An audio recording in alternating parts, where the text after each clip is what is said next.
All right, hello YouTube. Welcome back to the Grease Comedy YouTube channel, and I wanted to do a little different of an introduction because this is a culmination of the breakdown of analysis of every chapter in A Feast for Crows. Not as big as, say, like a full chapter analysis, 40-minute video on each individual chapter, but combining all the chapters, my overall thoughts on the book, my ranking of the POVs, and the ranking of the chapters, all put into one video. So I hope you guys all enjoy and consider subscribing if you would like to learn more about this world. So before we get into the actual retrospective, let me know what your guys' thoughts were the first time you read this book.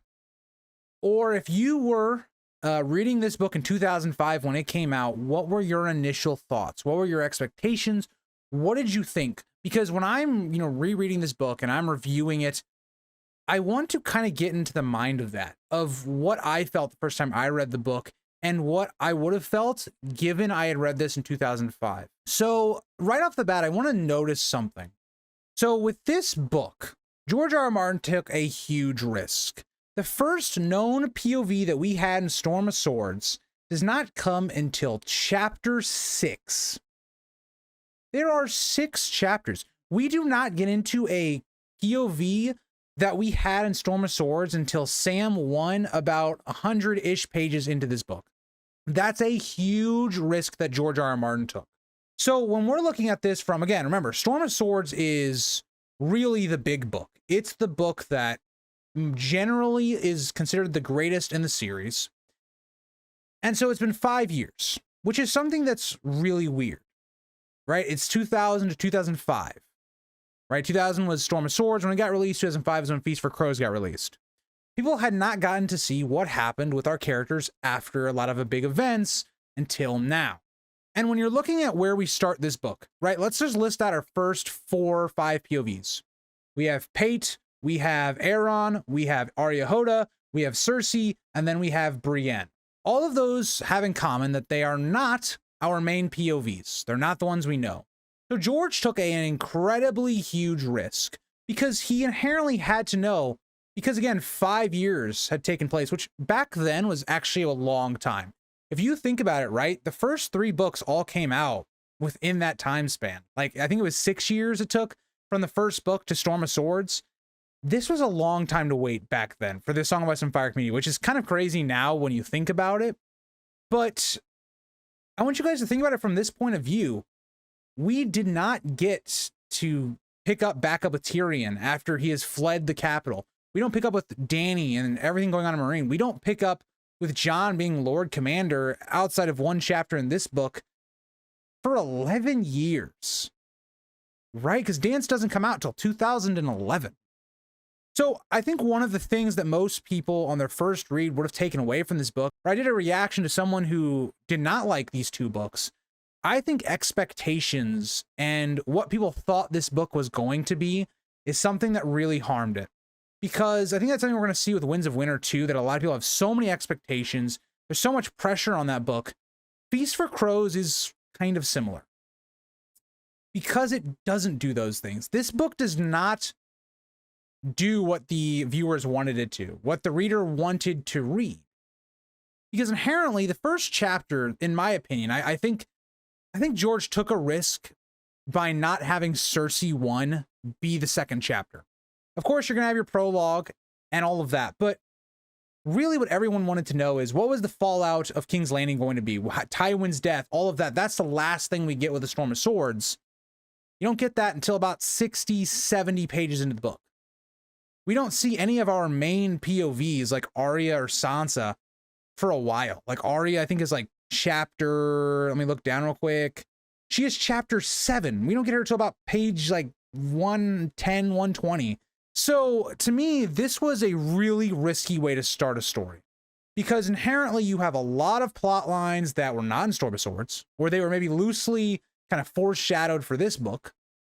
You have a lot of new characters that we don't really know anything about. And so I could see a lot of people that read this book and went, or at least starting out, was already kind of like checked out. Like, George, what are we doing? Like, where are our main characters? What is going on? And George took a risk. And I think, as you reread the series and you come more into this community. And I think for me, not having those expectations, I didn't really have expectations for A Feast for Crows when I first read it. It helped me like this book more. And I will say this is my least favorite book of the main 5, but I still think this is a great book, right? I'd still give this book at least a 9 out of 10. I just think that's very important to understand.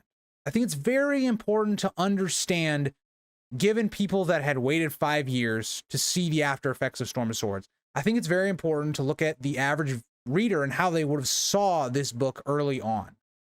And I think another thing that's very different is not only are we getting a lot of new stuff, the reader, I think, is not really getting what you want to read right now. George is making you fall in love with other aspects that you're going to like eventually, but not right away. Is that this story is inherently much different than the first 3. I talked about this quite a lot, but the story is not more of the same, right? If you were someone that, you got done with Storm of Swords and you're like, I can't wait for A Feast for Crows to be more of the same. A lot of this high war drama, politics going on during the middle of war. That's not really the case anymore. Tones and the themes have completely shifted around.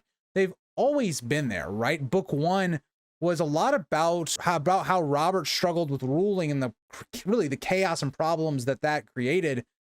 That is very much mirrored with Cersei. Now, the big difference between the two is that there was an overarching mystery that Ned had to find out, and that was kind of the whole driving plot of book 1. Whereas in this book, it really is just a focus on how Cersei mishandles ruling. That's something that's going to be much more, I think, important in the next book than it is this book, as we get more of Dany and Jon doing those things. But that's one of the major themes. How to rule during relative peace. Because again, remember, at the beginning of this book, there's not really a lot of war going on. There's not a lot of battles going on. Stannis is really kind of the last, person in open defiance right now. There's a lot of, unease and tension, but we're not at a war at this point. And so this book is not really comparable to book 2 or book 3 at all. So people that came into this book wanting more of that, they didn't get that. You got more of book 1, but the problem with book 1 to book 4 comparison is book 1 was much more focused. It was much more about Ned and the King's Landing plot. I mean, we have so much focus on that plot. And the world is not as big yet, right? We kind of have like more or less major 4 or 5 plots going on in book 1. And this later part of the series, we have way more plots going on. We have way more of the world opening up to us, that it's not the only focus. And so you have that problem. The other problem is, again, we're seeing more of the after effects of war. We're seeing more of the horrors of war. And something I'm going to compare when we get to Brienne's chapters is Brienne, especially early on, feels a lot like Arya in A Storm of Swords, where Arya was kind of our point of view into the struggling of the everyday farmer, or people like that, the horrors of warfare, Harrenhal, and all that stuff. Brienne kind of feels like the replacement to that character. So there's just a lot of things in this book that are just different. George did not want to keep doing kind of the same content. It gets old if you do that. He switched everything up. He turned his formula kind of on a head, where thing is, all of these themes were, here and they were present, but he made those the main focus instead of all of this wartime stuff. And inherently, people are not going to like that near as much as the first 3. I talk about this a lot on stream, is that we really, as people in history, like to study the times of conflict, of warfare, building up to those things. A perfect example for American history, I guess specifically, would be, think about the Roaring 20s. We don't talk about that time period nearly as much as we talk about what came before and after, right? World War I, the Great Depression, and then World War II.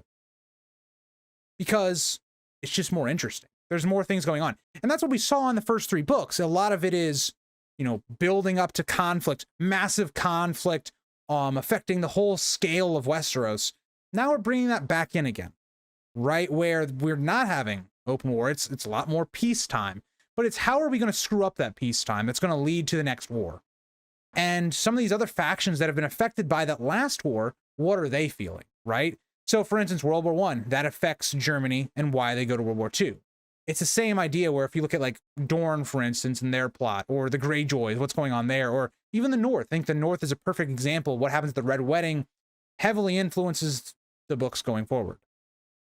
And so a lot of Feast for Crows and Dance are about reflecting on what happened before and how does that motivate how we go forward and the next conflicts to go.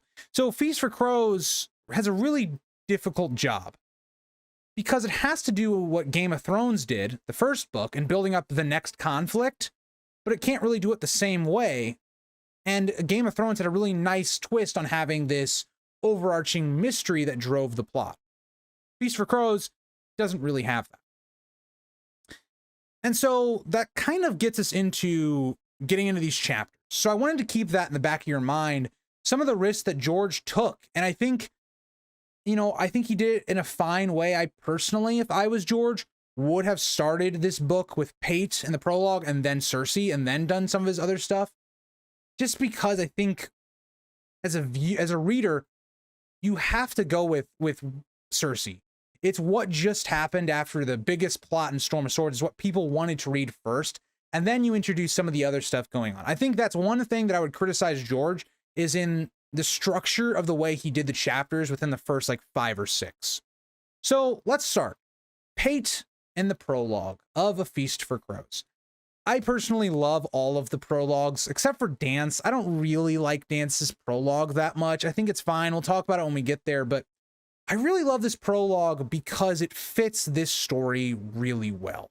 We see Pate is this guy and he's trying to become a maester. He's really your average, I guess, middle-class kind of guy, right? He's not rich, but he's not, you know, super poor. He's trying to make a living. He has big aspirations. He reminds me quite a lot of Dunk, where Pate has dreams of becoming a maester with his own horse and being able to serve, you know, a higher lord and being respected and things of that nature. And what I really love about this chapter is George is able to humanize Pate and make us really like Pate and understand his character really quickly. Pate is someone that struggles again with the conflict within the heart. It's something that George does so well. It's one of the main themes of his story.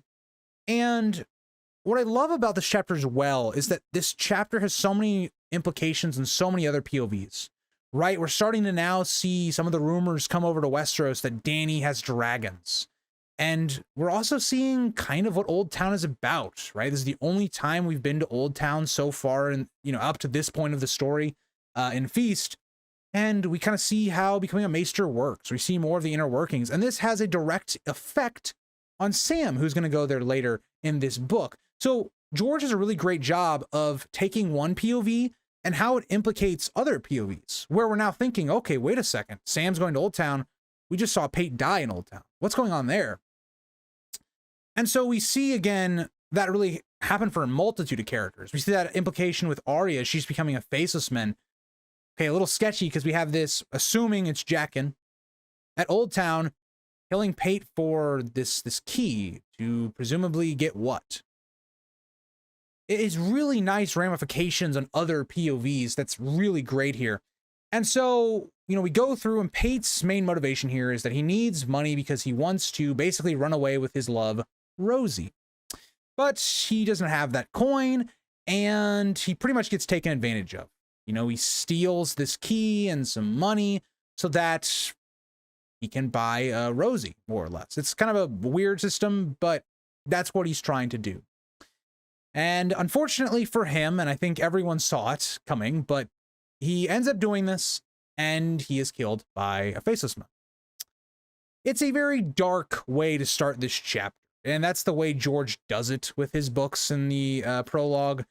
But it's so good because in so many ways it reflects the themes of this story. The common person constantly is used as a puppet, is used just by the High Lords, the people that are trying to gain things off of others, and the cruelty that is going on, the dirty things that a lot of these people that are trying to make their way up in the world have to try and do, the class system that is so heavily present in this world. It's a really great prologue. It's one of my favorites, and it's hard to say because all of the prologues are pretty good, but I definitely like this one. And whereas I think some of the other prologues are really good, this one, in my opinion, fits this book so well. And it may not have like the biggest significance on the story, but it's just a fantastic chapter for me. And I really do like this one. But that'll get us to our second one. And this is where I think I just question, like, why George put this chapter here. So the second chapter of the story is Aeron 1, or The Prophet. And it just seems out of left field. Like, could you imagine you just get done reading, A Storm of Swords, and the first actual POV chapter outside of the prologue is Aeron Greyjoy. It's such a weird second POV. And don't get me wrong, I like this chapter quite a lot, but I do remember when I first read this chapter, I just wasn't nearly as interested as other things that were going on. So it felt really weird to introduce this character and this storyline here. And I don't know, let me know what you guys think about that, right? Because I'm going to talk about, I really like a lot of things in this chapter, but it just feels like a weird placement from George. But we are introduced into the Greyjoy plot. And the first thing that we really notice, or I noticed a lot about, again, these opening chapters, really this whole section of the video is going to be about a lot of introductions, reminding the audience what happened in the last book. And again, remember, Balon Greyjoy's death is kind of like almost a throwaway line in the previous book. Like, we heard it mentioned with Catelyn and Robb, I think once or twice. And I think we also heard it maybe once or twice in King's Landing. It was something that, like, it was not given a lot of attention. So it was something George needed to basically reestablish. So we jump into the Greyjoy plot and this second chapter with Aeron, and it's all about really establishing the Greyjoy culture, their religion. What do they believe in? And the main point of this chapter is to establish the plot of this story going forward, that who is going to be the next king of the Iron Islands. Because remember, Balon was still a self-declared king when he died. So who takes up this mantle? Now, Balon himself had wanted Asha, but she's a woman. And the Iron Islands, similar to Westeros, don't really believe in a woman ruling. So that kind of has a problem. The second one is Euron, who has mysteriously popped up right after Balon's death, heavily implicating that he was somehow involved. But he is someone that's been in exile. He's someone that Aeron specifically does not think should be sitting the throne. He is not a godly man, as Aeron would say. And then you have Victarion, who again is the brother of Balon, so is Euron. And he is the person that Aeron thinks should be king. So you come to this really weird situation where it's like everyone's asking Aeron, who should we back, right? Euron is basically telling us to come kneel. Should we do that? Should we go just not and stay with Victarion, go for Asha? What do we do? And so I made a video about this last week. What does Aeron do? And it's a really complex and interesting thought process that you have to go through with Aeron, because he can't just outright say Victarion. Because if he does, he can say, oh, well, Victarion's the godliest one. He's the male that should go. Asha's a female and Euron's not godly. But you're going to start a civil war doing that, because Euron's not going to just give up his throne. And Euron has enough support to make battle with Victarion or Asha, whoever comes up. And that's not what Aeron wants either. He doesn't want a civil war. He doesn't want the Ironborn spilling each other's blood. And Victarion himself does not want to personally kill Euron, because that's kinslaying. That's a big no-no. So you come to this idea, like, what does he do? And the King's Moot really is the perfect solution to all of these problems, because Aeron believes Victarion should win based off of his religion, based off on who Victarion is as a person. He should have the support of the Iron Islands. It's not going to end up working out, but it's a really interesting read. I really like this chapter on a reread. I think on a reread, it's great, but I can definitely see on your first time reading this that this is just a chapter where it's just like, okay, this is nice and all, but like, I want to know what's going on in the story. Like, I want to know what's going on with the actual big plots of the story, because this comes off, especially as the second chapter, is like kind of a minor plot, like, you know? And so to me, I like this chapter. It just feels out of place. It feels like when you're structuring a story, you don't go to the character that nobody knows first. You go to, especially when it's been 5 years since the last book, and you had so many cliffhangers from that book. You would have thought you would have gone to like Cersei or Jaime or Jon or Tyrion or Dany or Arya or Sansa. Well, you go to Aeron. It just feels weird. And that's going to even like get us into the third. Oh, another thing I want to actually, before we get into the third chapter, I really do like a lot of things we gave with Aeron personally. I think his character development is really nice. That he was this character that he was a drunk character. He is someone that after the Greyjoy Rebellion is someone that really has evolved and devoted a lot of his life to the Drowned God. It's a very interesting like dynamic of character. It's something we will see with other characters, but it works really well for his character. And we also get a really, something we have not seen yet in the story is the kind of the Greyjoy POV on the Greyjoy Rebellion. I know we see it with Theon a bit, but Theon was not really old enough to like give us a good POV of that, whereas someone like Aeron would have been. I like that aspect as well as George continues to kind of build his world. But that gets us to chapter 3. And chapter 3 is, again, I think it's on the same vein as chapter 2. Chapter 3 is Areo Hotah 1. And if any of you guys have seen my POV rankings, my thoughts on Areo Hotah, I think Areo Hotah is probably one of the worst POVs in the story. He just has no personality, really. He doesn't have an interesting background. There's just nothing really going for Areo Hotah. Now, I will say I really like this chapter, but it's not as good as the last one because Aeron's just way more interesting than Areo Hotah is. Now, I would say the story and the plot beats, you know, are about the same as the chapter before it, but because Areo Hotah is so uninteresting, it kind of drags it down a little bit. So again, I just find it very weird that as a reader, you know, we're now, because by the time we get to Cersei 4, it's like page 60-ish, 70. It just feels like we've had so much time and we haven't really even addressed A Storm of Swords or some of the things that most people would have wanted to read. But getting into Areo Hotah 1, this chapter is very comparable to me to Bran 1. So Bran 1, A Game of Thrones. When I did my reread, something I noticed about Bran 1, A Game of Thrones is that really it's not a Bran POV. It's more Bran just watching other characters, watching Ned, Robb, and Jon. All of those characters get more development in that chapter than Bran does. It's the same thing here with Areo, where Areo Hotah is really just our POV into Doran, right? We're seeing what Doran is doing, how he's trying to play the game, how he's trying to manage Dorne. And Doran himself comes off as a very interesting character. It's just Areo is not. Even this chapter is paced pretty well, where it's kind of divided into threes. So you have the first Sand Snake, the second Sand Snake, and then the third Sand Snake.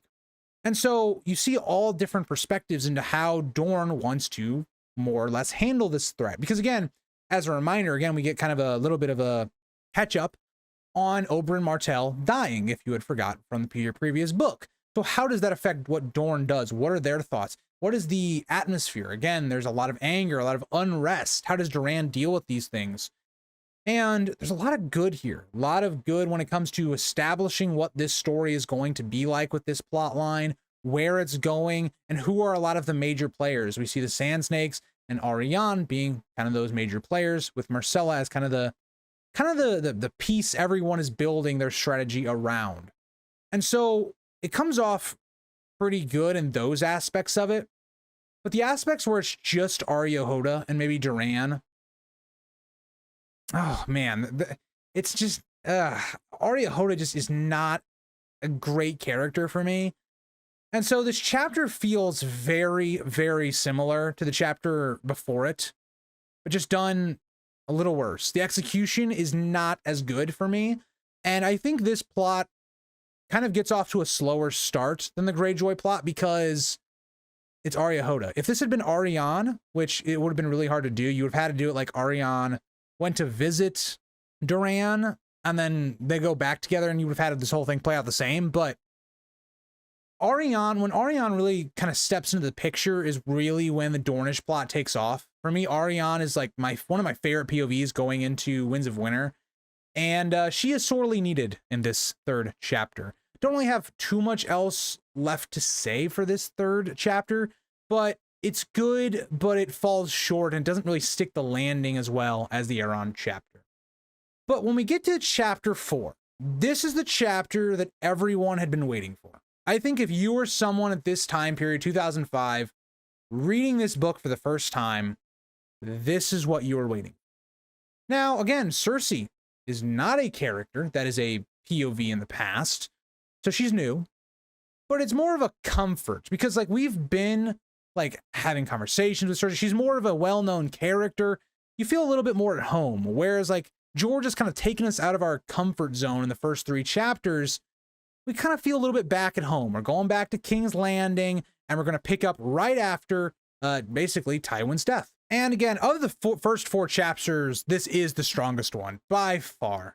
We get so much groundwork laid in this chapter because again, this chapter really sets up Cersei's entire character and what her motivations are in the entire next 2 books. And there's so much this chapter has to do because it has to wrap up the Tyrion plot of killing Tywin and everything that went on there. We have Cersei once again, the Valancourt prophecy has been introduced and how that's been dictating everything that's going on. And Cersei's a character that we know who she is, but we don't know why she does the things that she does. We know that maybe from Jaime or Tyrion's point of view, but now we know it from Cersei. We know what drives her, this fear that Tyrion is going to kill her and all of her children. Because now when we look back and we go, wait, this makes way more sense. Like why Tyrion was the one that was arrested for Joffrey's murder. Yes, Tyrion already looks sus, but in Cersei's mind, the reason she accuses him is because she'd already had this prophecy that was implicating him. It works really, really well. It ties all these things together.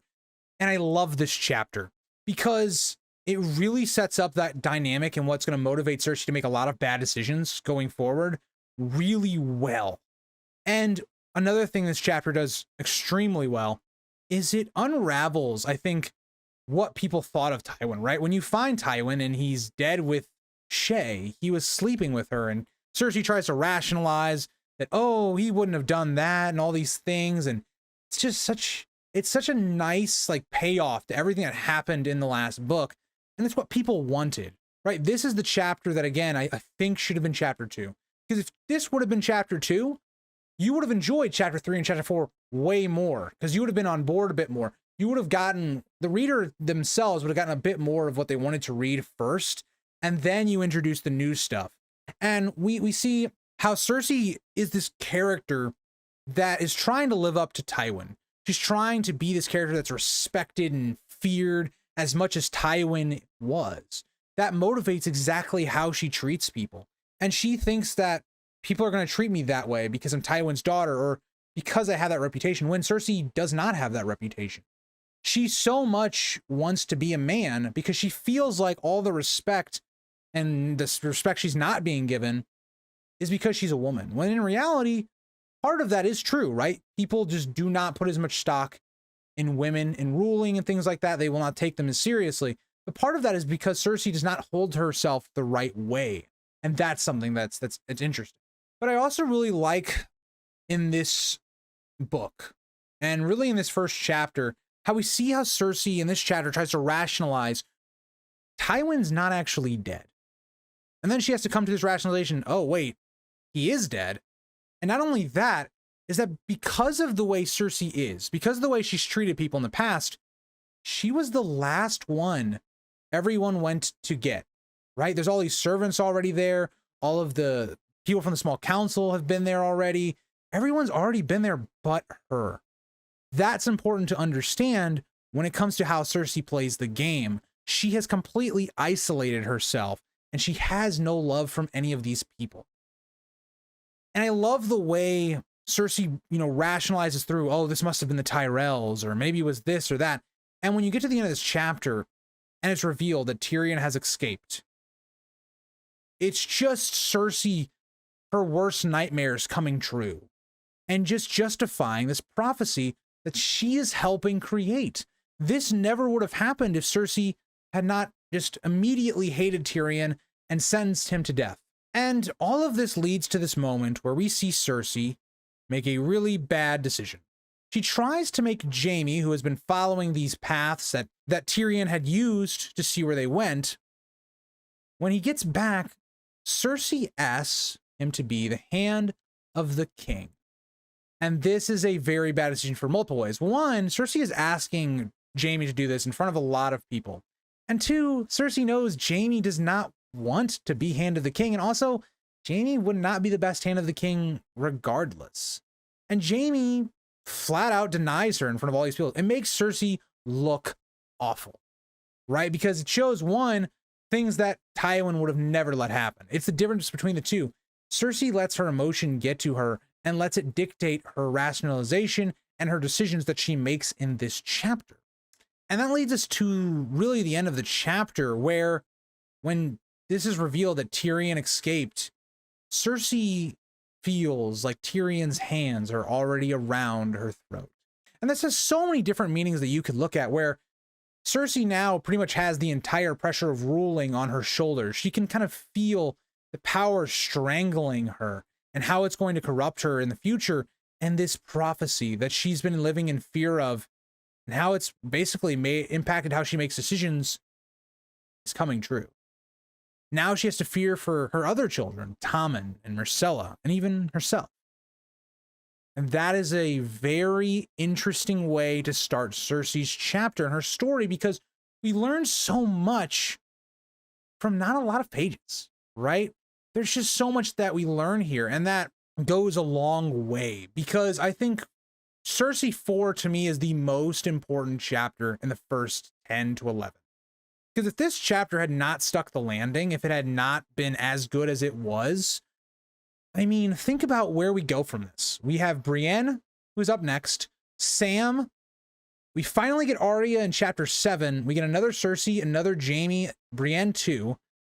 Like, there's not a lot of characters in here, right, that are fan favorites or are as impactful as a Cersei. So I think this chapter just was, if this chapter was not as good, I think people would have started to maybe stop reading. You would have started getting very uninterested. And that's going to get really important when we get into chapter 5, where I do think Brienne 1 is kind of placed really well, because I think George understood that the Brienne story was going to take a little bit to get going. It is by far, of the first 10 chapters or that we are going to be reviewing in this video, hers is by far the one that is the weakest or starts the slowest. Because the problem with Brienne 1, let's get into Brienne 1 here, is that she is a POV that is basically fulfilling the role of Arya in the last couple books. So she's this character that's, again, wandering around kind of the Riverlands, the Crownlands, and she kind of fills that role of showing a lot of the injustices that are being done, the problems with the common folk. I think the issue here is, again, one, Arya's actual plot was way better. Arya was trying to get back to her family. That's a really interesting motivation. We wanted to see Arya get back with her mother and with Robb. Let's compare that to Brienne's motivation at the beginning of the story. Again, I like Brienne's story. I just think it takes a little while to get going. Brienne's motivation is she's trying to find Sansa. Well, if you guys remember, Sansa's in the Vale. So this whole story at the beginning kind of comes off as pointless. Like, we as the reader don't have any tie to Brienne's story right now because we know she's not going to find Sansa. Like, all this rationalization in Brienne's head, like, oh, where did Sansa go? Did she go to Duskendale? Did she go to here? Did she go to there? Did she go to Old Town? We already know the answer. So the reader themselves is like, I'm just not that interested in this. Like that's how I felt even on a reread, right? I think of all of these chapters, the Brienne ones for the first, section of this story were the ones I just didn't really enjoy that much. Like, I enjoyed aspects of them, but they did feel, compared to the rest of the things going on in this story, they weren't at the same stakes. They weren't as the same enjoyment. And to me, this first Brienne chapter really just felt like a refresher, right? Kind of going through the entire journey that Jaime and Brienne had in the previous book. And it's a new POV. So you're establishing Brienne's story. You're establishing her as a character. And Brienne has a very strong character as well. It's not as well developed in this first chapter or two. I think it takes a little bit more when we start seeing Brienne having those things tested and really evolving her as a character. But again, she's kind of similar to Arya in this facet where she's this person that's a woman that's in a world where women are not supposed to be fighters. They're not supposed to have these predominantly man qualities. And so we see how that discrimination works against her and things of that nature. And that's a really interesting way because it's very similar to Arya, except Brienne is physically bigger. So it's even more, it's amplified when it comes to Brienne. And we even saw that, like, think about it from Arya's point of view. She was kind of pretending to be a boy just to avoid that attention that she would get. And that's kind of what Brienne kind of deals with. People constantly calling her a man, which is something we saw a lot earlier in the story with Arya. And again, a lot of this first chapter is showing how Brienne does not trust men, right? Which makes complete sense, right? Men in this world are just, can be cruel, especially in places of war and things like that. You know, it's great point of this. And again, you know, Brienne in this first chapter, it's a lot of, do you know where Sansa is? It's a lot of that. And, you know, she runs into, you know, a couple guys, some hedge knights, and she journeys along with them, but inevitably she has to go on by herself. And there's a lot of reasons for that. A lot of people are hunting down Sansa. She doesn't trust these people and all of that. But the weirdest thing about Brienne 1 is there's just not a lot that happens in this first chapter. Like, compared to the other chapters we just got done doing, a lot of things happen. This one, not a lot happens. And I think that's the biggest issue, which makes it the weakest chapter of the first 5, is that there's not a lot of significance to it. It kind of feels meaningless, honestly, when you are given what her actual plot is, what she's trying to accomplish. It's harder to get invested with her story at this particular point. When we get to Maidenpool and the Randall Tarley plot, I think her plot gets a lot better. But these first 2 chapters on a reread can be a bit of a struggle. And yeah, I think the best parts of this chapter is when we're developing Brienne as a character. But outside of that, I do struggle with this kind of story, or this start to the story. It is good to see, you know, her interacting with kind of more, you know, lower class hedge knights and things like that. But there's just a lot of downtime in this chapter. And there's just, when you look at all the rest of these chapters before it, where it's felt like there's a lot of stuff we need to cover, a lot of things we're trying to get to for George. This chapter feels almost the opposite of that. But that gets us into chapter 6. Now, chapter 6 is a really weirdly great chapter. It's weird because it's like Sam 1 is the only chapter we really get in the North. The only one of the Northern plot. It's the only time we see Jon in this whole book. But what I love about this chapter is we see Jon in his new role from someone other than Jon. We kind of see this from another side. And so when we see in the next book, when Jon is in control, and we see everything from his POV, we understand why he's doing things. This chapter helps us understand why Jon gets stabbed at the end. Right? If you look at this chapter, Samwell interacts with a lot of his friends and Jon's friends, and they have actually started to resent Jon a lot. Jon is someone that's pushing away his friends. He's doing all these things that's pushing the people that are close to him, the people that would support him through anything, away from him. And think about it from this point of view, right? That's how the people that are closest to Jon are feeling. Now change that to the average Night's Watchman. And especially when Jon starts getting more and more progressive and he doesn't explain his thoughts. He's not well liked by a lot of the people below him. It's something that I really find is refreshing, especially on a reread, is this first Sam chapter. I don't really like Sam's plot as much in this book, but I think this first chapter is really strong. But again, looking at just the plot of what happens in this chapter, we see Sam again investigating the others in the library at Castle Black. And mainly, this is kind of a catch-up chapter as well, right? So we learn about what's going on in the North with Stannis and his plans.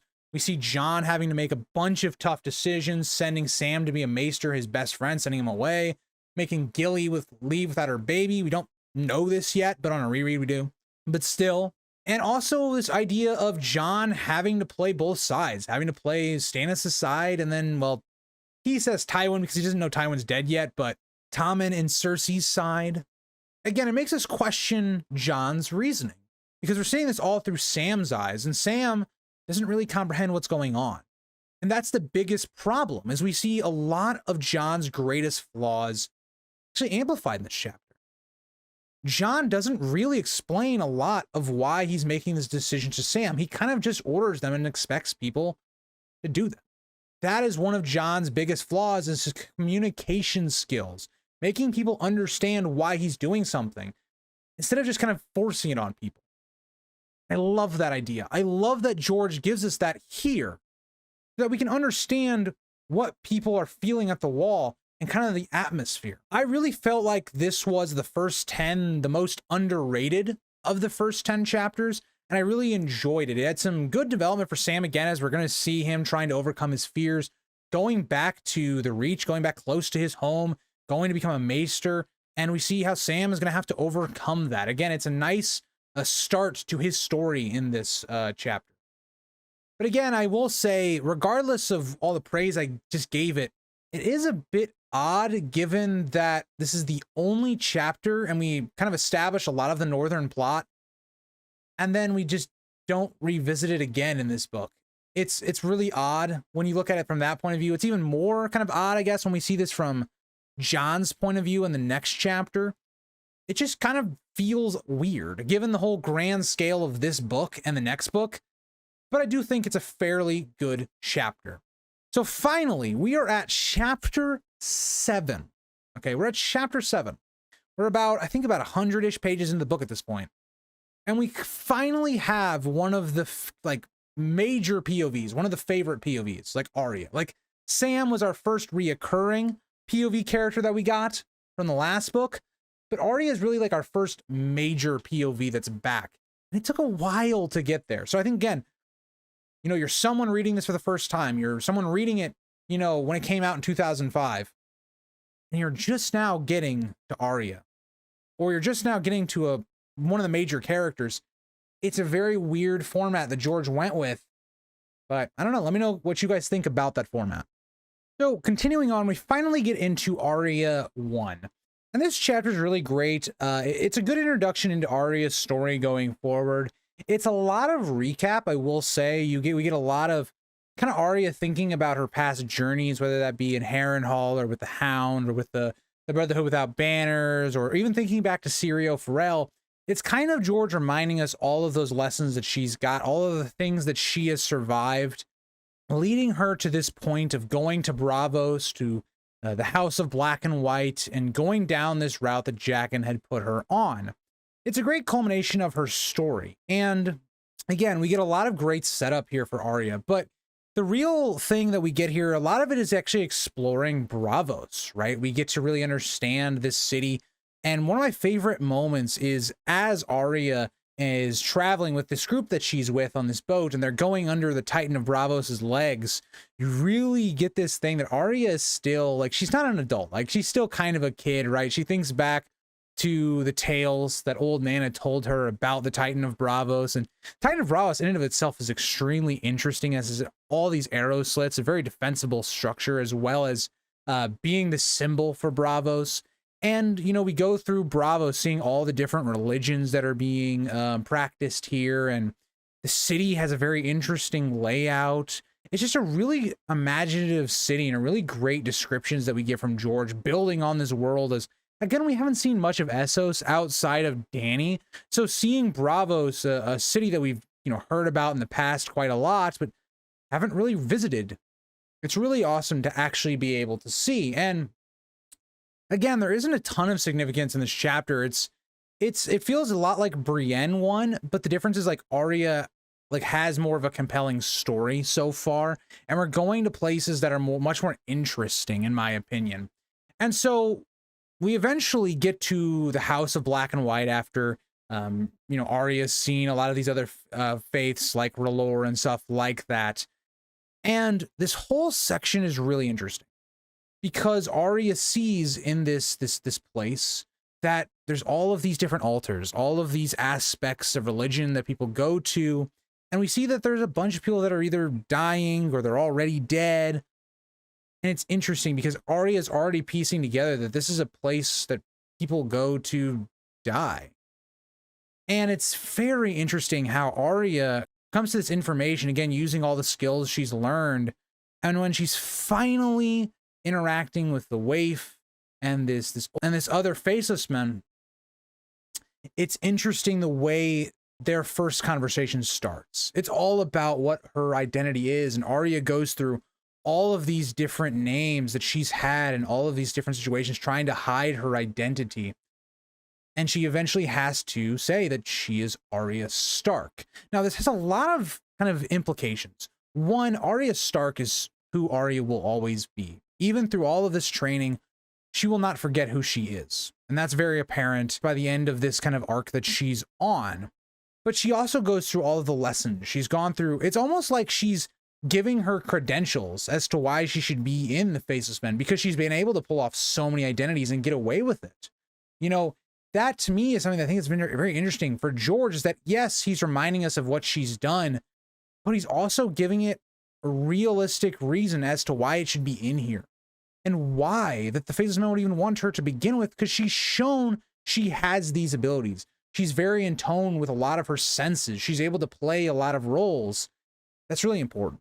And two, it's the Faceless Men just being able to see through Arya, showing how skilled they are with understanding when someone is lying to them, understanding perception, perceiving people. And those are all things that make this plot really interesting. And I did note, you know, when I read this, my overall thoughts were, it's not a bad first chapter, right? It's a pretty above average chapter for Arya. It's nothing crazy, but it's a good start to her journey. It can be, you know, a little bit slow at times. Sometimes I think we linger a little bit too long in kind of the process of actually getting to the House of Black and White.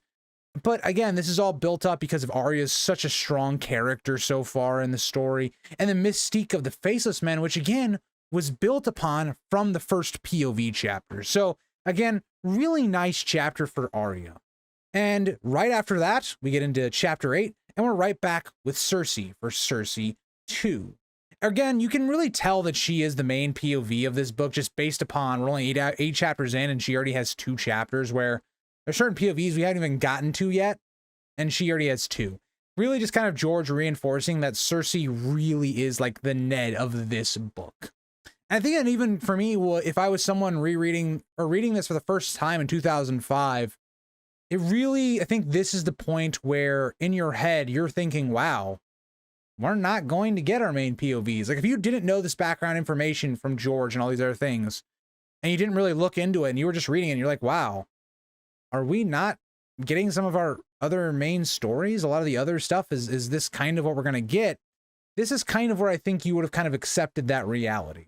But this chapter follows Tywin's funeral. And again, this is another great chapter because it focuses so much on who Tywin was as a character. He was very rotten inside. And that, again, this kind of goes with a theory that he was actually poisoned by Oberyn, which I think is a really clever theory. But I want to talk more on the points of it shows how he was just a rotten individual. He was a terrible person to many people.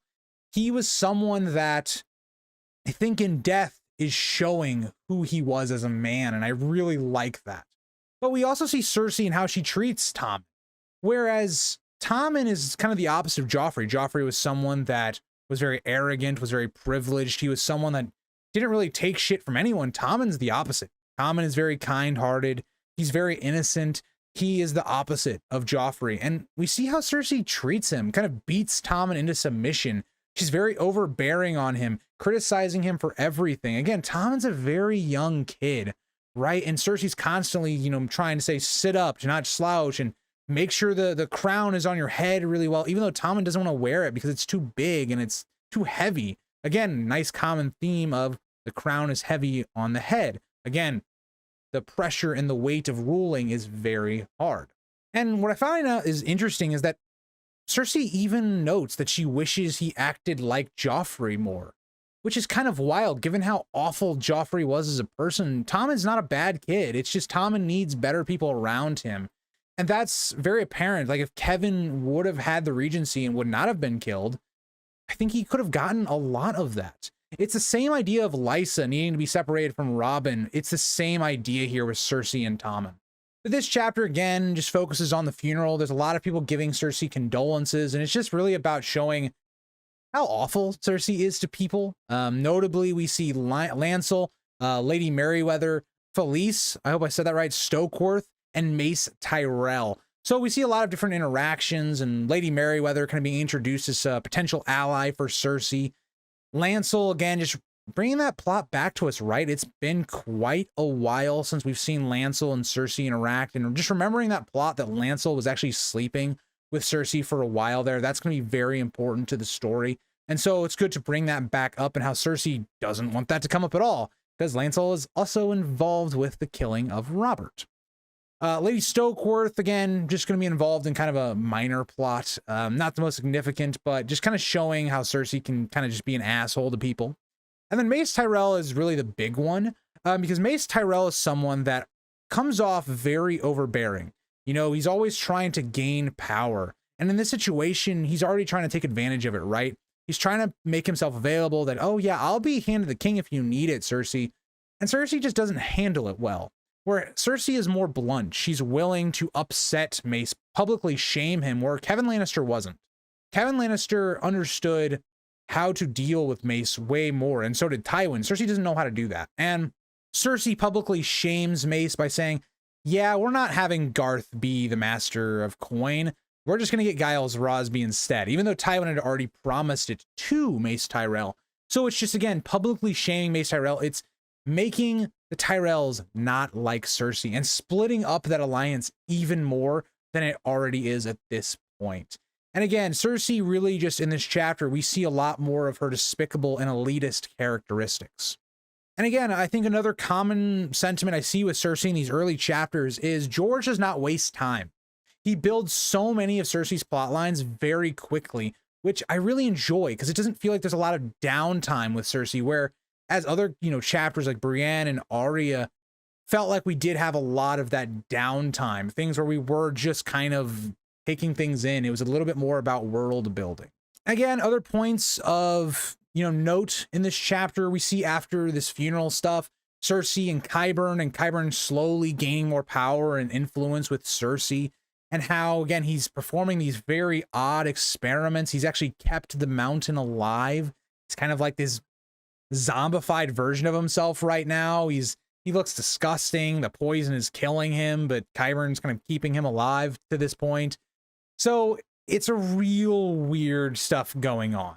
But Qyburn, more importantly, the most important part of this is that he actually, when investigating, had found a gardener coin, which is very important because now it's going to lead Cersei to believe, okay, the Tyrells are involved in this. The Gardeners were the kings before the Tyrells took over the Reach, which would maybe imply the Tyrells had some part of this. And that's going to play a massive role in the way that Cersei goes about playing the Game of Thrones up after this point.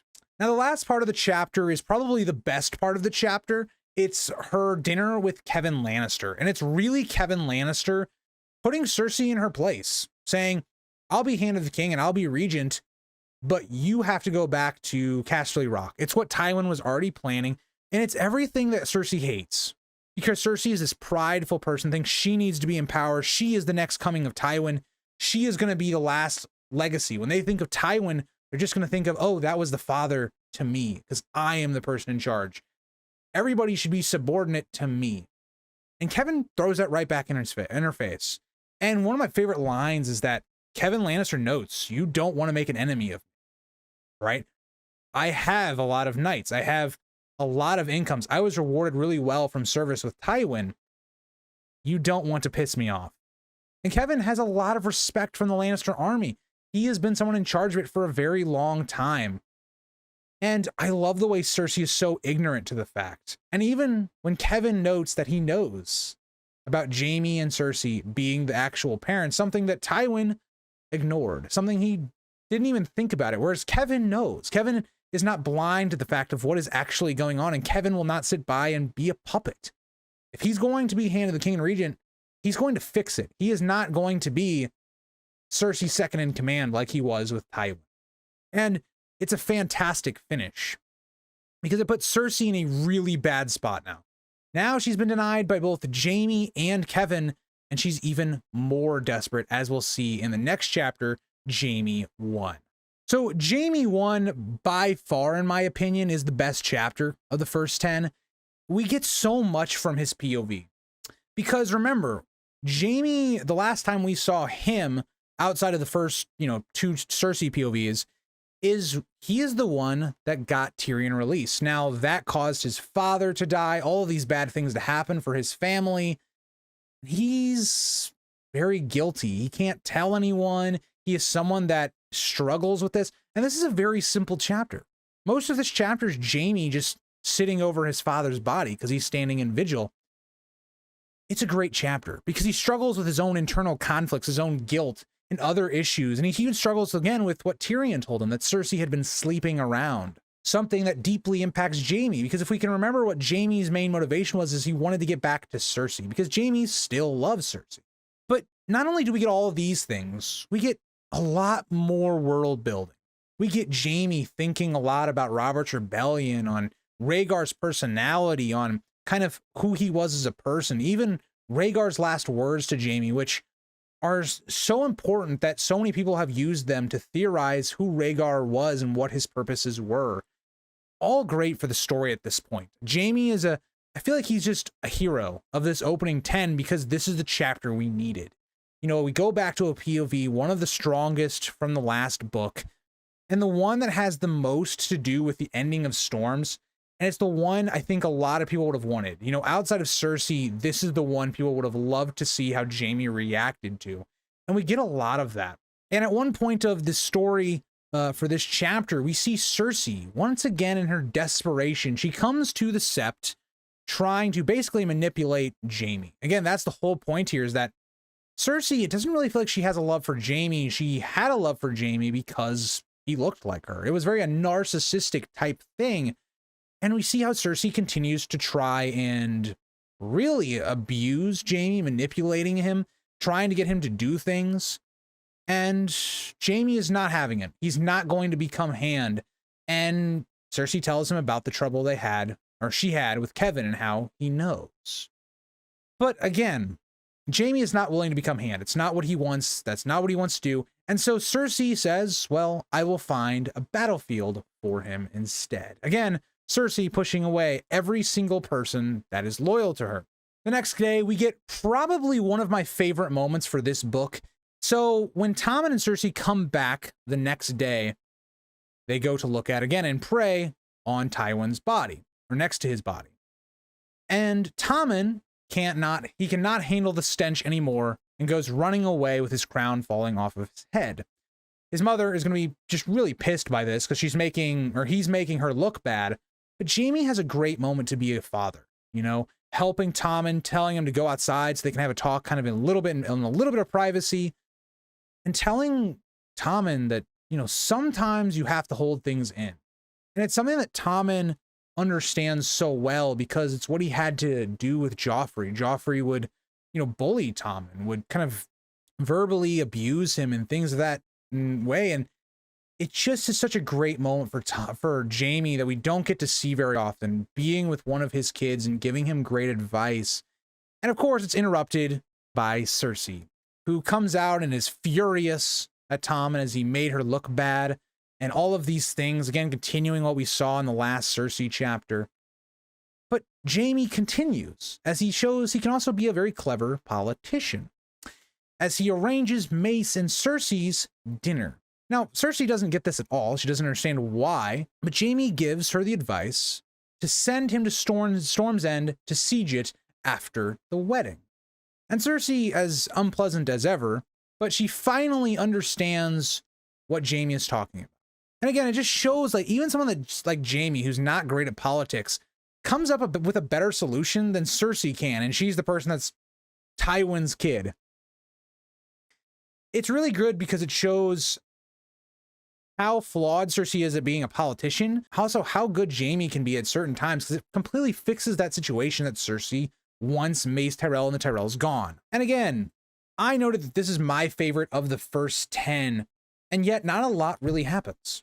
All it is Jaime standing over Tywin's body, a little bit of character work with Jaime and Cersei, and even with Jaime and Tommen. That's it. And it's still my favorite of the first 10 because of so much that's going on within Jaime's character, so much of the background that's vital and important we get through him.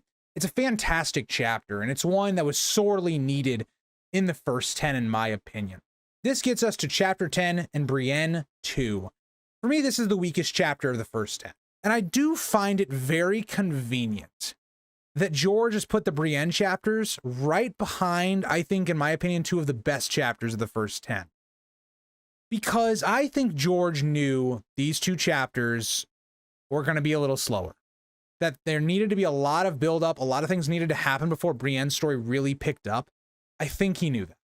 Because this chapter is pretty long. I think it's about 20 pages, so it's longer than any reread chapter I've done in the first book. And it falls into the same trap as Brienne 1. You know, the chapter doesn't really have a lot of weight to it. Her quest is, again, still kind of pointless at this moment. But we get the things I really liked about this chapter is we get some really great lore on Duskendale and defiance of Duskendale. We see some nice moments, right? We see, you know, Brienne getting her shield painted the same as Dunk's, which is a really nice little wink to the Dunk and Egg Tales or the novellas, which is just really nice. We see more of the horrors of war. We get to see Brienne run into Podrick at the end of the chapter, which is a really cool reunion to see how those two have a nice dynamic. And we get kind of the starting of where I think Brienne's arc starts to really get good. But we get that, you know, she gets a lead in Maidenpool to find this nimble dick that maybe he helped escort them or escort Dantos and Sansa. But not really a lot going on in this chapter. It almost feels like a filler chapter, but it's like we get a lot of things in here that are nice here and there. But again, the biggest issue for Brienne right now is that her story doesn't really seem to have a focus. It doesn't, like, where is it going? That's the biggest problem with Brienne, right? Where we have some of these other stories where it's like the Dorne plot, we know where it's going. The Greyjoy plot, we know where it's going. Arya's plot, we know where it's going. Jaime and Cersei, as of right now, we kind of know where it's going.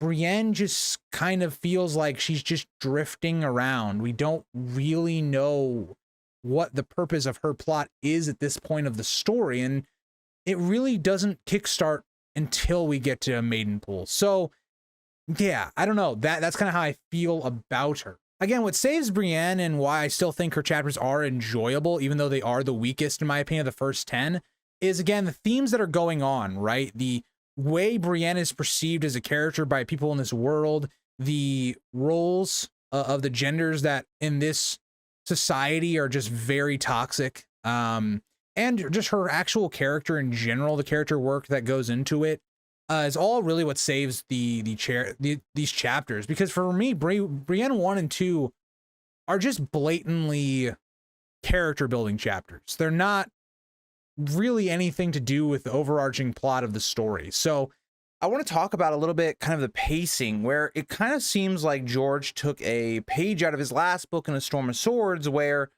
we kind of have this midpoint climax, right? Because we're going to hit about 4 chapters in a row that, in my opinion, are just some of the best of this book. And you can tell that George is kind of trying to replicate the climax of Storm of Swords in the middle with the Red Wedding by having these 4 chapters where all of their like character arcs, for the most part, are coming together. And what's really awesome is it's all of the new POVs, right? A lot of the new POVs in this book, especially at this midpoint of the story, are the ones getting kind of these heightened chapters, and are kind of that culmination to maybe not, you know, individually one of these chapters be as good as the Red Wedding, but all 4 of them to give you that feeling. We have great twists and things of that nature that we'll talk about. And so, you know, this is a really important part of the story, because we're now getting, again, this next 10, 11, 12 chapters is really going to be the midpoint, right? We're going to get to the midpoint of this book. So if, you know, George doesn't at this point have you invested in the story, all these new POVs, all these new things, you know, you're not going to be as interested to keep reading on the story. And so I think the biggest issue that George had to face was writing a compelling midpoint conclusion to these plot lines, like the Greyjoy plot, like the Dorne plot, and like Brienne's plot. Whereas characters like Cersei and Jaime, we're not at that point, right? Their stories have not even gotten close to their actual climaxes. So George is kind of dividing where our POVs are going to have their climaxes.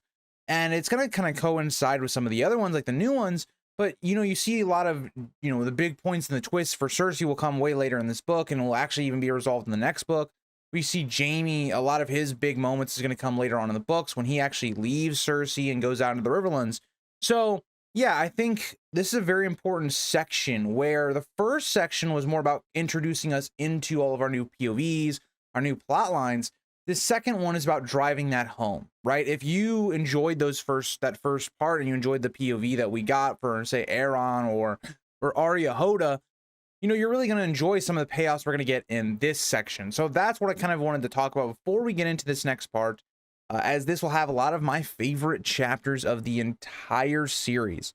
So again, let's get into where we left off in chapter 11 and Sansa 1. And again, this is a refreshing because up to this point, right, we've only seen Arya and Jaime as kind of our reoccurring, and Samwell, forgot about Samwell, as our reoccurring POVs. And so we're back with Sansa, and, you know, this is really interesting because we haven't gotten her and we're over, 200 pages into the book, but this is a fantastic start for her character. It's a great groundwork, and something I talk about with Sansa and Arya specifically is they don't get a lot of POVs, right? In these last two books, they are definitely more minor POVs because George knows this is a time for these characters to be growing. We don't need to see them on screen all the time, right? For Arya's case, she's going to be training with the Faceless Men, so every once in a while, we're going to check in with her to see, how she's progressing. What are her tests? Sansa, it's kind of the same. Like, how is she progressing in learning the Game of Thrones of Littlefinger? What's the Vale situation? We kind of, dive into that every once in a while. But there's other characters that take up a majority of the role. Characters like a Cersei, like a Jaime, they come more to the forefront, character like Brienne as well. But Sansa is back. And so we come to her and it's like, yeah, this is a great time to come back into her storyline. Again, remember what happened in the last book where Lysa has been killed. So we're kind of dealing with all of the after effects of that.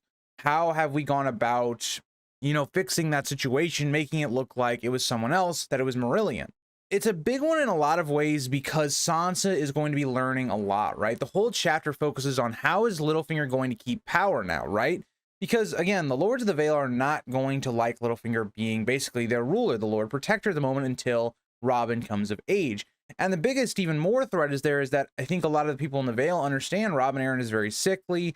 He could die pretty much at any moment. And now you'd then be left with Littlefinger sitting basically in charge.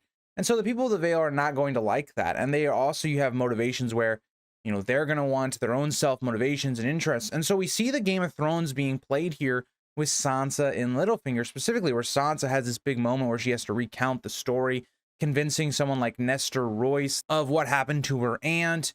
And again, it's great writing because it's Sansa for maybe not the first time, but she's really putting on full display how she can be very cunning and very manipulative and using, some of her woman qualities that will help gain the trust of other people, having emotion like crying in front of these people, gain sympathy. So it's a really good part of that. But the best part of this is really how Littlefinger deals with Nestor Royce. He makes Nestor Royce a staunch ally by giving him things that he wanted. But the biggest part of this is that, again, if Littlefinger is taken away as the Lord Protector, Nestor Royce is going to lose his titles that he's just gotten. So it's a really great move from Littlefinger, and we're going to see more of this, right? This isn't even the best Littlefinger chapter we have, or I guess Sansa chapter that we have in this book, but it's a really good prelude to what we'll see in the future when it comes to all of the lords and ladies of the Vale eventually coming up to the Eyrie. And we have that again, that entire discussion, and it's one of the best chapters in this book, in my opinion, but this is a great prelude to that. And we even again see more of the messed up relationship between Sansa and Littlefinger, where it's really messed up, right? I just got done again looking at Sansa 3 in a Game of Thrones, and all the signs are there, right? This is just a weird relationship where Littlefinger and Sansa are supposed to be having it on the offset, because again, Sansa is supposed to be Elaine, that Sansa is his daughter, and it's definitely not that. Littlefinger gets a little too close with her, and it's a little weird and disturbing.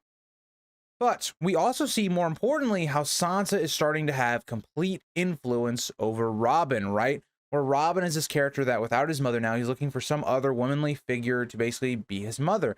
And we see how Sansa has completely taken over that. But again, this chapter, and I noted, it kind of gives off the old school King's Landing vibes, where you had people around the table. And we'll see this with Cersei as well in this section of the video. But it gives off, again, people plotting, maneuvering, making deals to gain themselves power. It feels like really an old school type of chapter in that part of it. But that'll get us on to chapter 12. Again, chapter 11 with Sansa 1 is a fantastic start to her arc. And we get into one of my favorite new characters, Asha. I love Asha. She's one of my favorites, especially when she goes really up into the north. When she goes back to Deepwood Mod and she gets captured by Stannis. I think she's one of my favorite POVs, one of my favorite characters going into Winds of Winter. But again, I think if you're a new reader, I mean, think about in just this section, right? So we're over the 200-page threshold. We're going to get 3 more new POVs within this video. So you just look at the sheer number. And I kind of think about this, and I mentioned this in the last video, where if up to this point you hadn't realized that the main POVs that maybe we're missing were not going to be in the story, I think this is maybe where you would really cement it, right? Because you're sitting here going, okay, well, we just got Sansa, so maybe more could be introduced. I think these next couple chapters really cement that you're not seeing Dany, you're not seeing Tyrion, you're not seeing Jon, you're not seeing Bran, you know, you're not seeing these POVs. They're going to be saved for the next books. And we pick up right where Aeron's chapter left off, right? So Aeron had kickstart the Greyjoy plot with, you know, again, Balon dying and calling for a Kingsmoot because he saw really no practical option to getting Victarion on the throne without conflict. And so he calls this Kingsmoot. And Asha, who has come to Harlaw after leaving Deepwood Motte in the north, she is trying again to rally her support. Her main power base comes from the Harlaws. They are one of the most influential and powerful houses within the Iron Islands, but it's not looking great, right? She arrives, there's not many people here. Again, she doesn't even know that there is a Kingsmoot yet, but she, again, is shocked to find that not many of her support has arrived.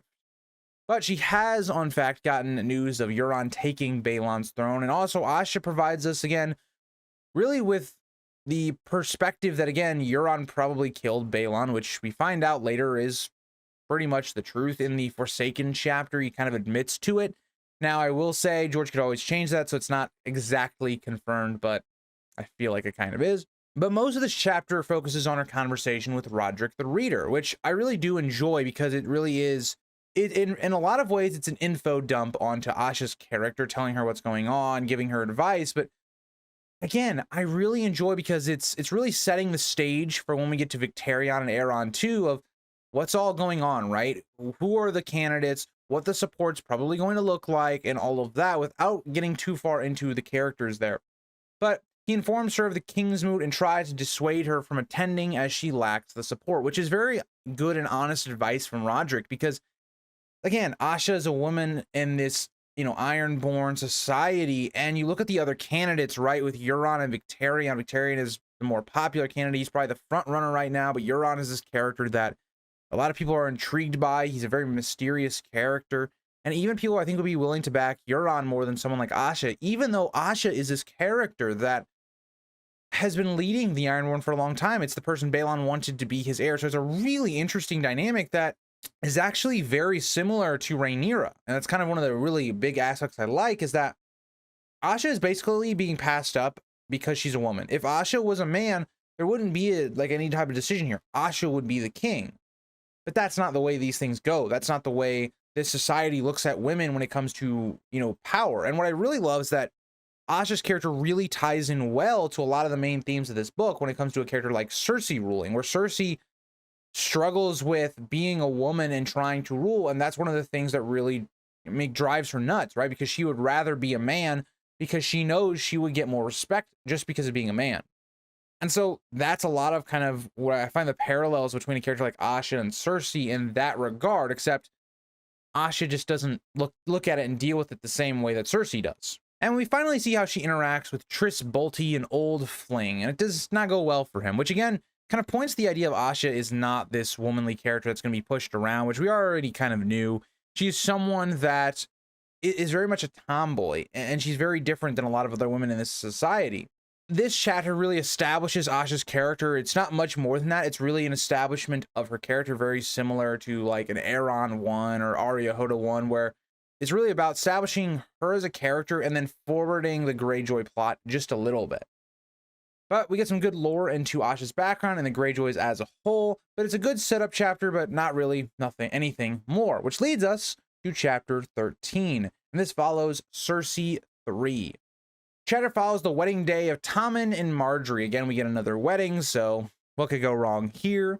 But pretty good chapter for, again, building Cersei's mistrust for everyone around her. When we get to Tiana, who informs her that her handmaiden Sinel is spying on her for Marjorie. Again, when we think about the comparisons to Aerys and Cersei, Cersei is someone that's continuously growing more and more paranoid that everyone is against her. Now, there is reasons as to that, because Cersei's not a very pleasant person and all of those things, but again, building on that idea. And again, this chapter takes the opposite approach of something like the Purple Wedding, where the Purple Wedding was very grand and, you know, had a big spectacle. This chapter is very small. It's more lower in scale. There's not as many people.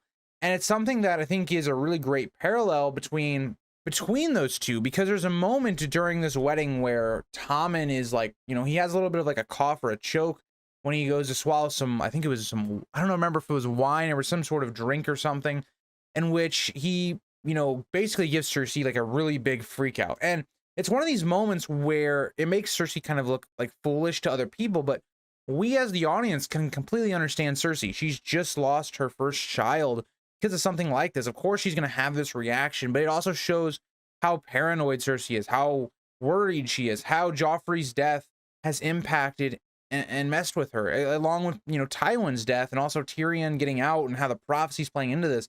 Cersei at this point of the story, even though she's only had 3 chapters as a POV anyway, is one of the most developed characters that we actually have within this story. And so there's just some brilliant character work. And then we also look at something else that I think is brilliant is we talked already about how, you know, Cersei has this comparison to Aerys.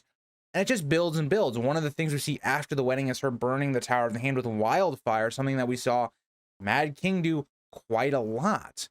But again, we also see other things, right? We see the positives that we saw in Aerys that I talked about in a lot of things, whether that's my Robert's Rebellion videos, whether that's my Aerys, the Mad King video.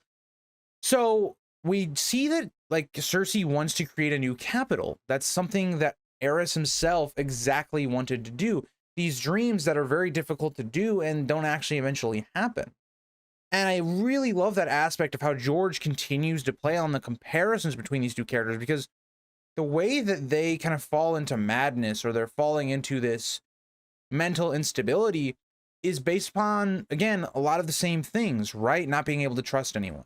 You know, having people around you that are not the best supporting you. We're definitely going to see that when it comes to their councils, especially in Cersei's next chapter.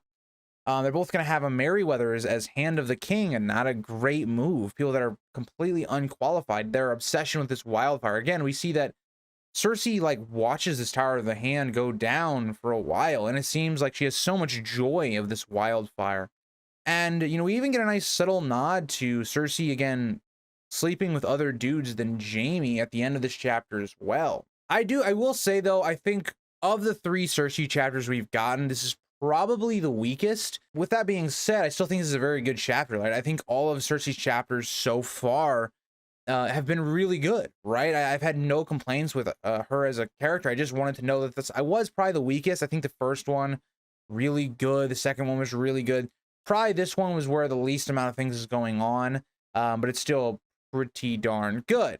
That'll lead us to chapter 14, Arys Oakheart, the Soiled Knight. Now, this is a really weird chapter on, you know, reread, because you know what's going to happen to Arys Oakheart. But it's just another really weird POV, because whereas someone like Asha was much more known, like if you see Asha, you know who she is, right? The average viewer or reader would probably know who she is without, you know, reading the POV.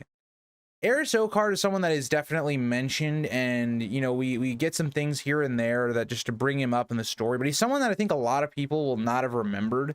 And so we get into this character, and really, again, the only introduction we've had to this character, really in general, of any interaction we've had with him, has been kind of through the Areo Hotah chapter, foreshadowing of them having a conflict between the two. But the chapter is weird to me a lot, because when we look at Arianne's next chapter and we see Aerys through her eyes, he comes off much more like an idiot and just a fool and someone who's just love struck. In this chapter, he doesn't really come off like that, right? In this chapter, he comes off as someone that is trying to balance a lot of things, right? he has all of these oaths, all of these loyalties that he's trying to keep in check. He doesn't want to do anything that's going to soil his cloak. It's all about that. And this chapter really, I think, is the culmination of Jaime's speech about oaths in A Storm of Swords when he's with Brienne. Like, you swear all of these oaths, but you can't, there's no possible way of being able to keep all of them at the same time. It's just not possible. And we see this with Aerys, right? He's been having a relationship with Arianne, which is a big no-no because, again, the Kingsguard is not supposed to be having relationships. It's very simple as to why, right? If you have a wife, you have a child, your loyalty is going to be even more divided, right? Where your loyalties are supposed to be just to the king. If you start having a wife and child, well, what comes first, right? Your own blood or the king? And that, again, that's going to go even further into, you know, your father, your brother, sisters, all those type of things.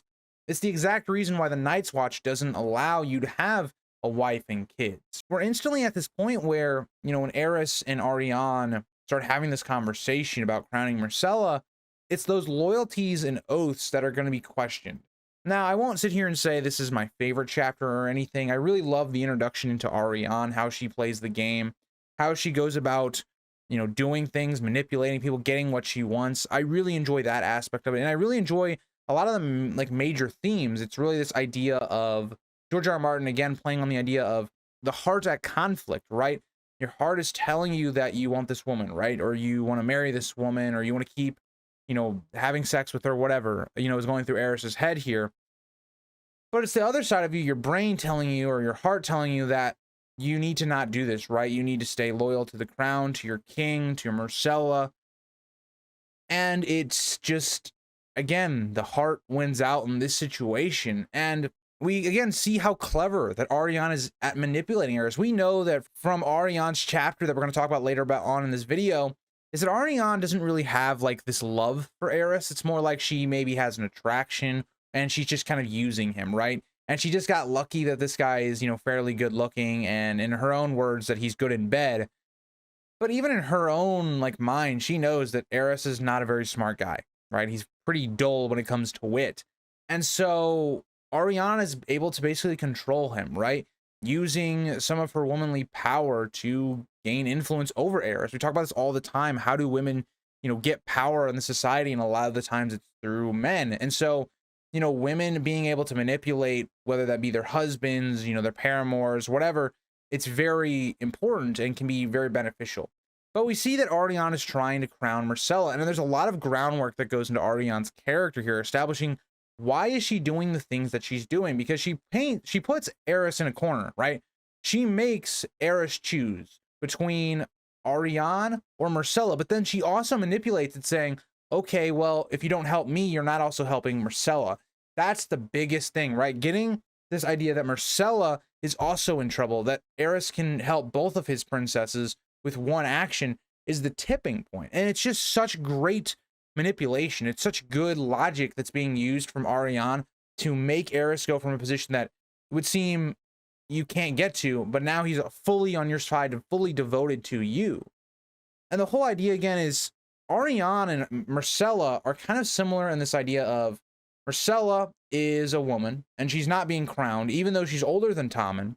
And Arianne is someone that in Dornish law, she should be the person that's going to be in charge of Dorne, but she's gotten some information that it's not that way, that Doran, her father, actually wants Quentyn. And that's the whole driving factor of this, is that Arianne doesn't want to wait around until she's passed over. She wants to take power now. And I've made a video again on this channel talking about if this was a good move to crown Myrcella, and really it comes down to two things, right? If it was just the Dornish wanted independence and they, you know, just wanted to stay, like, play a defensive war, this was a fine move. But if they were actually trying to make Myrcella the queen of the Seven Kingdoms, it would be a terrible move. And we get this massive theme here that we see, especially with Jon's character, is that love is the death of duty and vice versa. And that's kind of the truth here. And what I really want to point out here is that think about how much we've been talking about the character of Criston Cole, right? Criston Cole has been mentioned in a lot of these first 20 chapters. And it kind of seems like it's for this plot specifically, and kind of, you know, also it also like leaks into Jaime's plot as well. But this idea that Aerys Oakheart is going to be kind of the X factor for trying to crown Myrcella, very similar to a character like Criston Cole, who is the X factor of crowning Aegon II. But again, we look at this idea that Eris is supposed to defend the weak and innocent.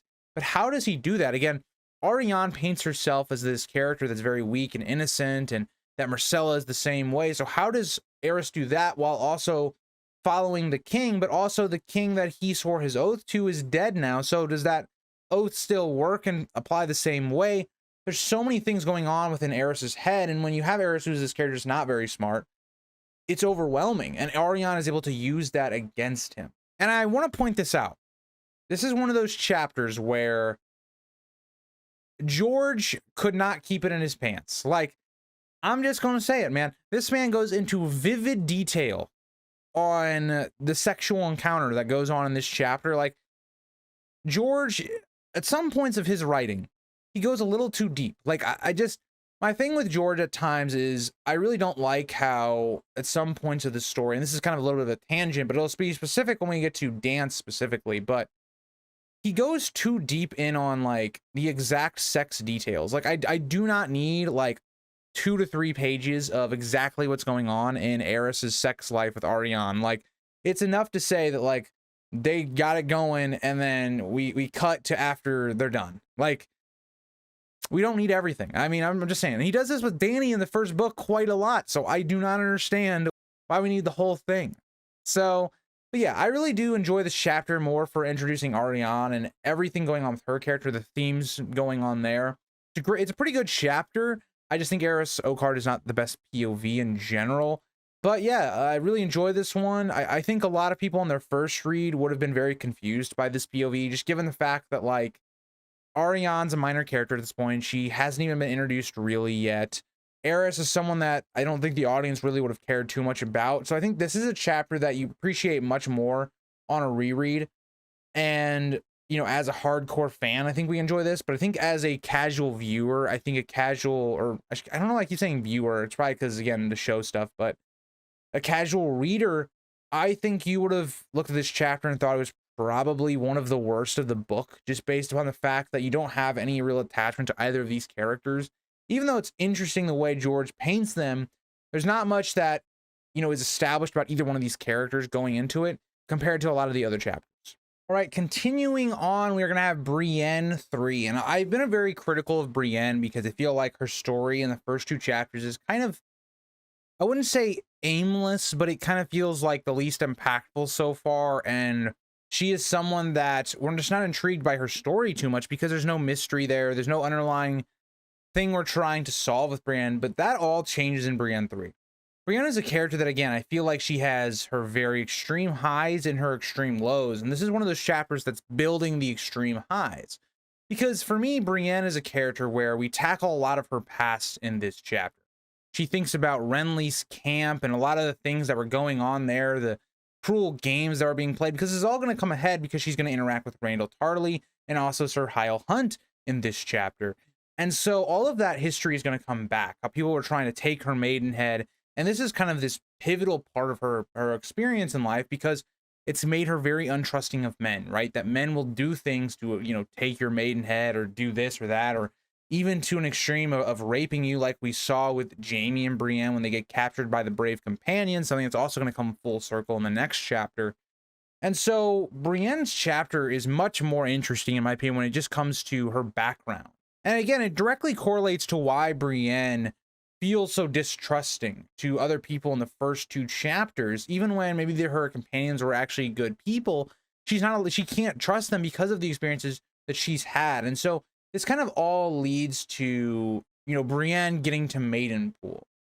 And, you know, we see a lot of things here that Brienne is such an impactful character because she's able to get through a lot of the sexism that she's been dealt with, right? Whether that's, you know, just random people looking at her, you know, wrong and saying that she can't do this, that because she's a woman, and that we see her, you know, able to overcome a lot of those things. And that's going to be really apparent when we get to Randyll Tarly. But again, we're seeing her go to Maidenpool and having some interactions with, you know, Sir Hyle Hunt and how he takes her to Randyll Tarly. And Randyll Tarly is this character that's very condescending towards Brienne.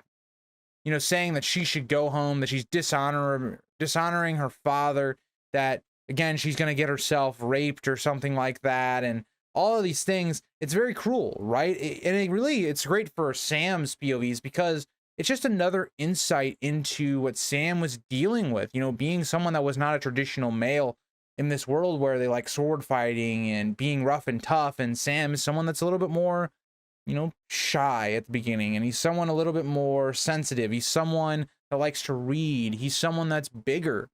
And so we see a lot of what Sam is probably going through, and I think it's really ironic, and the way George does a lot of great writing here is after we get this introduction to Randall Tarley, the next chapter is going to be Samwell 2. So it's some of that nice placement of chapters that I really do enjoy.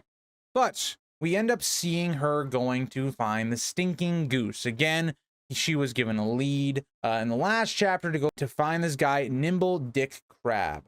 And she does find the information she is looking for. And by the end, we are setting up on this journey to find a fool at the Whispers.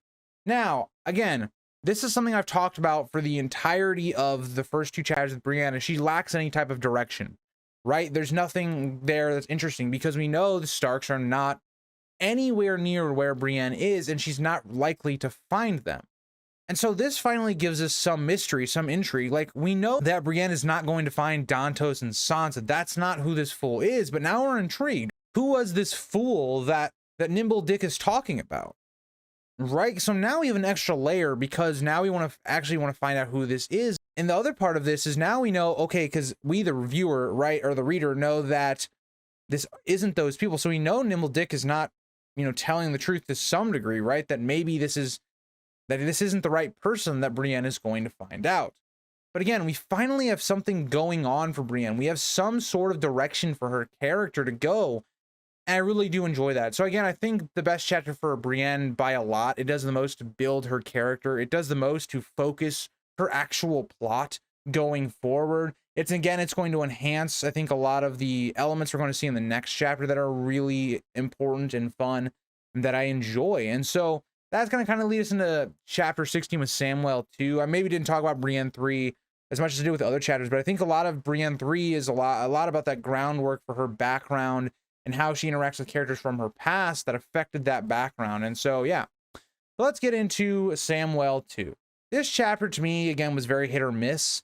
I think the best parts of this chapter are anything related to Maester Aemon, right? Any of the background we get with Aemon, about him talking about his past, is fantastic. But when you look at the actual plot that happens in this episode, it really feels like a filler. Like, it feels like, you know, if you look at a TV show and it's like episode 3 or 4, and it just kind of feels like a filler, right? Where we're just kind of like, just trying to get through it, just adding in an episode just to hit 10 episodes.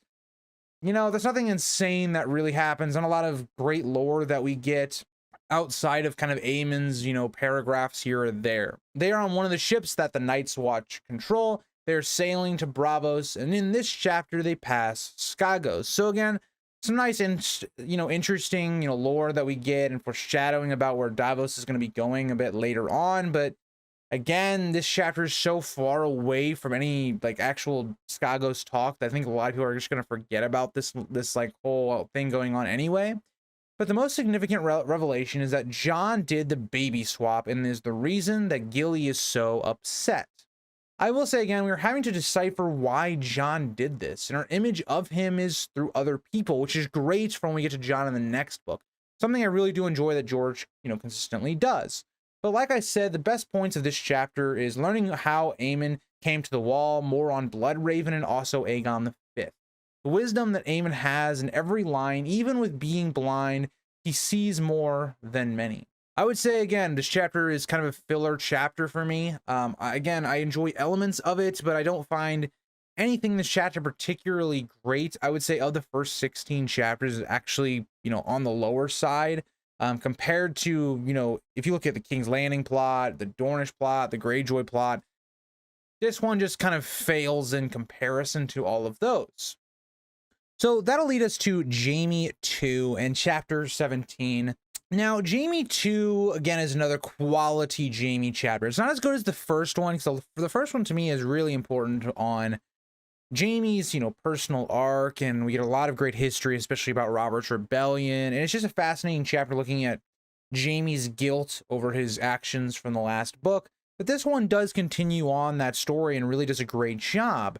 Again, this one builds upon the relationship between him and Cersei and how that divide is becoming bigger and bigger. And we're going to look at that a lot further on in the chapter. But firstly, we see Jaime as he sees his father's body leave for the West. And again, this can be seen as, again, him being guilty towards what happened with his father, as well as maybe his relationship, which was not the best, but still, this is his father. But he goes to basically escort it a little bit outside of the gates, and he ends up talking to Lancel and Kevin on their way out. Now, something, again, interesting is that Tyrion had told Jaime that Lancel had been sleeping with Cersei. And so there is this really weird, like, conversation with the two, and it really gives that nice foreshadowing to a conversation we're going to see later, actually, on with Jaime and Lancel, you know, a bit later. But it's a good foreshadowing to that, and also putting doubt into, again, Jaime's mind as to what's going on with Cersei, right? Is she sleeping with a bunch of these dudes? And you got to remember, right, the Cersei chapter that we just talked about comes, again, a couple, you know, chapters before this one, so you'd imply it's, you know, a couple days or whatnot since that happened. And we also have this idea that Kettleblack was staying with Cersei, and again, that's one of the big things that Tyrion also told Jaime about who she was sleeping with. So there's a lot of those things that are plaguing into Jaime's mind right now. But we have this talk with Jaime and Kevin, and it's really about Jaime trying to, again, talk Kevin into staying, to becoming the Hand of the King, that Tommen and Cersei need it. But Kevin's not having it, right? Kevin just fires back at Jaime, again, you know, confirming that he knows about the children, about him and Cersei. But this all kind of leads to the conversation that Jaime and Cersei have after this. And he notes how much she's been drinking, right? She's been using, you know, alcohol to cope with some of the issues she's been having. We've talked about that a lot in the Cersei chapters of kind of the stresses she's having, whether that be with the prophecy, whether it's the PTSD from, you know, losing her child directly in front of her in a really awful way. We notice how she's surrounding herself with ill-suiting men and women, notably Qyburn, Tiana, and her husband, and Orain Waters. And again, Orain Waters is this character that Jaime is not going to like specifically because Orain Waters is kind of this good-looking guy that seems to have Cersei's eye. Could be possibly another person that Cersei would sleep with in Jaime's eyes. But also, none of these people are really qualified to be in the positions that they're in. And so Cersei is just making bad decisions over and over again. But again, he notes how she is growing more paranoid and seeing foes when there are friends. Again, the common theme of Cersei so far throughout the books, and again, more of that comparison to Aerys, the Mad King. But again, she throws him out. Again, Cersei's someone that does not like being questioned or any of that. And Jaime spends the rest of the time of this chapter kind of looking through the White Book, noticing, you know, his legacy. What will he leave behind? Some of the great warriors before him. And at this, Loras comes in, and Jaime, again, quizzes Loras. Again, because not all of the knights that are the most well-known were the best knights, right? We look at a lot of these people that have a lot of rumors about them. They're more famous, but not for good reasons. And the big purpose of this is, like, Loras is a direct relative of Margaery. It's his sister. And so we talk about how these personal relationships get in the way all of the time of a Kingsguardman. Jaime should know this even more, because he is someone that completely impacted the fate of Westeros with him having a relationship with Cersei. And so we get this, like, kind of connection, because I think Jaime sees a lot of himself in Loras. Loras is someone that's very cocky. He's very young to be in the Kingsguard, very similar to Jaime. His sister is married to the king. The exact same thing we saw with Jaime and Cersei. And also, it kind of seems like Loras and Margaery are very close to almost maybe it's a romantic relationship. That's what someone like Cersei thinks. So all of this is kind of for, you know, Jaime to kind of relate to Loras in a way, and also try to get him to go away from maybe any of that path if he was thinking about doing so. But again, we get to the most important one here, because we're getting, you know, very close to a chapter that's very similar to what Criston Cole talked about. I talked about this earlier on, but the chapter ends with kind of this cold line about Criston Cole, the Kingmaker, and talking about, you know, Aegon II and all that. And it's something that's very similar to, again, what we're going to see with Aerys, Oakar, and Dorne. Great lore in this chapter for the past Kingsguard, and Cole being referenced is a great parallel to the Dornish plot. Again, a pretty good chapter, top tier. It's not as good as Jaime's first chapter, but still a great building block for Jaime's story going forward. But that'll get us into chapter 18. So we follow up a Jaime chapter with a Cersei chapter. And this is chapter 4 for Cersei. Like, think about other POVs in the story that we've had. Arya is still on her first chapter. Sansa is still on her first chapter. So, you know, a lot of our main characters, again, we just got to Jaime 2 and we're already on Cersei 4. So it really shows you that Cersei is really the main character of this book. Whereas, you know, we saw, like, for instance, Ned, in my opinion, was the main character of book 1. Cersei really takes that mantle and really is the sole main POV of this book. But this chapter is really a culmination of what we saw with Jaime, where it's a lot of where he had noted how Cersei was surrounding herself with kind of yes men and people unfit to their roles.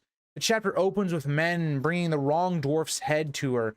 A bit of, again, foreshadowing to Penny's arc in Dance. But Cersei it seems, has grown closer to Qyburn as he tells her that he has put the mountain's head in a box to send to Duran, which is interesting because we're going to find out that that's just straight up a lie. So it is interesting to look at kind of what are Qyburn's motivations. Like, why keep the mountain alive? Like, why do that? Was it for his own, like, research purposes? Is the mountain really under Qyburn's control, not Cersei, so he can kind of use the mountain to do whatever he wants to? Who knows? But we also see how Cersei is so egotistical as she changes the system that Aegon had put in place, and it has been in place for 300 years. She starts changing the titles to represent, or I guess to look at and equalize what the free cities were doing. So we no longer had, like, Master of Coin. She didn't like people having the title of Master, which is so egotistical, right? It shows how paranoid Cersei is of other people having power around her. And that is kind of the big driving force here. But again, we see that this small council includes people that just are not up to par, right? These are not people that, you know, should be in these positions. If you look at in the past, right, where we would see major houses on small councils, you know, Lannisters, Tullys, maybe the Aarons. Aarons really were prominent in the councils during the Targaryen era. We don't see that here, right? We see Aurane Waters, we see Harris Swift, we see Giles Rosby, we see Pycelle, Qyburn, Orton Merryweather as the Hand of the King, and Jaime, who is not present. Notice none of these people are really that powerful in any really regard. Pycelle is really the only one here probably qualified to be on this small council. And so it just shows you that Cersei doesn't really understand how to rule, right? And I get what she's trying to do here, right? She's trying to take out all the Tyrells on her council. But the issue is you shouldn't be pushing away that alliance. You should be using it to either take, you know, Reach Bannermen and make them loyal to you instead of the Tyrells, which is what Kevin does, you know, at the end of Dance. Or, you know, you should be just trying to strengthen your alliance in general.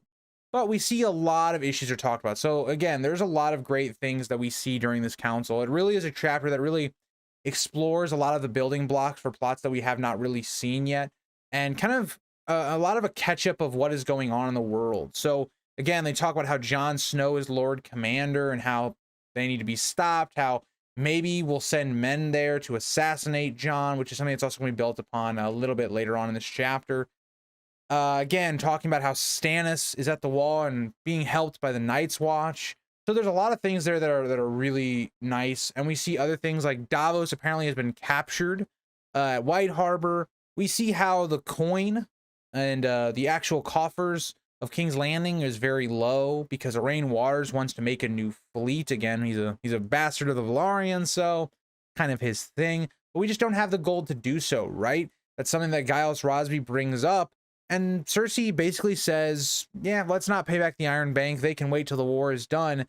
That's not the correct answer, because now you're going to push the Iron Bank to go into some other candidate that might be more competent of paying them back, because all they care about is getting their money back. And so that is the whole big thing here. And it just shows Cersei's just inept at ruling. She's making obviously bad decisions. And we even see how Cersei, you know, just takes Aurane's side because she's kind of lusting after him, because he kind of looks like Rhaegar to a degree. We also get, again, information on the situation in Dorne, which we saw with the Areo Hotah chapter. We get some information on how fake Arya has been sent up with Roose Bolton and the situation there, how Moat Cailin is going to be solved. We know, again, in Cersei's mind that Balon Swan is being sent to Dorne as well on a secret mission. We see Littlefinger is being besieged at the Eyrie by the Vale Lords. and other events like the High Septon dying and sparrows coming into the capital. But afterwards, we also see a really dumb maneuver here from Cersei, as she tries to entice Osney with her body and offering him rewards to sleep with Marjorie and kill Jon Snow. Really dumb. You're trusting the wrong people with such a big task. It's just completely stupid. You're trying to frame Marjorie and all of these things when it's like, why are you trying to destroy the relationship and the alliance that Tywin pretty much built? It doesn't make any sense, but this is still a very good chapter. It maybe goes on for me for a little bit too long, but in my opinion, we learn a lot here about what is going on in the world and really shows how awful and egotistical Cersei is at ruling. So again, I think a good chapter for me, and this to me is now where we're going to hit probably my favorite section of A Feast for Crows. This Victarion, Aeron, Brienne, and then Arion section of the book is just top tier.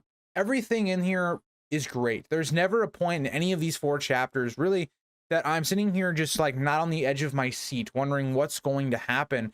I think maybe with Brienne a little bit because it's kind of a slow burn, right? It's a slow, meticulous building up until we finally get to the big payoff of Brienne's kind of arc so far in the story. But to me, let's start with chapter 19 and we'll get there. But Victarion 1, this chapter, again, one of my favorites of the entire book and is a prelude to the King's Moot. We pick up with Victarion reaching Old Wyke and establishing his character and much of his background in this chapter as to where he has really been throughout the main series. Again, he is this person that has been Balon's really commander-in-chief. He's the leader and commander of the Iron Fleet. He has been encamped at Moat Cailin this entire time, holding, again, that so that the North could not get back up. So again, an interesting what if is if, Robb and Victarion had a fight, for the Moat Cailin. And that's what originally Robb's plan was. So that could have been really interesting. But really what this chapter is about is, again, showing the battle lines, giving us more of these characters where we've only heard about these characters, right? We've heard of Euron a few times up to now with Aeron and Asha and a little bit earlier on in the series. But this is where we're going to meet Euron. We're going to meet all of the players. We're going to see the entire chessboard, what it looks like. And we're also going to get more into Victarion's background, what makes him a compelling character, his really dark things that have happened in the past, with him killing his own wife because of the things that Euron, did with her and all of those things. So it's a really interesting chapter for a lot of those ideas, but even just for the plot relevance, right? It's the final person kind of showing up to this King's Moot before we kickstart the entire big plot. But we see a lot of the tension between Victarion and Euron being built here as well. And Victarion, upon reaching Old Wyke, begins by hosting a feast to gain more support at the King's Moot. Again, this makes sense, right? You bring all of the major lords and all these people that have a lot of influence to try and rally them to your side. And Victarion has to think already that he is the person that is the most popular candidate, right? He's the person that's been in charge pretty much the entire time during Balon's reign. He is someone that has gained a ton of respect from literally everyone. So he is definitely the front runner. So you don't do something simple like this. It works really, really well. But something else that Victarion shows of how he's very smart when it comes to military strategy is when he comes to Old Wyke, he right away makes sure that no one can really leave. Like, he makes sure that you're on ship if, he can't leave. If Victarion becomes king, it allows it where there's no conflict after this, right? If someone is not going to bend the knee to him, they're going to be imprisoned, right? There's no getting away. But at this tent and feast, we see Asha arrive and taunting Victarion when Euron enters the room. And this is where the entire chapter just flips in tone, right? George does such a great job. It almost kind of in a way feels like how the Red Wedding felt, where there's this underlying tone and then it just kind of flips. That's kind of what seems like's happening here, where Euron enters or there's a lot of things I really enjoy, because let's think about just the writing of how we even got here, right? Asha has already been introduced, so we already know everything going into this King's Moot from Asha's point of view. We know that Asha has been given the information that she cannot win this King's Moot. So how is she going to play the game? How is she going to implement her ideology, right? Her ideology is very different. She doesn't want to continue the war. She wants to make peace with the North and get what they can and start trading and increasing the wealth of the Iron Islands, which is a very smart plan. But we know all of that. And again, I've talked about this. George could have said, screw having an Asha POV and just introduced her with Victoria. And it kind of would have worked more or less the same, but I love that he introduces Asha so we know more about her, right? We are someone that sympathizes with her much more before we even get to this part. And again, you can even build this on Aeron as well, who Aeron being at this feast, we know his motivations. We know what he's trying to do, how he is trying to pave the way so that Victarion can become king. So all of this is nice because we kind of have a POV of really all of the main players in this story outside of Euron. So when Euron comes in and he has this eerie turn, a complete shift, and I will say this is one of the most badass entrances and scenes in the entire book. When Euron has his speech about how he has been everywhere and says, when people see my sails, they pray. I love it. It's one of the best just lines, paragraphs in all of A Song of Ice and Fire. And to me, it just shows so much about him, where we can see him as being this character that feels like he's above the gods. He is someone that is willing to do bad actions for his own gain. And it's a really great introduction. It really gives a good indication of Euron kind of being this villain, but someone that's really a compelling villain. This all gets us to Victarion and Asha as they try to work things out. They have this talk alone together after Euron leaves. And it really reminds me a lot of Renly's Peaches chapter, because we, the audience, are sitting here going, Renly and Stannis make peace and attack the Lannisters so that all of this is done. And we're sitting here in the same way. You know, we've been in Victarion's head. We've been in Asha's head. We want them more or less to work together to bring down Euron. He is the big bad. But that is not the case. So it gives off a lot of Renly's Peaches vibes where Asha is saying, let me be your hand of the king. Let me help you and I will back you, more or less. But we see Victarion's prejudice, things that he will not accept, right? Women cannot be in this position, and that Victarion doesn't need a hand of the king, right? And so a lot of that gets in his way, and it creates such issues because it's going to have an actual lasting effect when it comes to the next chapter. If Asha had completely backed Victarion, things could have gone much differently. I mean, it still could have gone to Euron because Euron still had a very good plan to manipulate the King's Moot, but I think they stood much better of a chance. They would have had more support going for them, but it is not to be. But again, Asha is someone that's not stupid, right? She's not someone that has this blind arrogance and pride where she understands that her position is not good. She really cannot win. But if Victarion's not going to agree to this, she will try her best. She will fight to do it, even though it seems like a lost cause. And again, I noted that this gives me kind of the same vibes as Stannis offering Renly the position of his heir. Like it makes a lot of sense as to why that is reasonable, right? Victarion making Asha hand of the king is not asking for much, right? That just means Asha is basically an advisor to Victarion. And even on the flip side, when you look at Renly and Stannis offering Renly the position of his heir still means Renly is probably going to become king because, again, he doesn't have any male heirs. And we also know how Stannis feels about, again, who is to come next, as he is someone that believes that Aegon II was the true king, right? That Rhaenyra was the usurper in the situation, that women are not supposed to be ruling. And so it kind of comes off the same in that way for me, in that opinion. So that leads us to Aeron 2. And this is by far my favorite chapter of this book, and is easily either in my top 10 or right there with him. I don't remember when I did my top 10 chapters, if this was an honorable mention or if it was in my top 10. I would like to think it was in my top 10 because I absolutely love this chapter. But this chapter's pacing to me is fantastic. It is a slow build. Each page seems to heighten the stakes. Even in my first read of this chapter, I felt the same feeling I had with the Red Wedding chapter. Something was just not right. Like, there was this underlying tone that I felt like everything was going too well. Like, something seemed a little off. And even when we're sitting there in Aeron's head and we're sitting here going, Victarion, talk last. Do not talk first. If you talk first or you talk second, you are going to lose. And so I thought about this the whole time. And this is all for a payoff of, again, Euron becoming king. Almost completely based off of Victarion and Asha's mistakes, right? Not banding together, the times at which they decide to speak, their infighting that separates the two. It's, again, it all allows Euron to take it to the next level and become king, because another thing that these two do not really understand is how to manipulate the Ironborn, right? Whereas Euron is someone that knows what the Ironborn want. They want more. They want to be returned to their actual full glory. If we remember back with, again, Aeron during Aegon's conquest, the Ironborn had control of not only the Iron Islands, but also most of the Riverlands as well. Even going like all the way to the other side of the land, right? Going from all the way to the west to the east, they had one of the biggest like empires that Westeros has probably seen. And so when you stroke that genius, idea with the Ironborn, plus you talk about bringing dragons, something that doesn't seem really plausible, but Euron is this very mysterious character, it makes it to where you're sitting here going, yeah, of course the Ironborn are going to support that proposition over Victarion's, which is Victarion's is more, it's more or less a miniature version of what Euron does, right?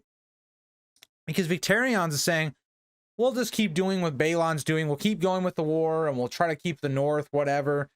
It's not that enticing, right? It's more or less like kind of just playing into what he thinks the Ironborn are going to want to hear, but not doing anything that takes it over to the top to gain being king automatically, even though he has a lot of that popularity, a lot of that richness. And Asha's position is just doomed in general because she's too progressive too quickly.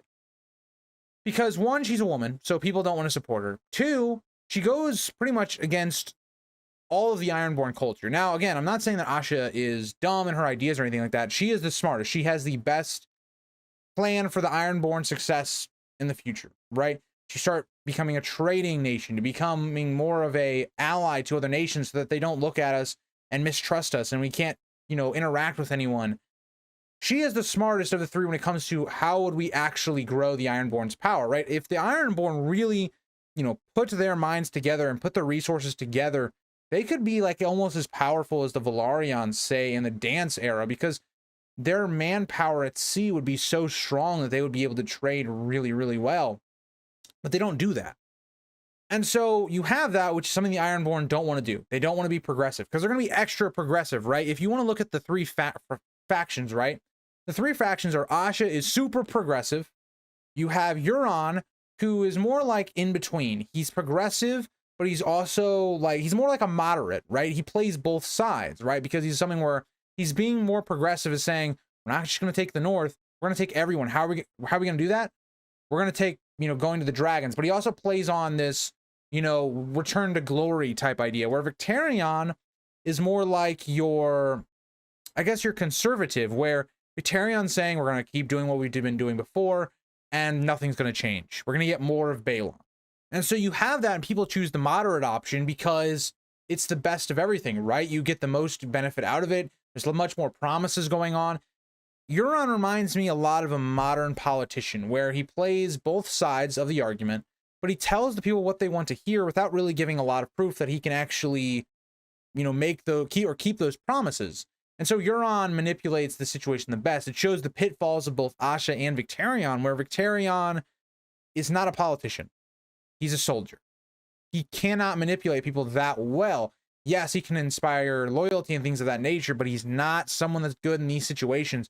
And Asha, her pitfalls kind of fall where she's too progressive too quickly, right? You don't want to overwhelm this culture with things that they've been doing things differently for hundreds, thousands of years. So yeah, I think there's kind of your pitfalls. But the best part about all of this is we're not in Victarion's head. We're not in Asha's head. We're in Aeron's head. And Aeron, we know specifically wants Victarion to become king. And so as we're seeing some of these minor claimants, trying to make their claim, none of them really have any chance. We start to see that Aeron wants Victarion to speak at a certain point, and it's too early. Aeron is part of this and making a mistake, kind of nudging Victarion on to make his claim too early. But we see how all this plays out in front of Aeron because Aeron is helpless, right? Aeron cannot interfere in this and all of that. And so we see this as a horror where Aeron is helpless to do anything. And so when we get to the point of this where Euron finally becomes king, it's basically Aeron having a breakdown. Like, this can't be happening. How did this happen? Of all the options, why was it Euron? We also get some more hints to the dark background between Euron and Aeron, and it's just perfect. The way this chapter is paced and written is just perfect. We even have, again, more of this mystery of this dragon binder horn that apparently can, you know, tame dragons to Euron's cause, which has interesting implications onto Dany's plot, which we'll see in the next book. And again, it has this alarming effect on the blower, which is something that, again, is very interesting. The result of all of this is that Euron is hailed the king to Aeron's horror. You would think after such a great chapter that our good chapters may take a little dip here. We could not be further from the truth. As we get to chapter 21, Brienne 4 is obviously, in my opinion, Brienne's best chapter, where it's her traveling through Cracklaw Point. It's her, you know, going about on this quest to try and figure out who is at the Whispers, who is this, you know, fool or jester type. And she thinks that it's, you know, maybe possibly Sansa and Dantos, but we know that's not going to happen. So it's this whole mystery of this chapter, figuring out, okay, why are we going here? Like, what's the importance of this? Who are these people? And I will say the one pitfall of this chapter is kind of the first half, where it's kind of a slow build of the mystery and the eerie feeling of the Whispers. It does kind of feel like a lore dump, right? Like, we get a lot of lore into this area in Westeros and a lot of the histories with like the crabs, for instance. But I do love the dynamic here between Dick Crab and Brienne. We see how her past does not allow for her to trust Dick. We understand why she doesn't, again, which makes his death all the worse when we get to it later on. Now, we know, again, Dick was someone that maybe still wasn't the most trusting, but he is someone that, because Brienne finally does start to trust him, giving him a sword, letting him go into combat with her, it actually ends up getting him killed. So it's a nice, again, arc for Brienne, where we see that she still is struggling and dealing with not being able to trust men specifically, and how that impacts the decisions. That's how that impacts the way things happen in this chapter, in her arc as a whole. We see Brienne and our group traveling through Cracklaw Point and finally reaching the Whispers, which is an incredibly cool place, which builds the tension before the final fight. Again, it's this place that seems haunted, right? This is a perfect, like, Halloween chapter, you know, for, you know, Halloween, because it's so eerie. But one of my favorite parts of this chapter specifically is kind of getting, you know, some of the history on the people of Cracklaw Point and how they bent the knee to Visenya and her only, and how they still consider themselves Queen's men and men of the Targaryens, not of the Baratheons. But either way, we get to the Whispers and the trap is sprung, as we see 3 of the brave companions are hiding out: Shagwell, Pig, and Timian. All men who are in the brave companions involved in Jaime losing his hand and even planning to rape Brienne before Jaime steps in. Unfortunately, Crab is killed early, but Brienne fights the 3 off with Oathkeeper, giving a fitting end to all 3. We also see Pod, who has a nice little, like, mini arc happen where he's actually able to get involved in the fighting and, again, kind of saves Brienne's ass a little bit, kind of how he did with Tyrion, again, as he's throwing rocks and basically, like, just hitting people in general. But we also get the last reveal is that Hyle Hunt was sent to follow them on Rhaenys Tarly's orders. An incredibly mysterious, sad chapter with Dick's death, and again, it goes full circle as Brienne had to trust Dick use a sword, and she could never fully trust him before he died. In my opinion, if this chapter was not so long and lore heavy in the first half, it would be one of the best chapters of the book. Still, this chapter for Brienne is fantastic. Great chapter, Brienne. It's not perfect, does have its pitfalls at times, but again, to me, just a really great culmination of, you know, the first 4 chapters for Brienne's arc. And then, you know, now again, this is the whole point, is like, we're kind of getting to this part of the, you know, book where we're seeing a lot of our payoffs, and now we kind of have to rebuild those stories, right? So now, what is Brienne's storyline going to be about, right? Like, what is her purpose now is what we're going to have to rebuild back into with Brienne. The Dornish plot, the Greyjoy plot, how are we going to go forward with Euron becoming king? How is that going to affect Asha? How is that going to affect Victarion? How is that going to affect Aeron? The Dornish plot, which we'll get to, you know, here at this last chapter that we have, you know, how is that going to reset the entire Dornish plot? What's going to happen there? So chapter 22 is Arion 1. And again, what can I say about this chapter that I haven't already said in the past? I love this chapter quite a lot. I think the King's Moot is my favorite. This is probably number 2. That might change depending on how we go further in this book. I might have a little bit of a change of heart, but for me, I love this chapter. I think this one was specifically an honorable mention in my top 10 Song of Ice and Fire chapters videos. But to me, I love the way this chapter kind of feels again like the Kingsmoot, where everything feels too easy. Like their plan is going just too easily. And we see how that kind of all blows up in their face. And, you know, when you get two of the best chapters in the Song of Ice and Fire of all time, right? I've already talked about how the Kingsmoot in this chapter specifically are either close to my top 10 or in them. It's just fantastic, right? And you're really rewarded really heavily if you actually paid attention, if you really got invested in the Greyjoy and Dornish arcs at this point of the story, where, you know, you're reading this and this chapter, it almost feels like you don't know what's going to happen, because we haven't spent a lot of time in Dorne, right? We've only had 2 chapters up to this point with Aerys and Areo, but you already know so much about it if you were paying attention. You know, what is the atmosphere of Dorne, right? Doran is a very cautious person, but he's not dumb, it would appear. We see that Areo Hotah has kind of foreshadowed this conflict with Aerys, because the Oakhearts and the Dornish do not really have good relations. We see this also foreshadowed with Darkstar and Aerys Oakhart as well. This chapter again follows right after Aerys' first one and sets in motion the plot to crown Myrcella as the Queen of Westeros. So again, an extremely interesting premise already. Like if we look at the Greyjoy one, who is going to become King of the Iron Islands? An extremely interesting premise. Right here, another extremely interesting premise, because you have so many questions right off the bat just hearing that. How is Myrcella going to react to this? How are they going to get her out of the capital? How is Arianne going to pull this off, right? So you have so many interesting questions right off the bat. But in this chapter, we are given more into Arianne as a character. Again, we've only seen her very little through Hotah, and we've also seen her through Aerys' eyes. And again, Aerys is madly in love with her. So we're really going to see the real Arianne for the first time in this chapter. And again, we're also introduced into another very interesting character that we do really, even to now, do not have a lot of, you know, information on, being Darkstar. From the very get-go, something just feels off, feels wrong. Everything is going too easy, but there's an underlying tension in the group.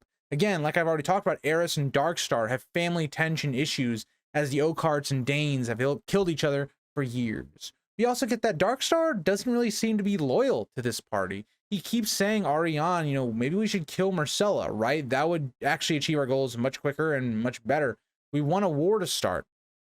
And so, yes and no, right? Because then it also has its own repercussions. You're having all these different ideas of how to deal with Myrcella. That's another interesting aspect of this chapter. But what is interesting out of all of this is that in Aerys, you know, his chapter, it kind of, he doesn't come off as an idiot, right? Like there's certain things where you're sitting here going, okay, I see his side. I still think he's kind of an idiot, but I still see why he's doing it and how he's manipulated. In this chapter, Aerys comes off as someone that is really stupid. He comes off as someone that is really just in his lovey-dovey feel for Arianne. Like he comes off really dull-witted. And even Arianne notes all these things. Like she talks about he's a great in bed, but he's not very good company when it comes to wit. He's not very like funny. He's not smart. Any of those things. He just comes off very overbearing for Arianne. And these are all things that are important to consider into his actions later on in the chapter. We really see how Arianne is more using Aerys than anything, right? And again, Arianne doesn't want anything bad to happen to Aerys, but she also is not like, this is going to be the dude I'm going to marry, right? She's using him to get to Myrcella. But overall, the party travels through the desert, and they are eventually going to get to this river. They needed to, again, go on it, but they are caught at the river by Arya Hotah and his men, which completely shocks Arianne's world, because again, Arianne feels like she was so careful. She feels like she took all the right precautions, right? This is very few people knew what was going on. And so right away, this introduces a very interesting idea. Who betrayed Arianne? We still do not know the answer to that to this day. It's been something I've speculated at, other people in the community have speculated at. I am someone that believes it's Tyene because of how she is referred to by Arianne in this chapter, and also kind of in the Aerys chapter as well. But it's, again, a really big mystery that we still don't know. But that's also going to be a question that we're going to be asking ourselves as we go forward with Arianne's plot. They are outnumbered, right? So Arya's forces are much greater. Everyone is putting down their swords, but Aerys Oakhart.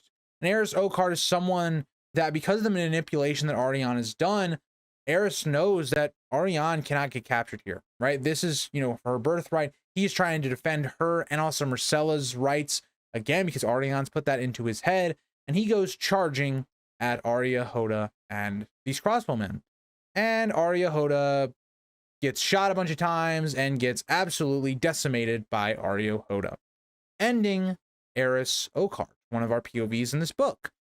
And this is one of those twists where you're sitting there and your mouth is open because it didn't seem like it was going to happen this way. And the whole time, Arianne is sitting here speechless. Her tongue is stuck in her throat. She doesn't know what to say. And it feels like Arianne is someone that has kind of been awakened as to how politics are really played in Dorne. It's just a nice payoff to everything that was established with Hotah. And even when you look at Criston Cole's end, I won't go too far into it because a bit of spoilers for House of the Dragon, but it's very similar as to the character route of Criston Cole when you really think about it. So it's a nice foreshadow when you look at how Jaime and also Arianne has established that. And at this, Arianne almost seems to be just not knowing what's going on, right? And I think this makes a lot of sense. The horrifying thing she just witnessed, someone she's been sleeping with, even though she might not have cared for him as much as he cared for her, it's still horrifying to watch someone die in such a brutal fashion like Arys does. And all the while, something else happens. We're not really even sure what actually happens until later, but Myrcella gets her ear taken off by Darkstar as he tries to kill her as he runs off. Chapter ends with Arianne asking one question: who told? And Arya Hotah responds, someone told. Someone always tells. It's a great end, right? Because it kind of encompasses the Game of Thrones as a whole, right? With Littlefinger is like, you can trust no one. This whole idea, and it really comes right back here with Arianne, because we know she was betrayed by someone. Someone had to have betrayed her. And so when you go and you start looking through all the characters that know, it's very difficult to figure it out. And Doran doesn't even tell Arianne that answer to begin with.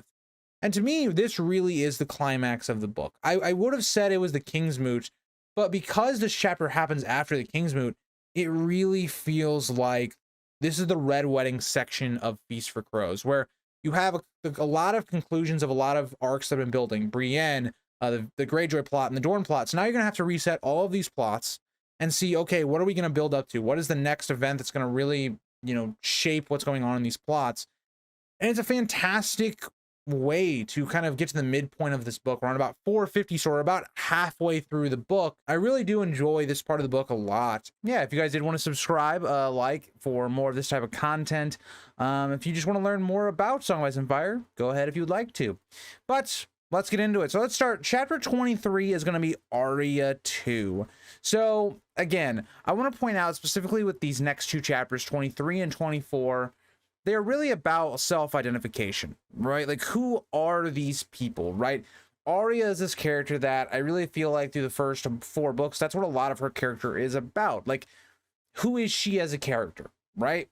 And so with Arya's main focus in this chapter, it's going to be about putting aside Arya Stark to go down this path of being a faceless man. But mainly in this chapter, we see what is she doing in her daily life, right? Like, she's not even an apprentice yet. She's still just kind of a worker here, right? So what is she doing at this point? And a lot of that is kind of just, she's cleaning the temple, she's washing bodies, she's helping in the kitchen. Very mundane stuff, nothing crazy. She's not really getting into her training yet. It's all about, I feel like, the Faceless Men seeing her commitment to the order and seeing who she is on a, daily routine. And so that's going to be something that the Kindly Man also constantly asks her about, who she is, and can tell that she is lying each time and that she is still Arya. Again, the whole idea is we're trying to separate who she was in her past life with who she's going to be in the future, and that is no one. And right now, Arya is still someone that is too headstrong in the ways of being Arya Stark. She has all of Arya's possessions. That's going to be a major importance going forward in this chapter. And as I talk about this, she eventually has to get rid of her possessions, to get rid of her past self. But she does this, but she cannot get rid of Needle. Again, this is her last tie to her family, right? She's lost so much of her family. And Needle is just that last thing holding on to her past life with Jon, giving that to her before she left for King's Landing. And so she can't throw it into the water. She can't get rid of it. So she hides it under a rock on the steps back up to the Temple of House and White, or the House of Black and White. And so my favorite part of this chapter is that after the commitment by Arya, the Kindly Man tells her about the origin of Valyria. It's still something that we use when making theories or trying to speculate about what happened in the Doom of Valyria. because we're given this whole story about in Valyria, there would be these slaves from other conquered areas that would go into these volcanoes to mine and do things like that. It was very brutal, right? The temperatures were extremely difficult and hot, and you just lived in terrible work conditions. And so a lot of these people began to pray for death. And so it's, again, this idea and this theme of who deserves death and when is death needed to happen. It's going to be something that's really important in Arya's arc, because she is going to see Aeron, right, as someone that is, you know, needing of death. He has broken his vow and his oath to the Night's Watch, and so she gives it to him. But that's not necessarily the way the Faceless Men operate. And so that's a really big part of this, and Arya is going to have to try and learn that, even though she's not going to be that great at that, because she's still Arya. She's still someone that is fighting for, I guess, what is right and justice and revenge at this point. Those are things that she just does not know how to operate. And the best part of this foreshadowing is that Arya is like, well, she gives the people, the masters, the people that are in charge of the slaves, we should give them death, not the actual slaves. But that's not the way the Faceless Men work. The Faceless Men end up killing a lot of these slaves that are praying for death. And even the Faceless Men themselves originate in these slaves in these volcanoes in Valyria. And again, that's what I hope we get a little bit more about, right? Do we actually get more of a payoff to this? Do we actually find out exactly what happened? Because it's only hinted at, and we have to kind of figure out, okay, what actually happened here? Because the Kindly Man says that the masters and the people of Valyria, the people in charge, they did get theirs, but we're just not sure how. We're kind of left to speculate there. But by this time, Arya has been promoted to a novice. She is being trained by the waif, who is very mysterious, right? She is someone that seems very young, but she's apparently 30, but she doesn't look it. And our reasoning is here that the Kindly Man says that she took poisons that has kind of made her look this way. It's very weird, and it's very ominous to the future. But Arya is being trained to learn Braavosi, and as well as how to train her face. That's one of the things we get with her and the Kindly Man of, again, how do you train your face? Again, she wants to be able to change faces. That's something very difficult. It takes years and years. So the Kindly Man suggests that she train her face, right? To where, you know, it's going to look different and things like that. And also, again, how to tell someone is lying. So that's a lot of the things she's learning now, is those skills of perception and manipulation and more of the mummer's tricks. That's kind of what the Kindly Man describes it as at this moment. And so a lot of it kind of gives you the feel almost of what maybe Mel is doing, right? How she's playing a lot of tricks on people to make them believe things that maybe aren't true. And so that's something I really enjoy in this chapter as well, is that Arya is having to learn slowly. And right, George isn't just giving us all the magical elements right away, right? He's letting us kind of sit on this and let Arya make practical improvements, something that all makes sense. It's a reason why we don't get Arya a lot in these two books, is because a lot of this is just about Arya doing repetitive things that we can't really get back into her chapters, because it's her training a lot. It's her living a very mundane life so that she can gain these skills and or knowledge. But the chapter ends with Arya talking with the Kindly Man, and he basically talks to her about how the things I just talked about earlier, but also sends her to go learn Braavosi, get more in tune with the culture, and that she must leave them for a while. She is to take on the persona of Cat, who is from King's Landing. Overall, a great chapter. Again, it's not like one of these major twist chapters, but it's some great building for Arya and going forward with her character. It's some nice lore into the Faceless Men, kind of unraveling a little bit of what they're all about, even though we don't even know half of what we need to know yet about them. But we're still getting some nice themes in here about death and about self-identity, things that are going to be pivotal to Arya's story going forward. But that gets us into Sansa's chapter, which is just kind of a step up from Arya's chapter, where it's about kind of the same things, not about death really, but about self-identity, where Sansa is taking on this perception of being Elaine, right? She's being Littlefinger's daughter. And so she's not playing the role of Sansa, she's playing the role of Elaine, someone that's not as highborn, as someone that needs to be a bit more humble. And it's really interesting to see how Sansa does that while we see Arya kind of doing the same thing. So it's a nice little parallel between the Stark daughters that I really enjoy. But this one is really one of the better ones, right? Because in the first chapter, we saw how she was taking the role of Elaine for Nestor Royce. that was kind of the opening act to Sansa's whole arc so far. Where in this one, she's going to have to fool not Nestor Royce, but the entire Lord Declarants that are coming up to the Vale. As we talked about in a previous video with Cersei, we hear that the Lord Declarants are basically sieging at this point the Eyrie. And now she's going to have to put on this performance to fool them, right? To make it to where they don't believe she's Sansa, even though Lord Royce has seen her before on multiple accounts, right? So Sansa's gonna have to do a great job. Now, Sansa has, again, gotten older. She's changed her appearance, so it's much more difficult to spot, but still, Sansa has to be careful. And at this point, again, Littlefinger really has no choice but to let them up, right? They can't really stand a siege. They'll just get blockaded off of food. Eventually, they'll starve. Like, that's already kind of a part of the opening chapters. Like, Robin cannot get the preferred breakfast that he wants because of this siege, because of this blockade. And it's something that Littlefinger is going to use against them to guilt trip them and play on a little bit of their emotion. But before we get to that, we see how much power Sansa has. As she has power over Robin. She's almost taken the role of Lysa, or maybe not almost, but basically has taken that role over Robin. And we see how Robin is getting worse and weaker after Lysa's death. He's much more prone to fits of shaking. He is someone that is getting much more, how would I put this? Maybe angry, or he is someone that is acting way more like a kid now. And he is someone that is just unfit to rule the Vale. And he just gives you this vibe that he's going to die soon, just based upon how his physical state is breaking down. He's so fragile and small, as well as Sansa notes. But either way, after this, Sansa goes about preparing for the lords and ladies. She is the first to greet them and bring them into Littlefinger's chambers for the first meeting. But we see Littlefinger put on an absolute masterclass. Again, what we saw with Nestor Royce in the first Sansa chapters basically put on even further display, because he's taking on so many different personalities, right? You have Lord Royce, you have Lyn Corbray, you have Lord Hunter here. You have so many different people here right now that you have to basically play around with. Lady Waynwood as well.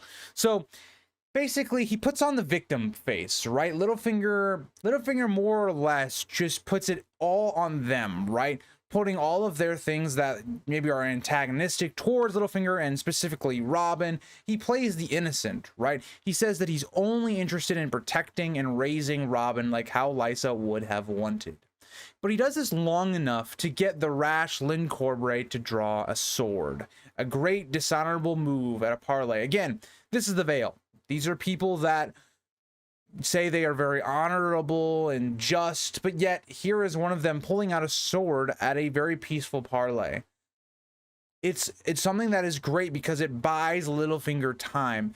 That dishonorable action now gives Littlefinger all of the honorable and just leverage. Even though we know Littlefinger is not one of those people, he now gains that upper hand, right? He can now spin it and put it all on them, because now the whole situation here is like, okay, this guy just pulled out a sword. What stops Littlefinger from bringing in all of his cell swords and the people that he has at the Eyrie and imprisoning these people? He would be in his rights to do that, but he doesn't, because he's trying to play the honorable lord.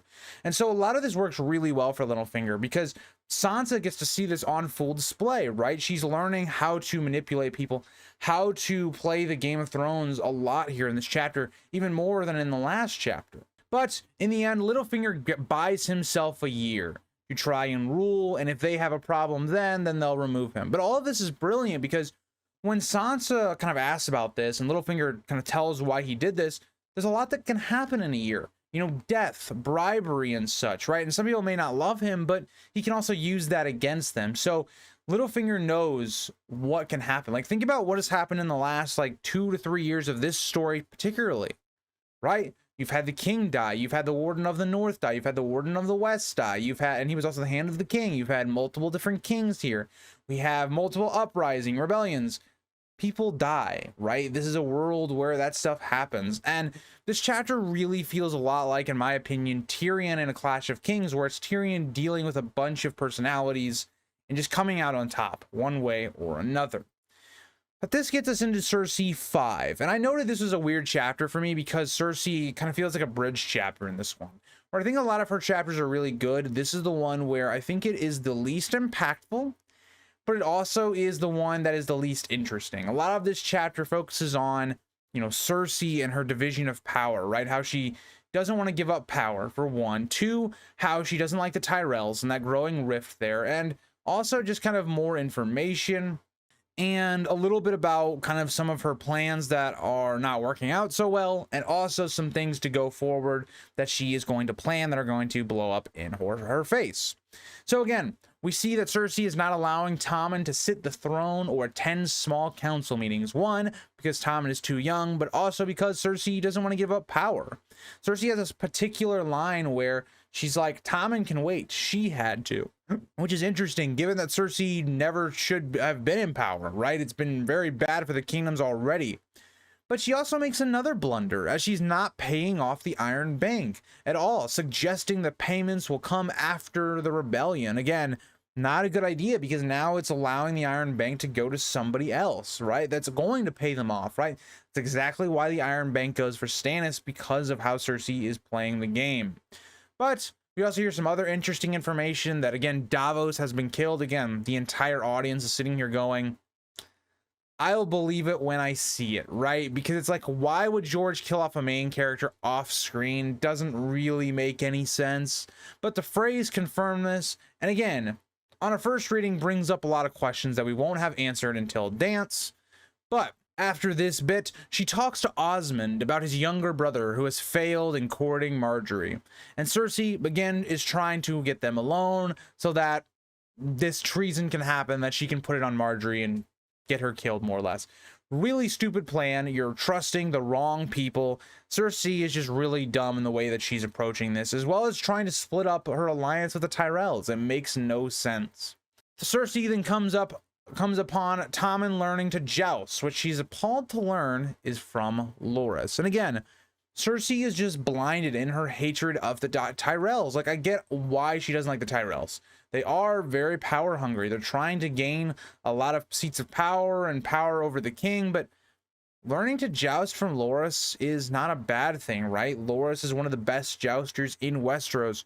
Why not have Tommen be, you know, getting attached to someone like Loras? It's not a bad thing. The problem that Cersei is going to see is, like, the reason she doesn't want Tommen to get close to Loras is because she knows that she's trying to get them all killed, more or less. That's the whole reason, but it's just not good reasoning. Qyburn then informs her of certain individuals being imprisoned in Dorne who are close to Arya. Wink, wink, I noted. But as well as a puppet show that was treasonous to Cersei. She grants Qyburn access to the women for his experiments doing these puppet shows. Again, it just shows, I think, in my opinion, Cersei, how she's so just awful. Like, who cares? It's a puppet show. Like, I don't know. That's the way I looked at it. But as she remembers the horrifying outcome of Sanel and the Black Sails, we're painting this really vivid picture that Sanel was tortured extremely badly. Again, if you don't remember, this is her handmaiden that was apparently betraying her for Marjorie and those things. But it's not great. And the fact that Cersei continues to give people to Qyburn, especially women, paints Cersei as a very cruel individual. But as we go from here, Cersei is in a bath when Tommen comes in, wanting Loras to teach him to joust. He wants to have a kitten, and also he wants to outlaw beats. And honestly, I can't blame Tommen here. Who doesn't want a kitten, for one? Two, beats are terrible. And three, Loras is a great jouster. These are all rational requests from Tommen, and you can't blame him at all. Who wouldn't want a king that outlaws beats? I'm just going to say it. But Cersei denies him, and she and Jaime once again have another argument, leading to Jaime being told to get out. It seems like a common theme. Anytime these two are in the room, Cersei tells him to get out. Even though Jaime is usually giving her good advice, she doesn't take it. She then has dinner with Falsey, I don't know how to say it, but Stokeworth and her husband, and they plot to have Bronn killed. Another dumb move. Trusting people like this that do not deserve your trust. Cersei is such a weird character because she's so untrusting, but yet she trusts the worst people possible. But with that being said, we do see that Cersei has great manipulation skills. That is something I do want to point out. She's good at manipulating people to do what she wants. But the chapter ends with Cersei thinking on the prophecy by Maggie and how she was promised to Rhaegar, but everything went askew. Overall, an extremely long chapter for Cersei, but it has its moments. It's not, bad. It has its moments, but it does go on for a little too long, and it's not great in my opinion. Cersei definitely has better chapters. And I want to get to Brienne 5. This is the chapter where I feel like Brienne really takes over as a dominant POV in this story. Whereas, like, her last chapter was good. It did take a little bit, to get there. But the second half of Brienne's chapter was really good in Brienne 4. It's where, she's attacking the bloody mummers and all of that. And you get in that fight. And it's awesome, right? It's really cool.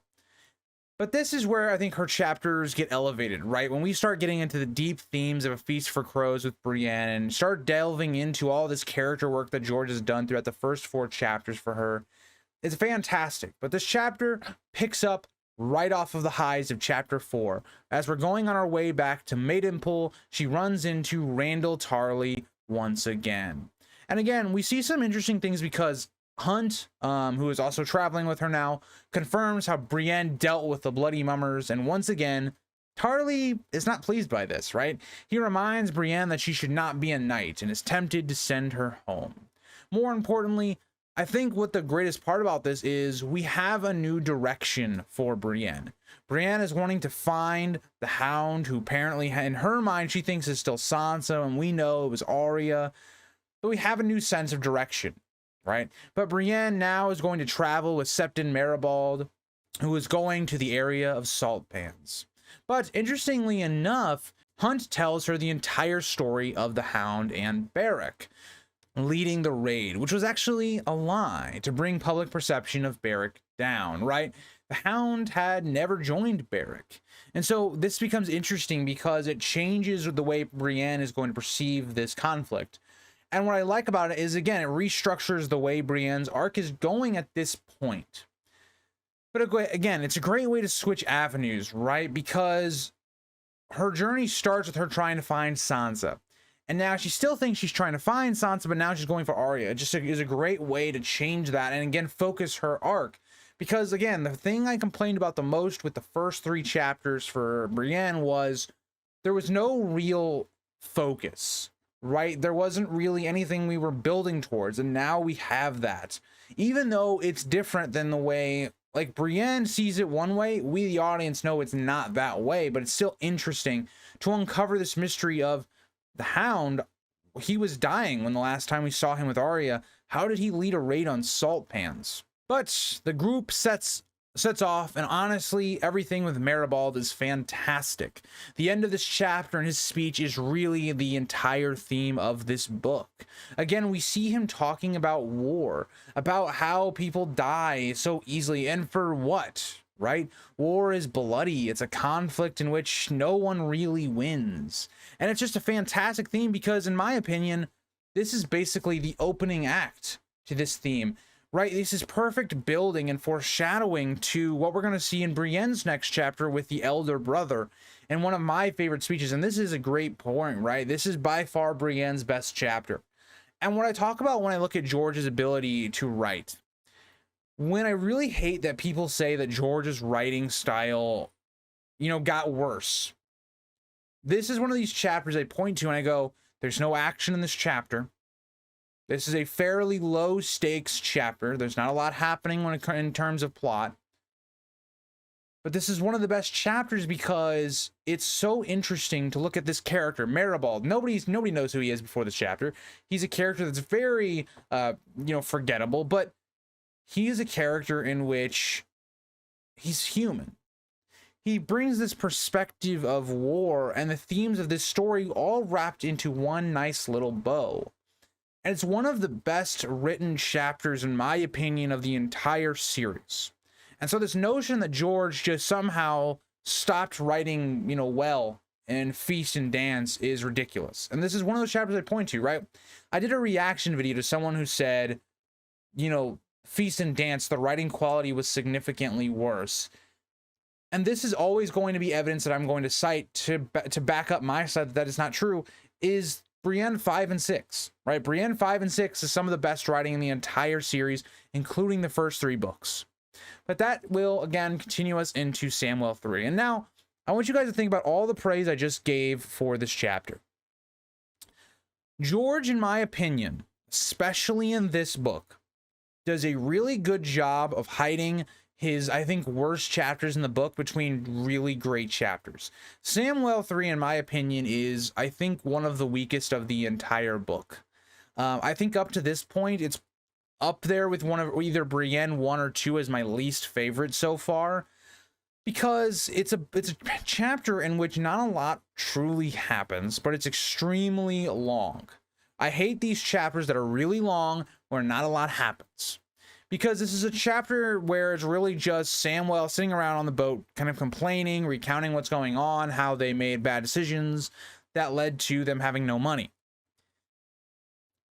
But I think it's interesting the way George puts it between Brienne, by far the book so far in this book, between Brienne's best chapter, and then the next chapter is going to be one of Jaime's better chapters, as it's his last chapter in King's Landing. So you put that all together, and you have Samwell 3. So again, Samwell 3 is more or less just taking up where it was in the last chapter. But again, I noted that this was horribly paced. The pacing is extremely bad. There's just not a lot happening. Not much happens here. There is some good stuff, right? But we'll talk about that as we go through the chapter. But we see our crew has arrived at Braavos and are struggling. Sam and Aeron have wasted all of their money again on things that they didn't need to be wasting their money on, right? They didn't really account for how much wood would be. They had a large room that was costing too much. Aeron was spending his money on women and alcohol for himself. Aemond at this point is slowly losing his mind and dying. It's a very somber and sad chapter because Aemond, a fan favorite, is dying. And we also see that, again, Sam and our crew are in a very poor state. We see that again, Gilly, has lost her child.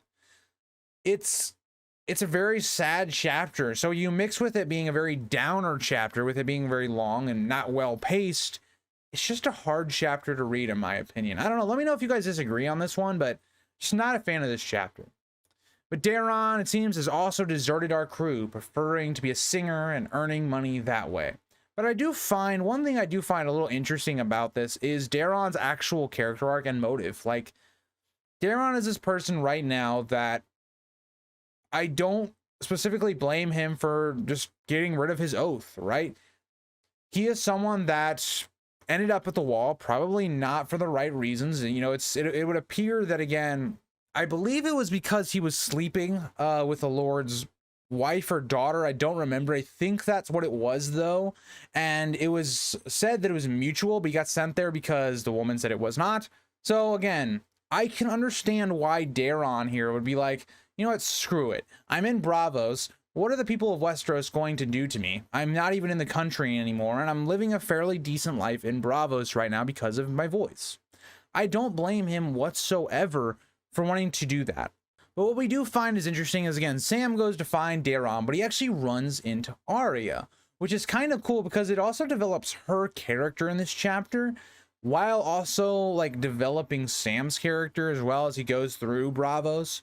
But I do find this really interesting because it shows that Arya is becoming more knowledgeable about Braavos, about the city and its people, as she helps Sam get out of a pretty sticky situation. We also do see a decent payoff as Sam sticks up for himself against Aeron. Again, the two get into a fight, and then he is pushed into the river, and he is eventually rescued, and that's how they get passage. So that, again, clears itself up pretty quickly. Like, that whole arc happens very quickly at the end, and 75% of this chapter is not that. 75% of this chapter is extremely slow. But I do enjoy Aemon's bit, like how the dragons killed every one of his brothers. I like, again, everything with Aemon. Everything in Aemon and Sam's arc has been really good, but outside of that, it's been really dull. It's been really slow and boring. And there hasn't, like, and I don't mean like as in slow and boring as like, oh, there's not a lot of action happening, there's not a lot of big plot twists or moves. It's like the dialogue, the themes even themselves aren't particularly that interesting in this chapter either. Like things with like Brienne in the last chapter that made it really interesting. It was a slower chapter in terms of actually plot movement, but the characters themselves, the dialogue, the themes are really strong in this chapter, or in that chapter, but in this chapter, they're just not. And also, we see that the ship that they're going to get a ride on is called the Cinnamon Wind. Interesting, because it's a nice callback and or connection to the ship that Dany had been asking about taking them to Westeros in a clash for kings when they were at Qarth, or Karth, however you say it. Which, again, is a nice tie-in to Aemon wanting to learn more on the dragons.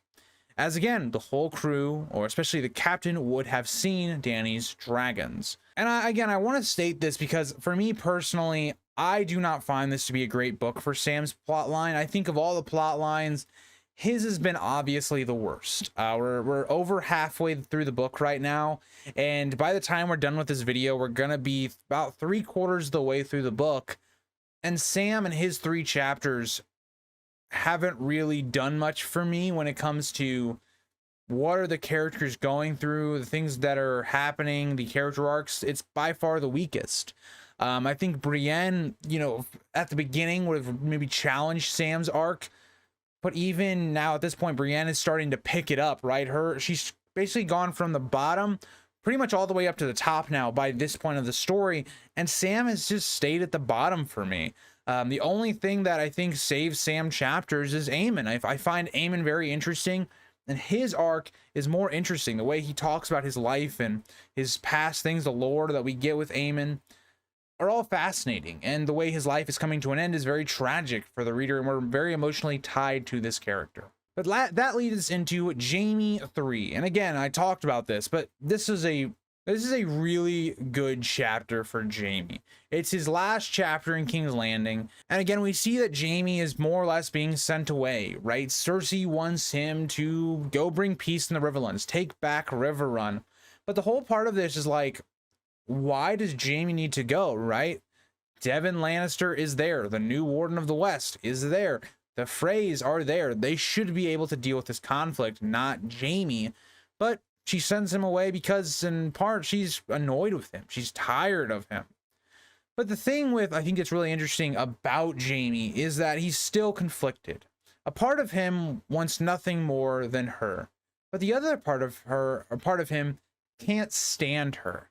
She is just an awful human being, and Jaime is even starting to realize that, but it's the internal conflict here that is going to be front and center as we go forward with Jaime, and it's going to be really apparent when we get to Derry in the next chapter, but not there yet. But again, it's just very interesting. Jaime has one of the more interesting character arcs that will come to a head in this book and also the next book. But what I do love about the way George takes Jaime's character is it specifically makes him go front and center against his biggest issues and conflicts, right? Because now that he's going to have to go to Harrenhal, because he's going to have to now come face to face with his conflict with Cersei and face to face with his past, he can't run from them anymore. So we're going to get the payoffs of those arcs. We're going to see Jaime evolving as a character because he's now away from Cersei, so he can actually focus on those things.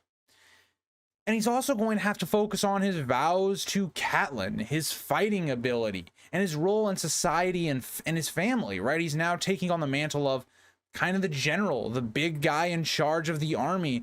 All of those things are really, really great. But Cersei sultans the wound as well, as she says Sir Osmond will command in his place, which Jaime really hates. One, because of Tyrion's words to him about all the people that Cersei has been sleeping with, and also because Loras is more fit to the role. And again, all of these things are correct from Jaime. He is just completely correct to think of those things. But the first part of Jaime's journey begins with them staying at Castle Hayford. Mainly, we get more dilemma into what happened to Tyrek Lannister, or on this channel he is known as Tyreek Lannister, in the riot at King's Landing. Again, I find this really interesting because George brings it up, it seems like once every single book after it happens. And it seems like why? Like, why bring this up and remind the readers of this unless it's significant? And I've also heavily cited this chapter when it comes to the Varys kind of puppet theory. And I just find this a little interesting because even Jaime suspects that Varys could have been involved. Varys had not been there during this riot, and he knows everything. So it seems very apparent that Varys was a little sus in everything that happened here. But we also see how Jaime has taken Ilyn Payne with him to help him practice swordplay because, again, he is silent. Ilyn Payne cannot tell anyone of how good or bad Jaime's skill is. Also, Ilyn can't write or read, so it's not like he can write a message to people either. So all of this is fantastic because it helps build Jaime as a sword fighter, as a commander, what he is, what he isn't. But where this chapter really picks up is at Harrenhal, because Jaime now has to basically see his past, right? He has been to Harrenhal with Brienne and that journey coming south, and this is a very pivotal moment of that, so he has to tackle that past as well. But we see him deal with the Mountain's men that had been left here behind and the prisoners, and it's a very brutal scene, right? We have a continuous also idea of cannibalism in this book specifically, and also the next book.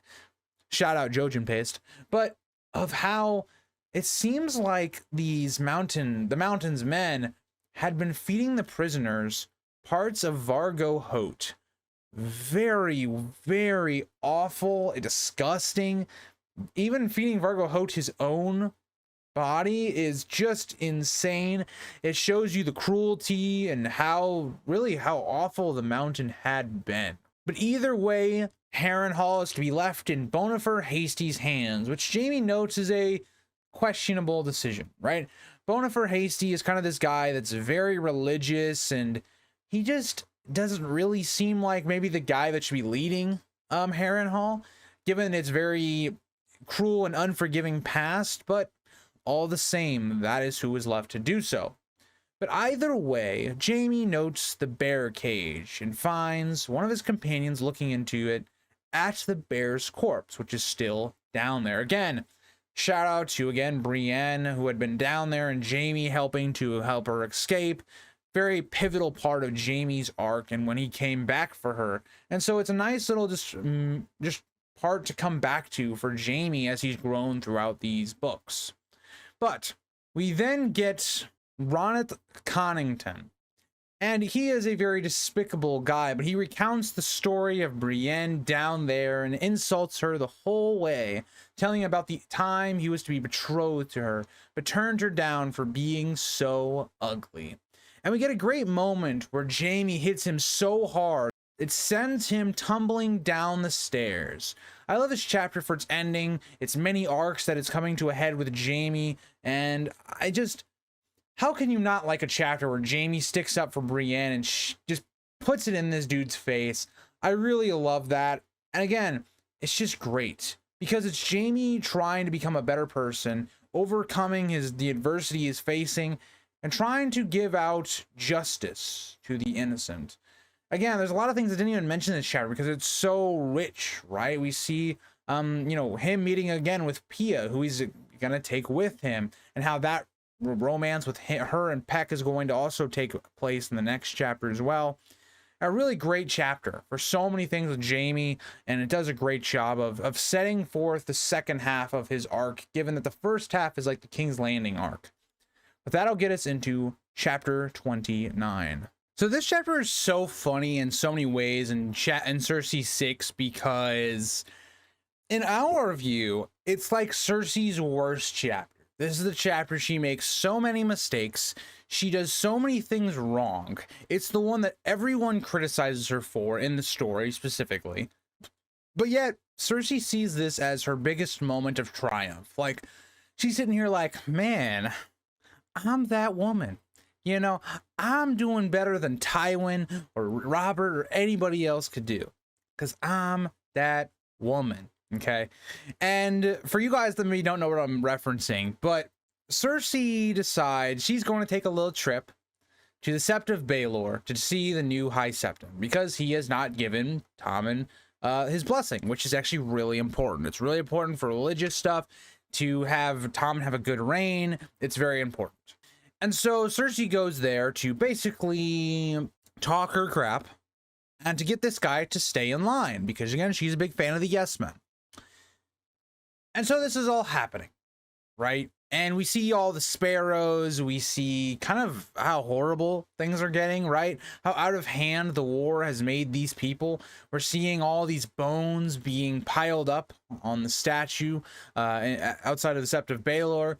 And it's, again, all of these faithful people that have been brutally killed and slaughtered, and their temples or their churches burned.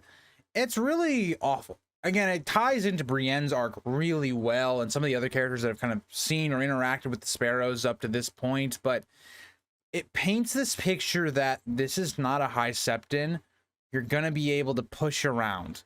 And Cersei still does not get that. But again, on the journey to the Sept of Baelor, we see Tyanna and Cersei again discussing Margaery's many companions, something that will come up later when Cersei tries to get Margaery arrested, which she does, to her credit, I guess. It kind of backfires, but you know. But the topic is if Margaery is a virgin, and how Renly was aroused on their wedding night, but she is uncertain if they did anything. Again, Tyanna is not the most reliable source, but you know, maybe, who knows? We don't really know here. We don't know Margaery's side of the story, and we also don't know if this is true or not. This could all be Tyanna just playing into what Cersei wants to hear, which is probably what she is doing. Either way, they are blocked by the sparrows. And again, we talk about the bones that are being stacked up by the statue / monument and all of that. But the worst part of this chapter is when she talks with the High Sparrow, and she completely underestimates this man.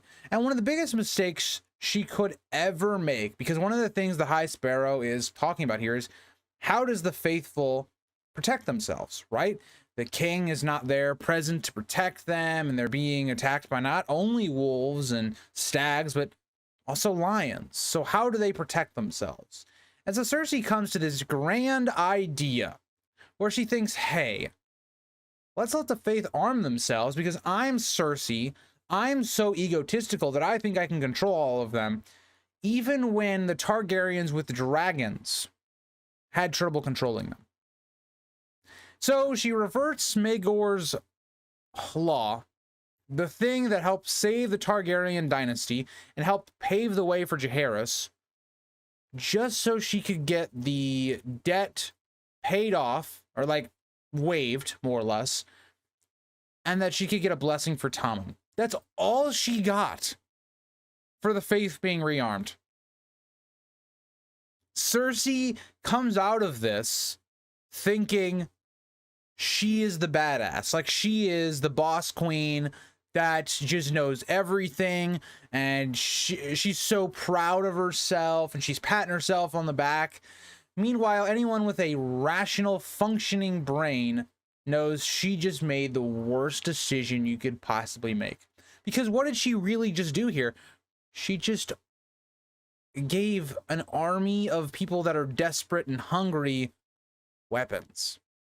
And Cersei herself has to realize she's not like the most holy. She already has rumors about her sleeping with her brother Jaime going around. It's not exactly hard to trace any of her crimes against religion, and she still does this. It's not great. But the last part of this chapter is her running into Margaery. And the two have some quips back and forth, but Cersei notes how one day Margaery's going to die. Again, isolating herself, making enemies with the Tyrells, making really enemies with the Faith as well, giving them power to strike back. Overall, this is still a great chapter because it perfectly articulates who Cersei is as a person, and also changing the landscape, what's going on in King's Landing. Very comparable to something in House of the Dragon that we'll see with Rhaenyra when it comes to King's Landing. For you people that know, you will know, and kind of how that whole landscape changes. Very similar to that, but again, like Brienne's chapters, it's a good way to restructure her plot. Given that, again, Jaime's not here anymore, she is the solo POV here. It's a good way of reshaping where her story is going, because as of right now, like, there has been focus to Cersei's arc, but it's been kind of on like, okay, her against the Tyrells, but how does she get to the Tyrells. This is kind of that way of kind of focusing that arc a little bit. So again, pretty great chapter, but that'll get us into Victarion 2. So Victarion 2 is a fantastic chapter because it's really weirdly paced given a normal chapter. A normal chapter is usually you start out slow and you build up to your conflict and you have your big stuff at the end. This chapter is weird because we jump right into a battle, right? We jump right into the battle for the shields with Victarion leading the Iron Fleet. And this chapter is really a catch-up. What happened after the Kingsmoot? We know that Asha flees. We know that Aeron is trying to incite a rebellion against Euron. So that's kind of that part of it. But we also see that Euron has taken his fleet and he sails them a little bit out of the coast so that no one would see their approach coming, and then swooped down on the shields. A pretty good plan. But we again see this all happening. We see Victarion leading the fleet and them winning easily because they outnumber the shields and the men that they have. We see him get into a melee with Talbot Seri, who gives him an injury to his hand, which will plague him going forward. But either way, after this entire battle, they go back to one of the shields where Euron is staying. And this is interesting because we see again this idea that Euron gets a lot of the credit, even though Victarion is doing the dirty work, something Victarion absolutely hates. But more importantly, this is really our first and last POV into Euron in this book. Yes, we will see Aeron Damphair in the Winds of Winter preview chapters, but again, we won't see any more chapters focusing on Euron's storyline after this one. So it's really important for George to establish this character of Euron, give us more of him. We don't have much on him, right? We've seen him at the Kingsmoot, and then we've also seen him at Victarion's feast, but just a little bit. It wasn't a lot. So this is a really important chapter to give us more into Euron the person. But even at this feast, celebrating their win over the shields, we see how cunning Euron is as he rips Newt the Barber away from Victarion. Again, Newt was one of Victarion's most trusted generals and or advisors, but it strips him of loyal men. And it is also a death sentence, right?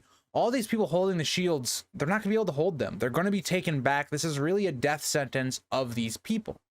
But what is interesting here is how the people led by Roderick the Reader are growing agitated by Euron's plans, right?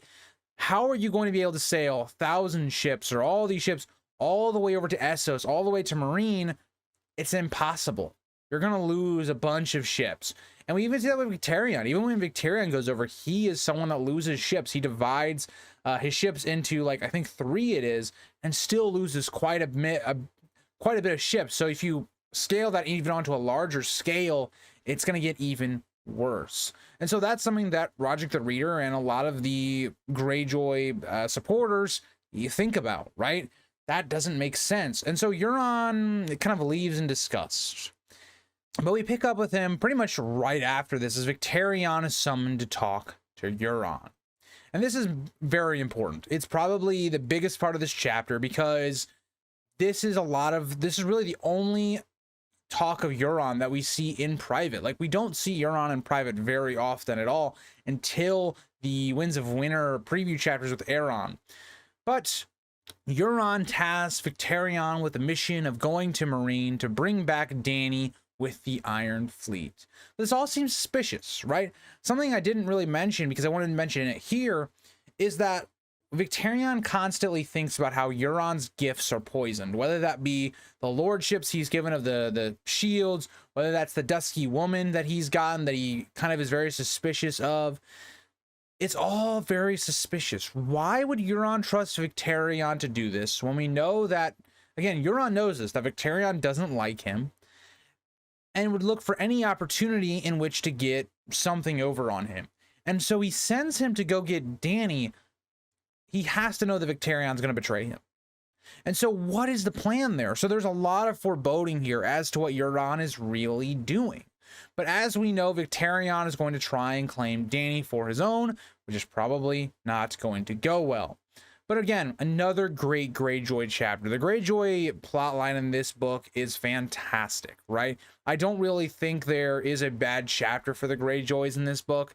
And so I really appreciate their storyline. They're, again, not a major focus of this book, but when they are in it, they are very important and very impactful to the story.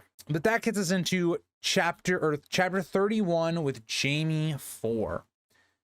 Again, this is a great chapter. It almost feels like it should be a setup and a filler chapter, given how it's like right in between River Run, but it's, you know, right after leaving King's Landing. You would think, okay, this is going to be a filler, you know, just journey chapter. And it's not, because Jaime makes a decision to actually go to Derry before he goes to River Run. And there's two vital things that are going to come to a head that we've talked about with Jaime's storyline in this book. One of those things is going to be, again, his past. We talk about that quite a lot, right? Derry kind of has a troubled past for Jaime as well, because as I'll talk about, I guess, a little bit later, I guess I'll mention it now. Jaime and Cersei had actually like slept together, basically in the room with Robert as he was passed out drunk. And there was a moment in which Cersei is basically using Jaime, right? She's using sex to get Jaime to kill Arya. This is actually after the kind of the whole scuffle on the Trident with Arya and Nymeria and Joffrey and all that. And so we see a little bit of that, right? Because that past connects to the conflict of Cersei and Jaime, because Cersei uses Jaime quite a lot. And so that is going to be mixed into the idea of Lancel, right? Lancel is going to be this revelation to confirm what Jaime has already thought, that he's been told by Tyrion, that Cersei's sleeping around with a lot of other dudes, right? She's kind of, you know, she's getting a little frisky. And that's going to come into Jaime's mind and kind of be that thing where it drives him even further away from Cersei and almost kind of completely separating the two. But that's kind of the whole reason Jaime wants to come to Derry, right? This is kind of out of the way. Jaime is going here because he wants to get that confirmation from Lancel. He wants to know what happened when he was gone. But either way, Jaime notes the sheer amount of sparrows here. It's a great, like, it builds upon what we just found out with Cersei, that she's arming them up. It's a dangerous thing that's going on here, that we're seeing that the faith has a lot of influence. But even also, we learn how Kevin set up Lancel to have success with his wife, who is part Derry, but he is met by a maester, though, and finds out that Kevin has already left, and that a feast was being prepared for them by Lancel's wife. Jaime is given Lancel's chamber, seeing as though he does not use his own bedchambers, and gives advice to Peck to sleep with Paya and to treat her kindly. Again, he sees that there's some attraction between the two, and I guess wants them to be happy. I don't know. But at the feast, most of the information here is a lot about focusing on the Brotherhood without banners, what is going on with them, how they're being led by a woman, but no one has actually seen Beric for quite some time. At this point, we do know that Beric is dead, so this would lead up to the information us as readers know already, or I guess we're gonna find out later. But again, the real big part of this chapter happens after this, right? The discussion between Lancel and Jaime is the vital part of this chapter. It's the part of why we're here in Derry. And so when this happens, Lancel says that he and Kevin have quarreled, as he has no plans to consummate the marriage and is leaving to be a sworn sword of the faith in King's Landing. And you can see why Kevin would hate this. Kevin went through all this work to get Lancel a good marriage, to get him a safer seat, easier to rule, and setting him up for success. And he threw that back in his father's face. And he's doing it even worse, and he's going to be a soldier of the faith. It's not great, because almost in another way, right? It's Cersei allowed this to happen. Because Cersei armed them up, it opened that position for Lancel to become that. And so Kevin is going to find another newfound hatred for Cersei because it impacted his son. But then Lancel also says what some of his sins are. He admits to pouring the wine that killed Robert and also sleeping with Cersei, confirming Jaime's worries. But also he tells him of how the faith had been rearmed. All of this is horrible information for Jaime to learn, terrible decisions, bad to learn that, again, someone that he loved in Cersei has basically been cheating on him, sleeping around, and that she just uses Jaime. And I think a lot of that realization comes to the forefront here. But again, the last part of this chapter is about Jaime and Ilyn, right? Having another training as they've been doing that repeatedly, as they've left King's Landing. And he talks about all of what I talked about earlier with how about how Cersei had wanted Jaime to kill Arya. A fantastic chapter that again points to Jaime's backstory, his arc, and a lot of the things building up for him so far in this story. But that leads us to chapter 32, Brienne 6. And I think the easiest way to describe this chapter is if you were going to pick one chapter for this book that represents the themes and the ideas that George was trying to promote, it would be this one. This chapter is all about, and its main focus is about war, is the effects of war, what it does to someone, why it's so terrible. And it really hits that point of Feast for Crows really, really well. And when you think about this chapter, it's one of the best chapters when it comes to our interpretation of Robert's Rebellion, right? The Battle of the Trident specifically is something that is glorified by everyone, right? It's this famous battle between Robert and Rhaegar, the one battle that decides the fate of the country. And that's not really what it was. It was a lot of thousands of men who didn't know why they were here, especially on one side of it, Rhaegar's side. It was people trying to just gain things, gain a horse, gain a sword, gain better armor, gloves, helmets, whatever. It was fighting to survive. It was nearly dying, or dying for a lot of people. But it's a great one. But we end up getting to the Quiet Isle in this chapter. And our crew is basically taken to the elder brother. But we get some cool tidbits, how Rhaegar's rubies washed up here and such. But also some major reveals like the Hound's horse stranger is here. And most likely the Hound is here as the Gravedigger. So a lot of nice revelations if you're kind of paying attention, right? That like, and a lot of nice revelations to, again, the Hound is not this person on the salt pans that was doing this. And we even get that revelation by the end of it. But again, the main part of this that I want to talk about is Brienne and the elder brothers' conversation in their private meeting, because it's the most important part of it. Because this is not exactly a long chapter, but it's great here because the elder brother tells her that the Hound is dead, and that he buried him himself. And in a lot of regards, that's not really true, in my opinion. I think it's more like the old Hound is dead. That is what is actually dead. But he tells us that he put the Hound's helmet above his grave, and that was taken and used in the Raid of Salt Pans. There's also some great foreshadowing if you look into how the people died on Salt Pans. It gives you a little bit of foreshadowing as to who actually did it, which we'll find out a little bit later in the story. But the elder brother also reveals that she is chasing the wrong Stark. Again, it's great because it pays off what Brienne's story is about at this point, but then it also refocuses that again, right? So it looks at it that, oh yeah, Brienne now knows that she's chasing for Arya, not Sansa. Brienne is shocked to realize this, that both Sansa and Arya are alive. But my favorite part of this entire chapter is the story that elder brother tells her, and recounting of his time in the Battle of the Trident, how he had no real idea why he was there, and even then the horrors that he witnessed, and even how battle was seen as a way to gain things like I talked about at the beginning of this chapter. But at one point he fell as he was hit into the water. Later he woke up and realized he was naked. Someone at some point had stripped him of all of his belongings and pushed him back into the water. Again, shows how brutal this is. We're okay with picking corpses clean in war because of how desperate people are to have gain, right?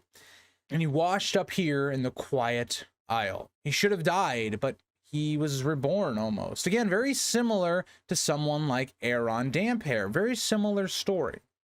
But he urges her to not be another casualty of war and to go home, right? His father, or her father, would rather have her than have her shield and her sword that maybe he could hang up to honor her for years to come, but he would rather have her. And it's a great because it ties so well into war. So many times we see throughout history people are manipulated to go into war because of this reason or that reason, and it's a lot of loss of life, right? You know, you go and you actively go into war, and it's the people that are at home that lose, you know, fathers, brothers, you know, uncles, and even women that are maybe nurses. If you look at like World War II and things of that nature, losing family members, it's horrible. And I thought the thing that really came to my mind when I was reading this, you know, chapter was All Quiet on the Western Front, specifically the newer version that came out on Netflix. I would highly recommend it. It's a great World War I film. But one of the big moments that you see is how all of these young German soldiers are really excited to be going into the war. It's really the propaganda behind, you know, serving your country and all this heroic actions. And it reminds me a lot of Sansa, looking at kind of her fairy tales and these dreams of what the world is like. And so these men go into war, and it's not like that. It's horrible. You're living in terrible conditions in which you're underfed.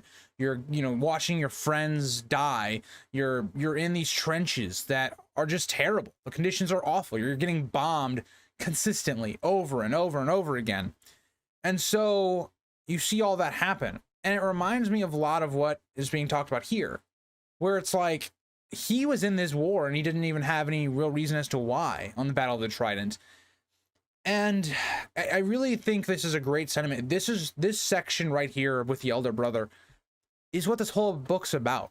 And so I really enjoy this chapter. I think it's by far some of George's best writing throughout any of the books. And it's just top tier quality, but it doesn't even stop there, right? George could have stopped this right here, but he doesn't. He goes a step further, because in the last chapter, we get Septon Maribald telling the story, opening kind of the readers' ideas and views into what he's talking about, and opening us up to what this is going to be about. Because Brienne's the same way. Brienne is learning more about this. She's learning about war from Septon Maribald. So when she gets here, she's already kind of been thinking about it. But what gets even further here is that Brienne and George takes her character another step. Brienne says, and it's a really awful, it's just a tragic line, it's just hard to read, is Brienne notes that she feels bad for her father because she's not a man, right? She can never be a man. She'll never be treated like a man. But she also isn't a woman. She looks too abnormal to be a woman. She isn't fit to be a woman. And so she's a complete failure to her father. And this gets her just to break down, right? It breaks her down. And it ends with her saying basically all the same, she must go find the Stark girls or die trying. It's great foreshadowing to where her story's going. But it's such heart-wrenching writing because this has been the culmination of 6 chapters of writing for George.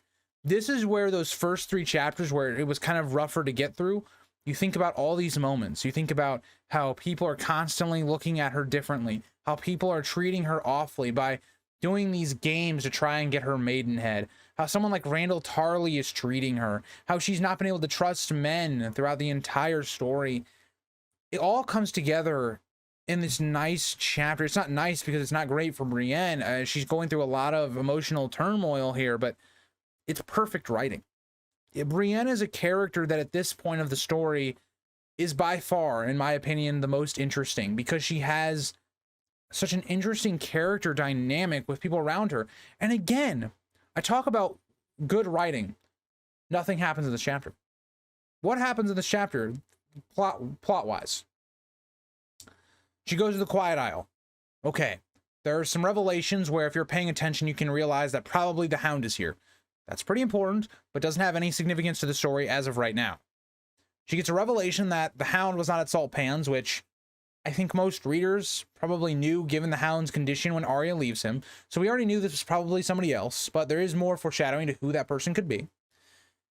And we find out that Arya is the person with the Hound. So again, we already knew that. So a lot of this chapter is for Brienne personally to figure out.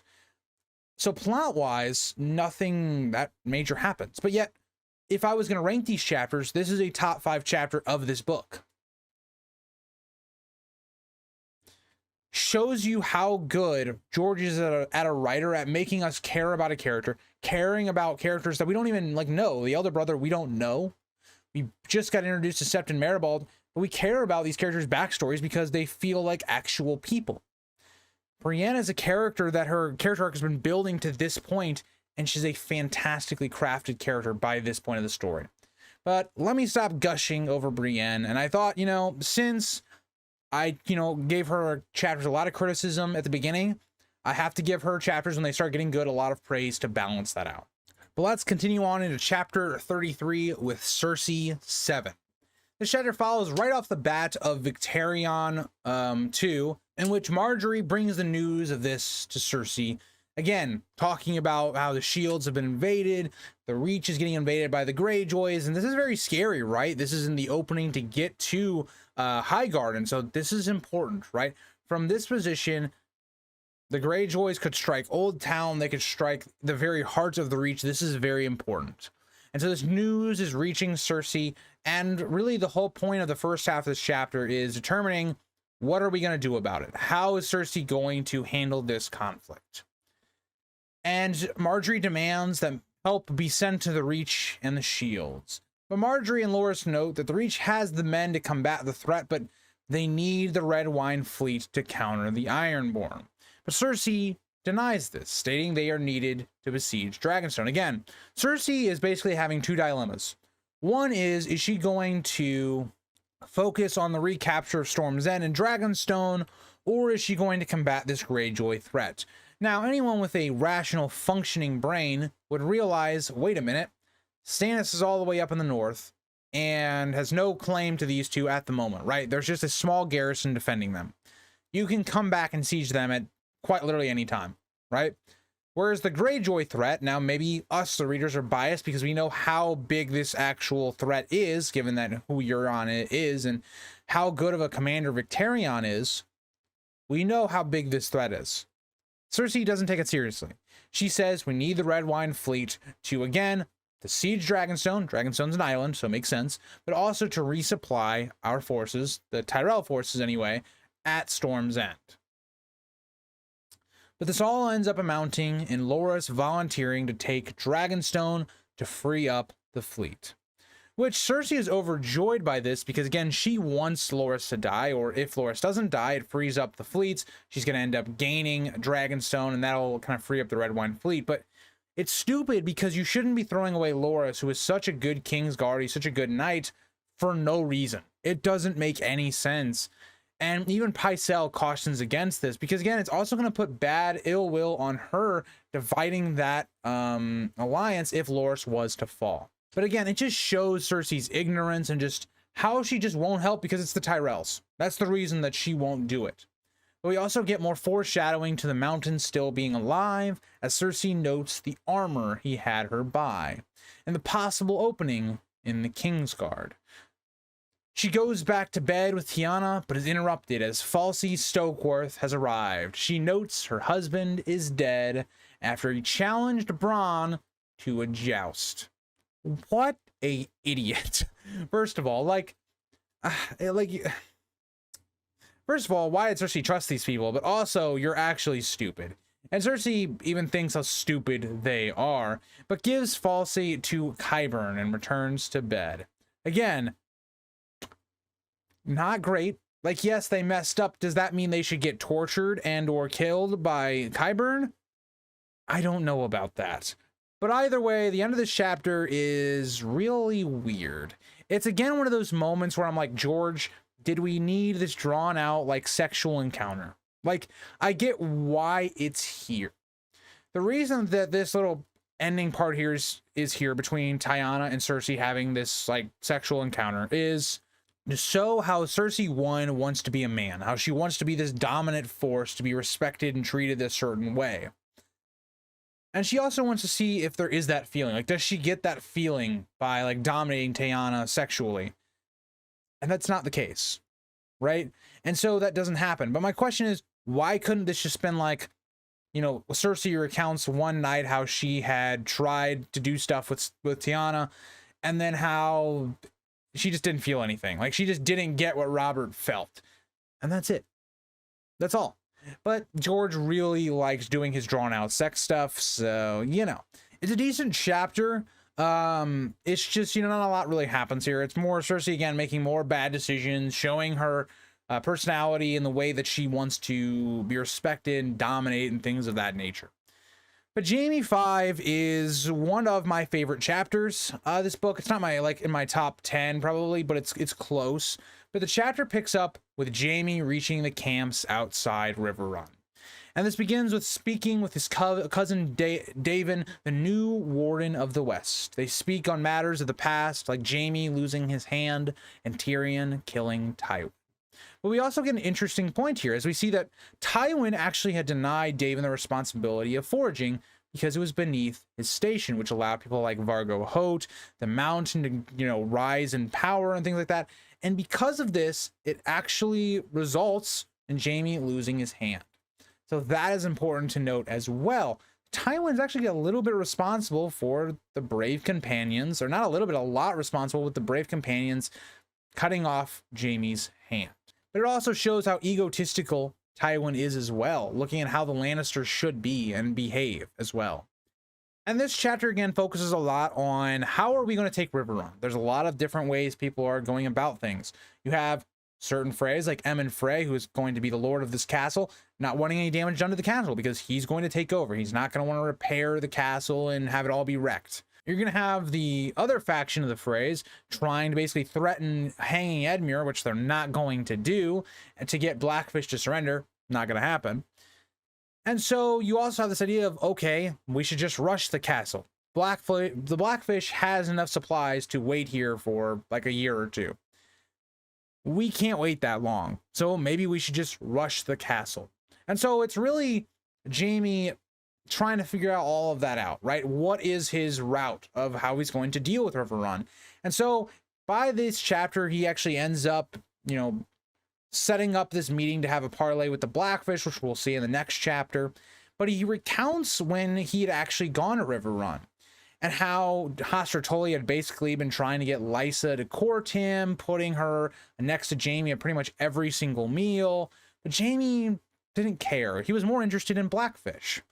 He was interested about the Blackfish's time during the War of the Nine Penny Kings and the Stepstones and all of that. So we really get this idea that Jaime looks up to Blackfish. Like, this is one of his heroes and idols. So it's weird the way Jaime is going to have to interact with this. But also something that's interesting is that Jaime is also wrestling with his own oaths that to not ever go take up arms against the Tullys or the Starks. So that is something that also is wrestling within Jaime. So this really feels like an unsolvable situation here for Jaime. But at this, we then get to the meeting with Jenna Lannister and Aemon Frey. And this is by far the best part of this chapter. It's by far the best part, especially when Aemon leaves, because Aemon just babbles on about how he is the person in charge of River Run now, and he doesn't want the castle destroyed, whatever.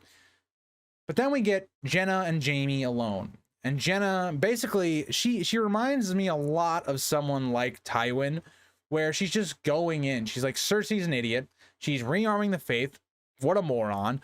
She didn't make Kevin the Warden of the West or Hand of the King. What an idiot. Like, it's great because she just goes in on her. And, you know, we see Jenna kind of talking about some of the politics as well in the Lannister, like, family, how Kevin takes Derry because it's the safer route. And so there's all of that going on, and, you know, Jenna finding out that Lancel is going to be a sworn sword of the High Septon and all that. But the best part of this chapter is when Jaime and Jenna get to the topic of Tywin's death. And specifically, Jaime asks Jenna if she actually loved him. Which is interesting, because this whole backstory of when Jenna had been betrothed to Aemon Frey, who again wasn't even the heir to the crossing at this point, and how Tywin, at 10 years old, had stood up for her. It really points that idea of Tywin was always this bold lion. He was someone that stood up for his family, it would appear. Maybe not even stood up for his family, but stood up for their station or what he believed their value was. And so she always loved him from that point. But she then talks about Jaime himself, how Jaime is this person that has all of her brothers in him. Tygett and Kevin and Garyon, but not Tywin. Tyrion, is Tywin's son. It's one of the best lines because it's so interesting because it builds Tyrion's character, but it also a little bit builds Jaime's character as well. When Jaime is sitting here going, huh, interesting. I'm not like my father at all.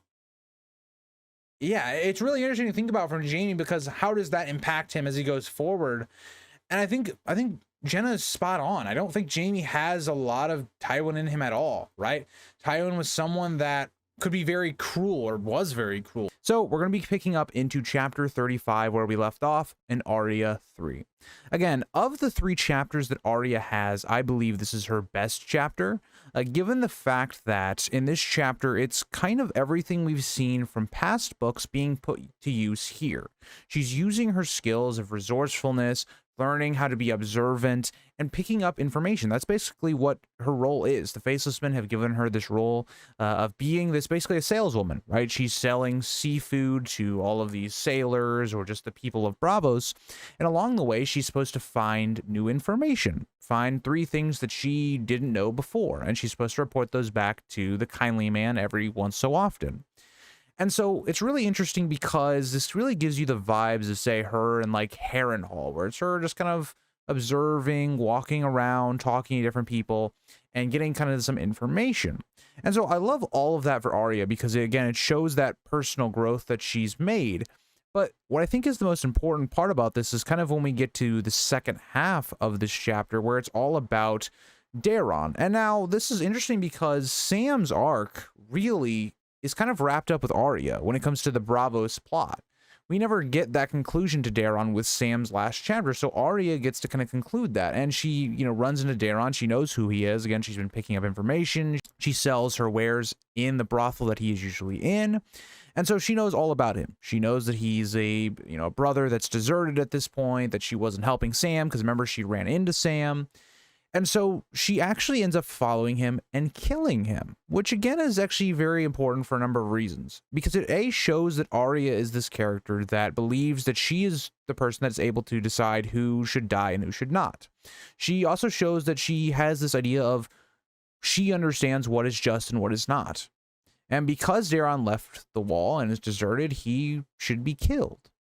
And so all of that is interesting given the ideas of death with Arya's storyline. That goes against everything the Faceless Men have taught her, because this is still Arya being Arya, showing compassion and also showing vengeance and what she believes as being justice. So all that's really important because we get to the end of this chapter, and also I love the way George paints this chapter as like, the death is really off screen. We kind of get back to Arya when she's going back to the Kindly Man, and you're kind of left with thinking, wait, did she actually kill Daeron? Like, all the signs point to she did, but then Arya does eventually confirm it at the end of the chapter. But all of this like ends on a very interesting note where Arya wakes up blind. And that's interesting because it shows that the Faceless Men are punishing her for being Arya. She's still Arya. She's not a faceless person. And I think the Faceless Men have to realize she never will. Right, because of the way she is. She has a very strong personality that's very hard to iron out. And again, I think Arya, to me, you know, only having 3 chapters in this book, this is by far probably of the first 4, I wouldn't even say probably, it is her weakest. Again, she has the least amount of POVs, and a lot of the stuff that happens here is not very significant compared to stuff in the past. But it's really great because it really concludes that arc really well on the themes of death and Arya's identity, kind of concluding all of those things getting into the next book and the rest going forward, especially in Winds of Winter. So that gets us into chapter 36. And chapter 36, I don't really have a lot to say. It's Sam 4. And I've been very consistent throughout this analysis. So Sam is probably my least favorite POV of this book. Given that he has more chapters, if you compare just Sam and Areo Hotah, it's obviously going to be something like Areo Hotah. But when you come to, like, Sam has more chapters. He has 5 chapters in this book. And it's another one of those weird chapters because it's a very sad chapter in terms of this is Maester Aemon's dead, right? Maester Aemon, this is his exit from the story. Really, the last chapter was actually his last chapter. But this one, you know, it's final, right? He's dead. And really, everything about this chapter is about, again, life and death. Like, it's a nice little kind of build upon on Arya's, you know, plot. And we see Sam giving a pretty nice speech about Maester Aemon and the great man and character that he was to the story. But the main part of this chapter is focused on Sam and Gilly's relationship and where they finally get together. And again, Sam is dealing with a lot of things because he's just seen Aeron, who's broken his vows. And again, it's another nice play on Arya's last chapter. I think George did a really good job of placing this chapter because it really ties into a lot of the themes of Arya's last chapter that I just talked about. Also, we always see Sam chapters kind of placed right after really good chapters or pretty high chapters. So I just want to note that George is very good in the way he puts the lower chapters of this book, in my opinion. But again, this chapter it has its moments, but Sam's arc in this book has just not been good for me personally. I found myself rereading this to be the hardest to get through. Not a lot's happening, and Sam and Gilly getting together is really nice, and it's definitely more of an impactful moment when you think about it from reading the past 3 books. It's finally happening, but it almost feels like a soap opera situation where it's like Sam is not talking to Gilly because he thinks he's a deserter now, or he's broken his vows. And if that's not just the case, that's not the case. Gilly understands that she's going to lose Sam because of Old Town and all of that. And so it's a nice thing about life and death in this chapter, but it's definitely still a lower rated chapter for the book. I think all of Sam's chapters, outside of probably his first and his last chapter, are very low rated for me personally, and I just don't really have much left to really talk about with this chapter. So let's move on to chapter 37. So chapter 37 is quite weird again because it's another middle ground chapter. Like, it's not a bad chapter for Cersei, but it's one that kind of blends together. Again, I will always say Cersei is great in the beginning and in the end, kind of similar to Sam, but some of her chapters in the middle start to blend together, right? Even now, where I'm a couple weeks out from, finishing the book, and some of the stuff, I can't differentiate when Cersei chapter starts and ends. I remember, like, a lot of the stuff that happens, but specifically, like, each chapter, if I didn't have notes down, it would be kind of difficult to recall. But this chapter heavily focuses on what is happening with the Greyjoys, right? We see that the Greyjoys have started attacking the southwest at the Arbor. The main focus of this chapter is the fate of Dragonstone and Loras. We get this information from Arrayne Waters, a very untrusting source, but we don't know that at this point of the story. And Cersei is pretty happy by this. She gets Dragonstone, but also Loras is pretty much dying at this point, or so we're told.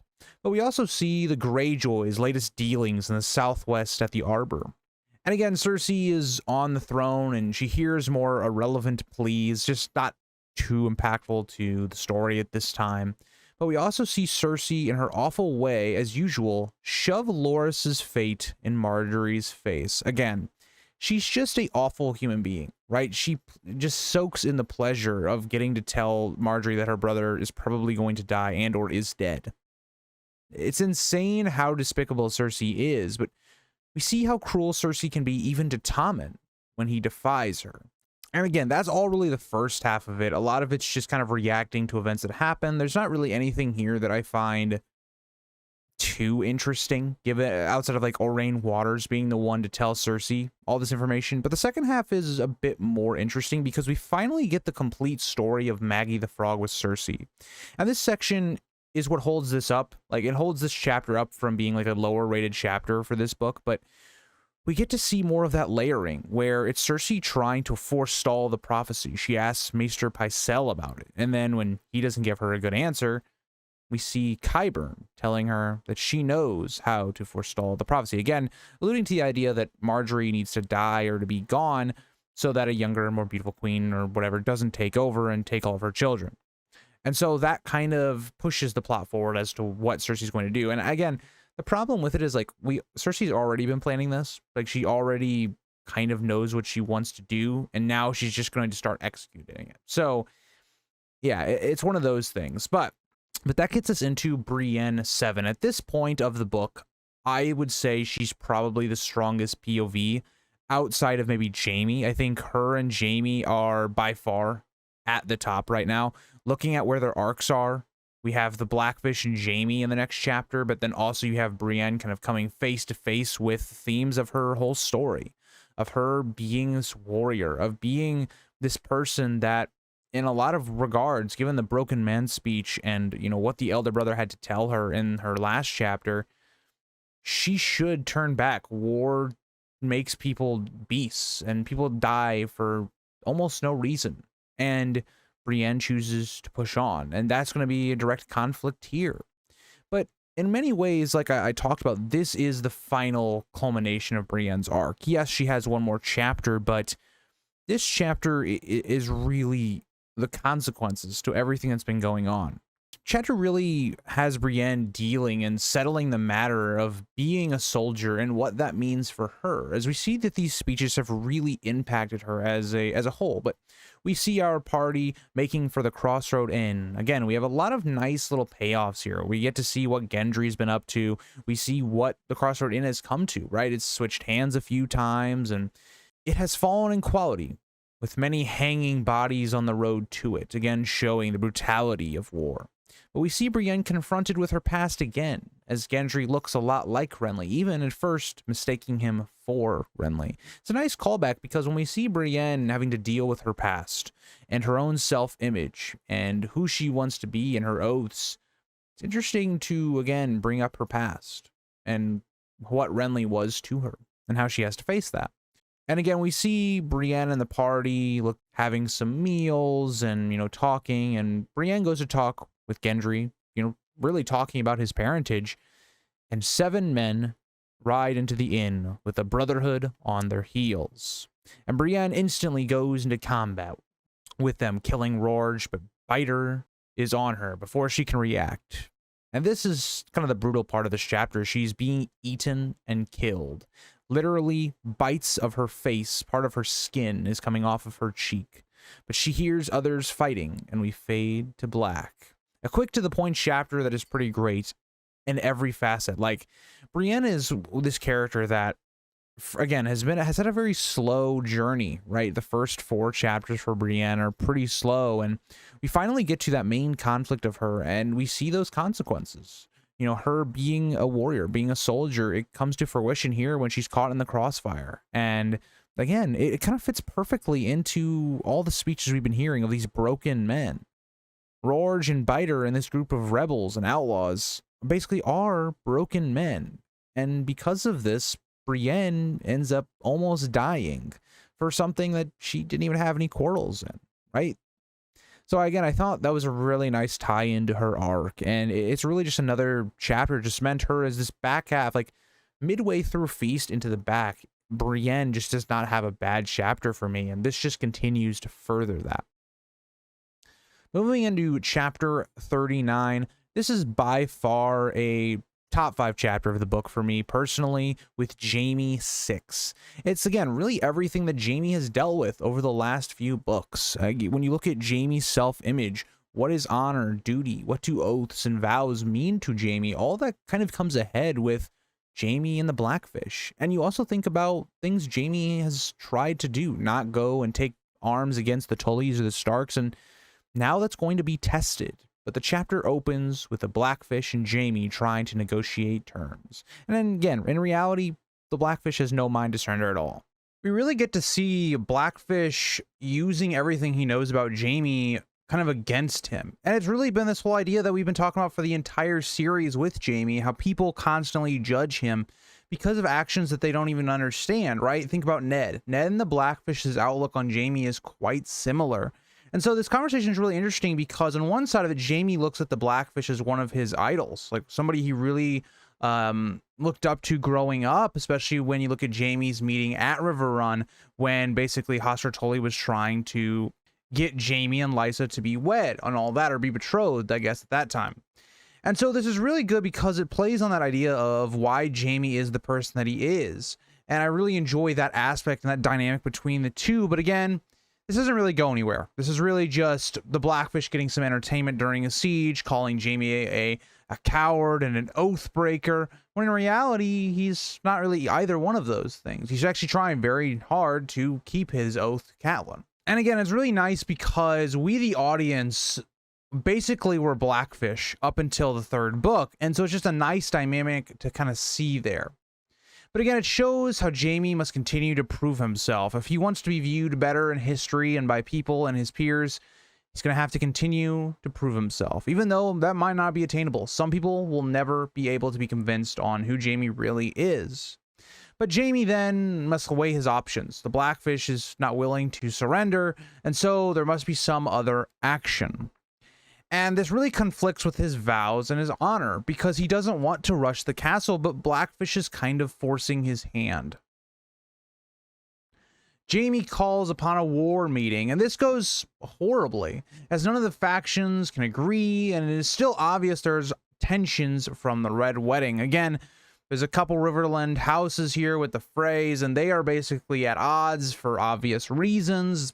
The Freys still have captives, kind of forcing these lords to be part of this, and they don't want to be sieging Riverrun. They don't want to be sieging the Blackfish, who they all have respect for. And so you're really sat with a weird position, because what does Jaime do? And it's very different, because Jaime notes that it's very different than Tywin's war councils, right? This bickering, this nonsense would never have happened during a Tywin war council, but with Jaime's, everyone seems like they're free to speak exactly their mind and pay no attention to Jaime at this time. But we see a couple kind of things kind of spruce up. You know, one thing is like, let's just kill Edmure. The other is, let's rush the castle. The other is, let's continue to the siege. And so there's a lot of different conflicting ideas. And Jaime basically tells them all to leave, and he notes that he's probably going to have to rush the castle. But before he does that, he goes to call on Edmure, and he sees the awful condition of the Frey camp. He even sends Ryman Frey back to the twins because he's doing nothing. He's drunk half the time. He didn't even show up to the war council. He was with this woman, and they had Robb Stark's crown. And so Jaime, and this is a very important move, sends him back. And so after this scene, again, that is very relevant, as we'll talk about a little bit later on in the last chapter, but for now, not too impactful. But moving on, he goes to see Edmure. And all of this is also great, because not only have we seen how the Blackfish views Jaime in the Shadow, but we also see it through Edmure, as Edmure has a disgust for Jaime, a deep hatred of Jaime. But we see Jaime give Edmure conditions for Riverrun surrender, telling him that the people will not be put to the sword on this way. These people will be allowed to either stay under his aunt, and at this point now married uncle, or married in the family uncle, and the rest will be, allowed to go free if they would so choose, just as long as they don't, take arms against the House Lannister. And so all of this kind of is nice, and then Jaime goes into that second part where it shows that Jaime is willing to lean into some of that darker side of him, where he says straight bluntly to Edmure, if you don't surrender the castle, if I let you go back into Riverrun, he's going to let first all the River Lords go out and try to attack the castle first, using them as fodder. Edmure's child over the wall, or with a catapult. So it's a very dark chapter. But alongside of this, we actually see the singer Tom. And we know that Tom is part of the Brotherhood Without Banners, but as of now, he's just been a singer or entertainer for the Frey camp. But Jaime grabs him to sing the Reigns of Castamere as Edmure thinks on the terms. It's very Tywin-esque, the end of this chapter, where he's really being very brutal to get to his point. And I really love this chapter, because in so many ways it's Jaime conflicting with all of his personality, all of his issues. Everything kind of isn't as that conflict here, and we're going to see how that's kind of resolved, or most of it is resolved in the next chapter. But a fantastic chapter. It shows a lot of Jaime's leadership. It shows him as a person, his own character growth, and how he's viewed by others even more upon that. And that gets us into Cersei 8. So Cersei 8 is really where things start picking up. It's where Cersei's final plan starts going. Again, the last chapter had her prompting her into action, but in this chapter, we see her doing a number of bad actions. She forces Pycelle to say that Margaery is taking moon tea, prompting Cersei to go on the attack to make suitors as proof against her. Again, it's so weird, because Cersei in her mind is going to very much extremes to get Margaery imprisoned, and a part of it is like, in her mind, she almost believes everything that she's basically doing, right? She's forcing Pycelle to admit to the moon tea.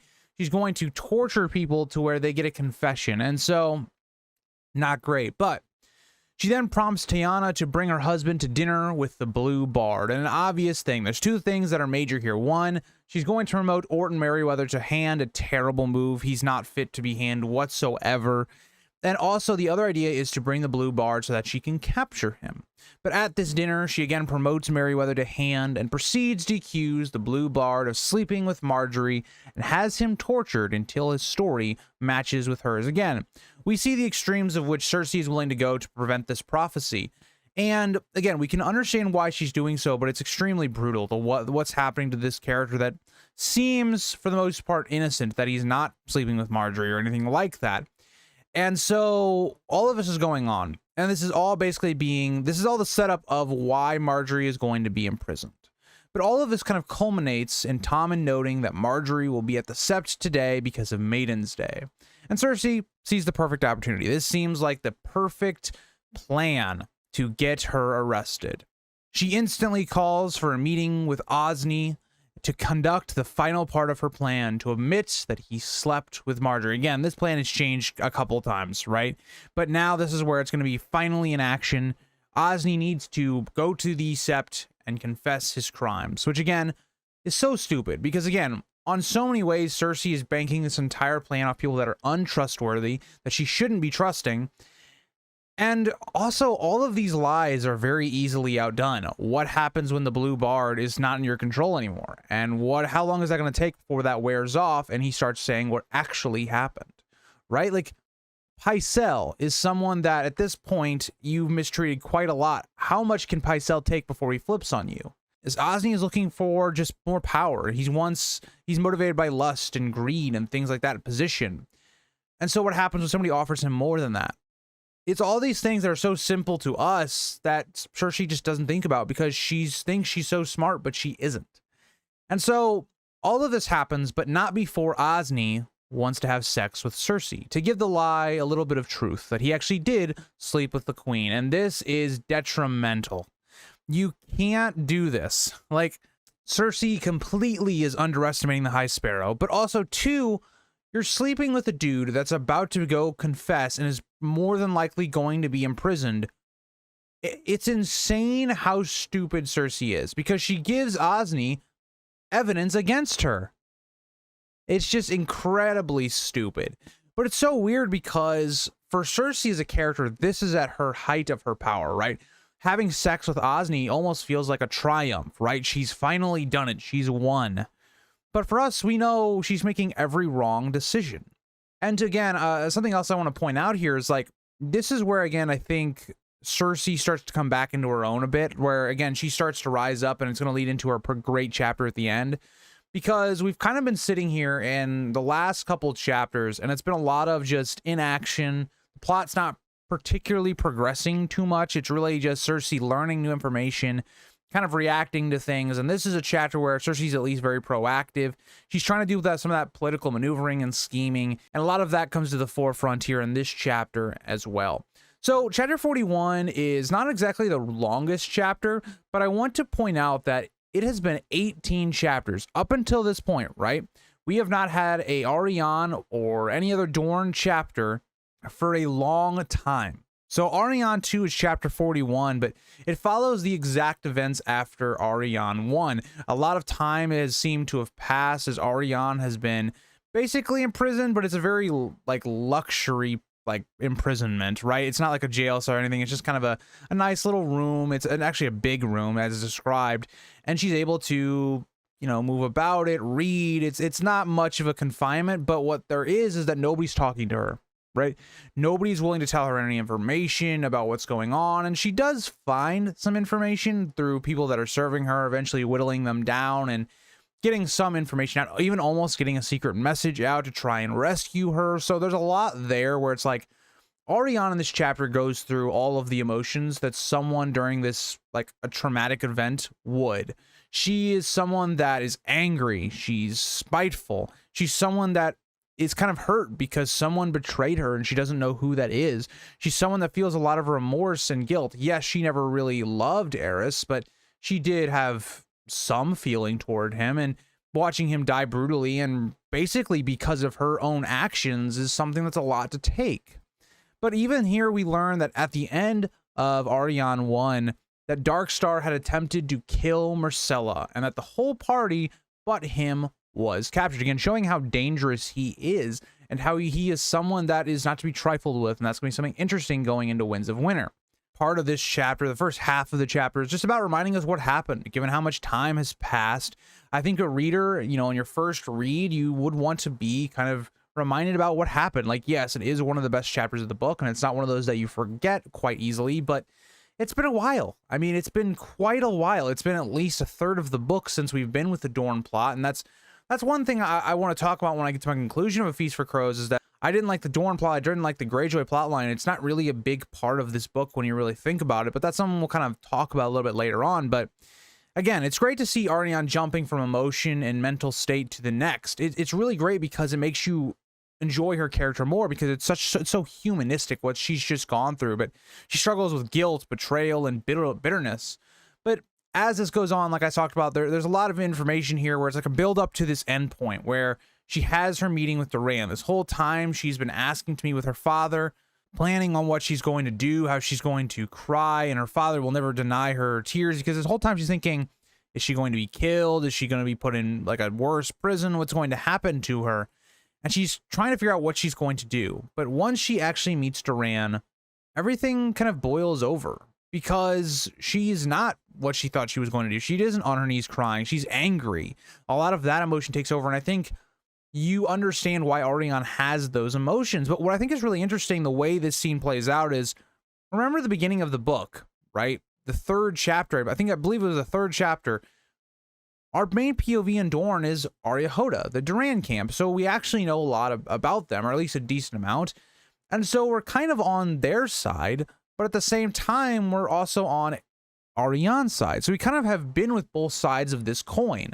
And so it's interesting the way that this conversation is going to go on, because the whole kind of intrigue of this whole thing is, what is Doran planning, right? Like, even us, the audience, we were kind of right there with Arianne, like, Doran doesn't seem to be planning anything. He seems like he's just going for appeasement and being very non-confrontational, not getting vengeance for Oberyn. And so all that's interesting, but we then get this reveal that Doran has been planning for Fire and Blood for a long time, whether that's the pact that Arianne was going to marry Viserys, or even now with Quentyn and Dany. And Quentyn is set up at the end of this chapter to be going to find Dany, to marry her, to bring back Dany and the dragons, and to take over. So it sets up the Quentyn plotline quite nicely in the next book, even though I don't particularly like the Quentyn plotline in the next book, but it's a great way of doing that. But also we have some other things that come to the forefront that really pay off nicely, because Arianne, a lot of her main motivation in this book was she thought she was being supplanted as the next ruler of Dorne. She thought that Quentyn was going to give that honor because of a letter that she had seen when she was much younger. And so a lot of that motivated what she did. And really, that was never Doran's plan, right? Doran hadn't been marrying anyone to her because she was promised to Viserys, but Doran had to make it look like he was trying. And so all that was really important. And that also, Arianne was never meant to be the ruler of Dorne. Arianne was meant to be the queen of Westeros. Again, it's a really nice payoff. It's one of my favorite chapters again. I think both Arianne's chapters in this book are top 10 for me. I don't remember exactly where I placed them. I know Arianne's first chapter is, I believe, number 2 on my list of chapters in this book. But Arianne 2 is not as good, but it's still really good. It just pays off everything from the Dorne plotline. It's a great, fantastic payoff.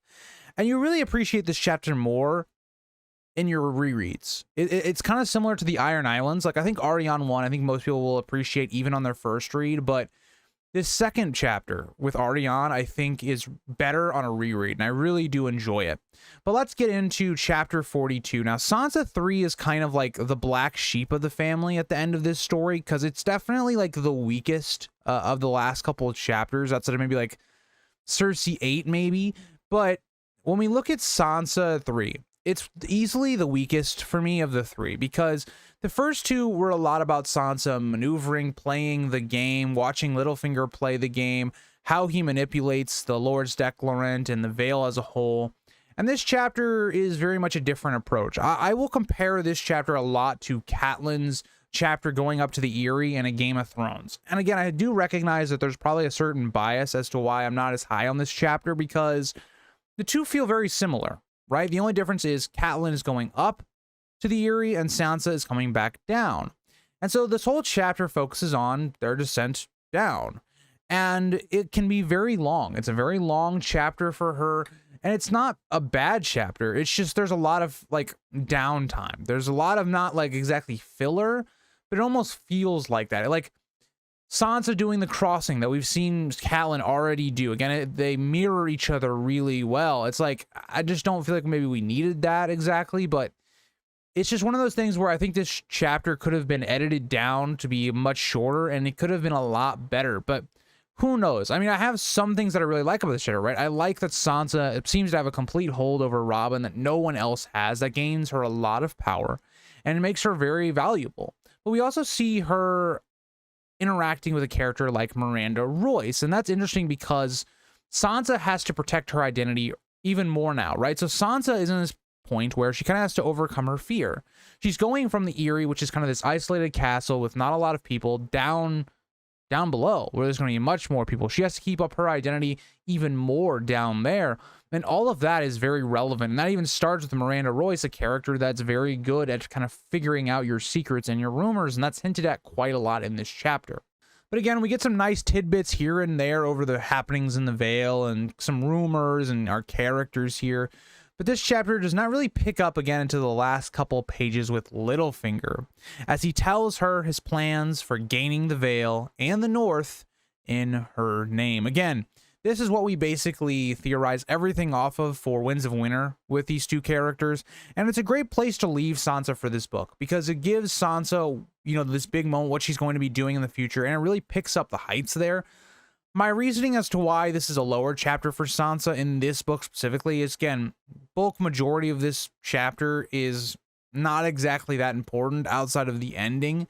And so I really like this chapter's spot for ending the character because it's very similar to Arya. The two are struggling with their identities, struggling with being this other persona and not being themselves, being Sansa or being Arya. And Littlefinger is planning to reveal her relatively soon. So a lot of that's interesting, of how these two characters are coming back into their own.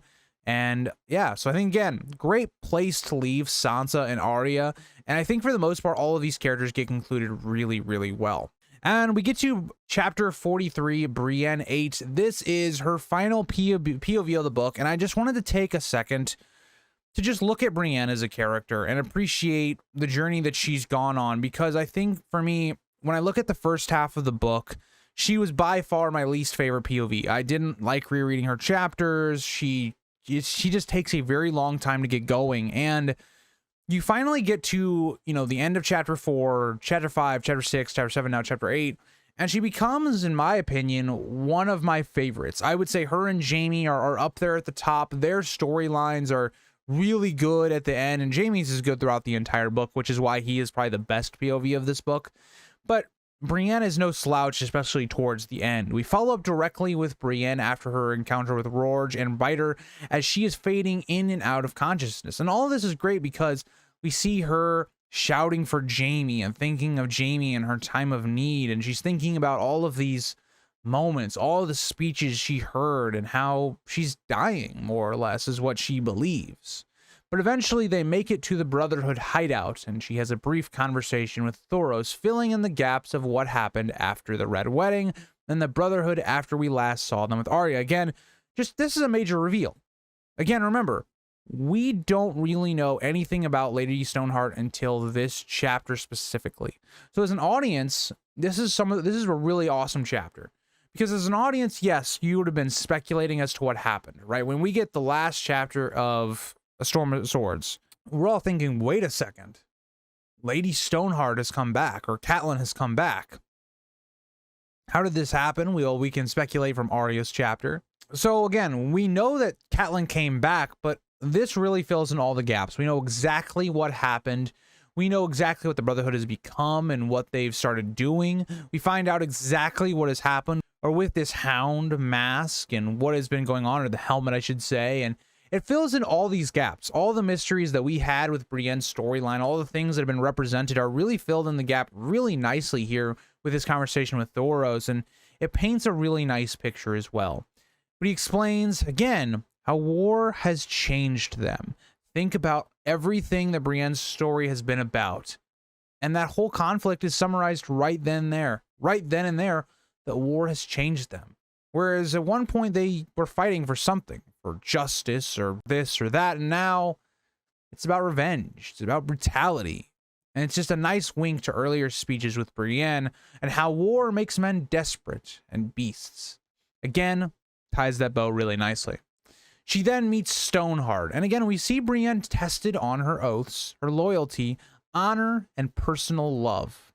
She must choose to either kill Jaime or hang, no matter what Brienne says. And I want to point out here, like, I don't even blame the Brotherhood Without Banners, because here is Brienne with this Lannister Valyrian sword. What would you be thinking as well? And so Brienne is in a weird spot because it's like the person that she has been fighting for, Catelyn, her memory and her honor, is condemning her to die unless she kills the person, or basically brings the person that she loves them probably the most in this world to them to presumably die. It's such a tough decision because now Brienne's faced with, what does she do when death is at the doorstep? What does any human do? They want to live. And that's no different here with Brienne as well. But Brienne also is probably thinking in her head that she might be able to save Jaime before this happens. But she chooses to find Jaime as the chapter ends. I want to say this is a fantastic chapter. It wraps up everything with Brienne's arc perfectly. Every single thing that you wanted questions answered on, or things that were tying into that major theme of hers, tie really nicely into a bow. And Brienne has her problems in this book, right? I think every POV outside of Jaime does, but she has such fantastic highs. Her character, once you finally get to that point, you're rewarded for sticking with her for so long, and you're rewarded for diving into these themes because George this is some of his best writing. Brienne's character in the back half of Feast for Crows, I don't care what you say, is some of George's best writing as a whole. And it's, again, I talked about this a lot with Brienne's character specifically. The fact that people say George's writing declined in this book, or even Dance, I think is just not true. It's just other things came to the forefront. Brienne is a perfect example of great character writing. Like, this whole arc in this book is better character writing than I would say we've gotten in bulk majority of either TV shows or movies that we have seen nowadays. So I just got to give George a lot of his flowers for this particular character that, you know, maybe going into this book, you liked Brienne, but she was never someone that was like your favorite character. I can see, because of this book, why Brienne would be your favorite character, given this whole arc. The big question going into Winds of Winter, with this plotline specifically, is what is Brienne going to do? What does Brienne do when oaths, honors, and duty, and all that come into conflict with her own personal love? And we're going to see again the major theme of love is the death of duty, and vice versa. So again, nice tie into that as well for George. But that'll get us into chapter 44, Cersei's last chapter of the book, Cersei 10. This is the chapter where it finally blows up in Cersei's face. All of these bad maneuvers, everything that she's done wrong, it explodes. But not right away. But again, to begin this chapter, Cersei is at the top of the world. She has won. Marjorie and her cousins have been arrested, and the plan is going perfectly. She has Marjorie trapped. If she calls for a trial by combat, she only has Meryn or Boris to choose from. Both are not very good fighters. She takes a public hearing and feigns sympathy for Marjorie. She proceeds to go see her in the Sept and make arrangements with the High Sparrow. And this is her fault. She goes to gloat. She goes to show her power over Marjorie, all while being so stupid and not realizing Osney has so much information on her. It doesn't take a genius to get that out of him. And you also think about the motivations. The High Sparrow is not an idiot, and now you have some dude who comes to the Sept, who by far has this reputation of not being the most pious dude or the most morally correct guy, saying that he bedded Marjorie. It's all a bit fishy, and Cersei just doesn't think about it. She only thinks about herself and what she's done so great. We see Cersei talking with Marjorie for a bit, and clearly Cersei's just flexing. She's just gloating. She's feigning any type of sympathy. sympathy, and taunting that she has won to her. But the process falls into her own stupid trap as George pulls the rug out from Cersei.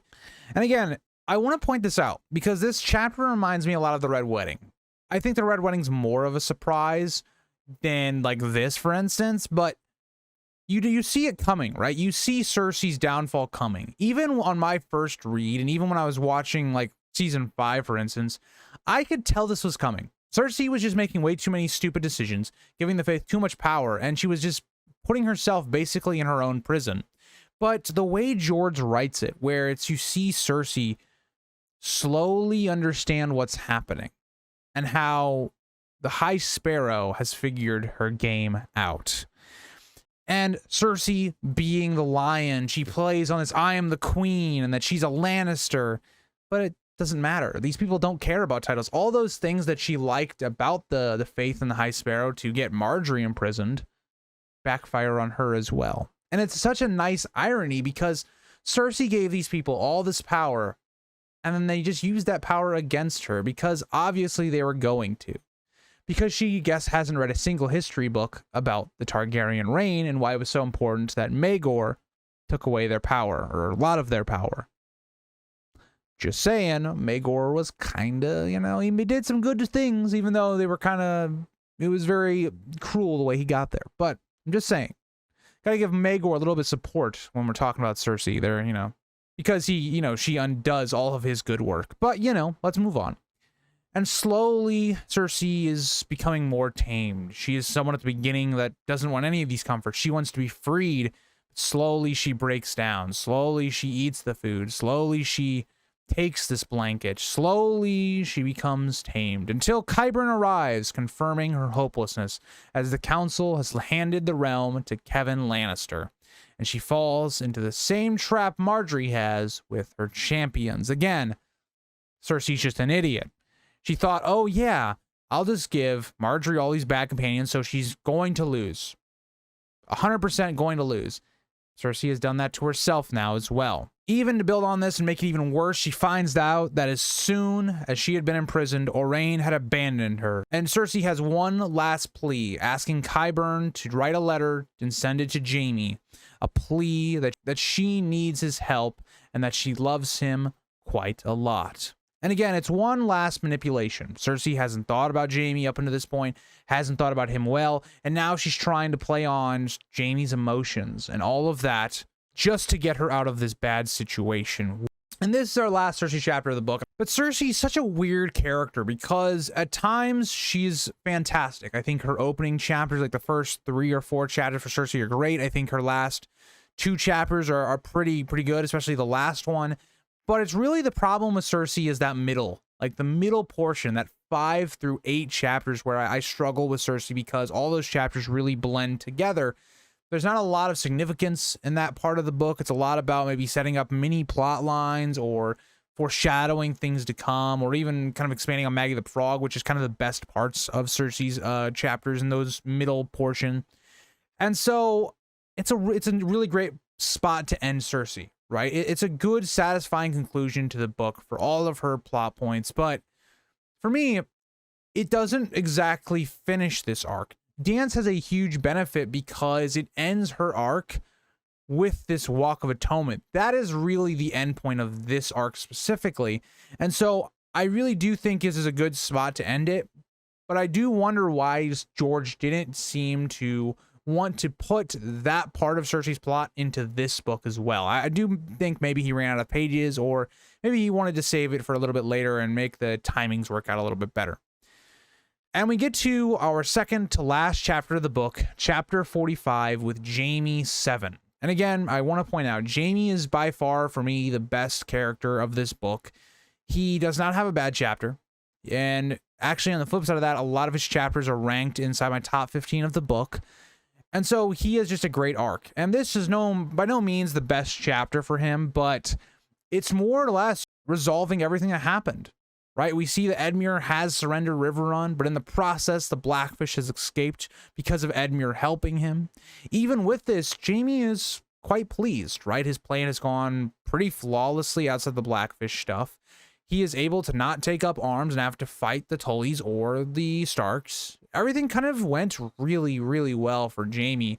Again, showing his leadership, how he can be very cunning, but he's now sets upon planning what to do next. And as he plans to end the siege with the Brackens and the Blackwoods, which we'll see in the next book, setting that up really nicely, as well as sending part of his force back west with Edmure and the Westerlings. But we also see Jaime interact with the Westerlings, which is really great, because it's a very interesting point in the book where it's like, oh yeah, this is Robb's wife. I wonder what's going to happen with this plot.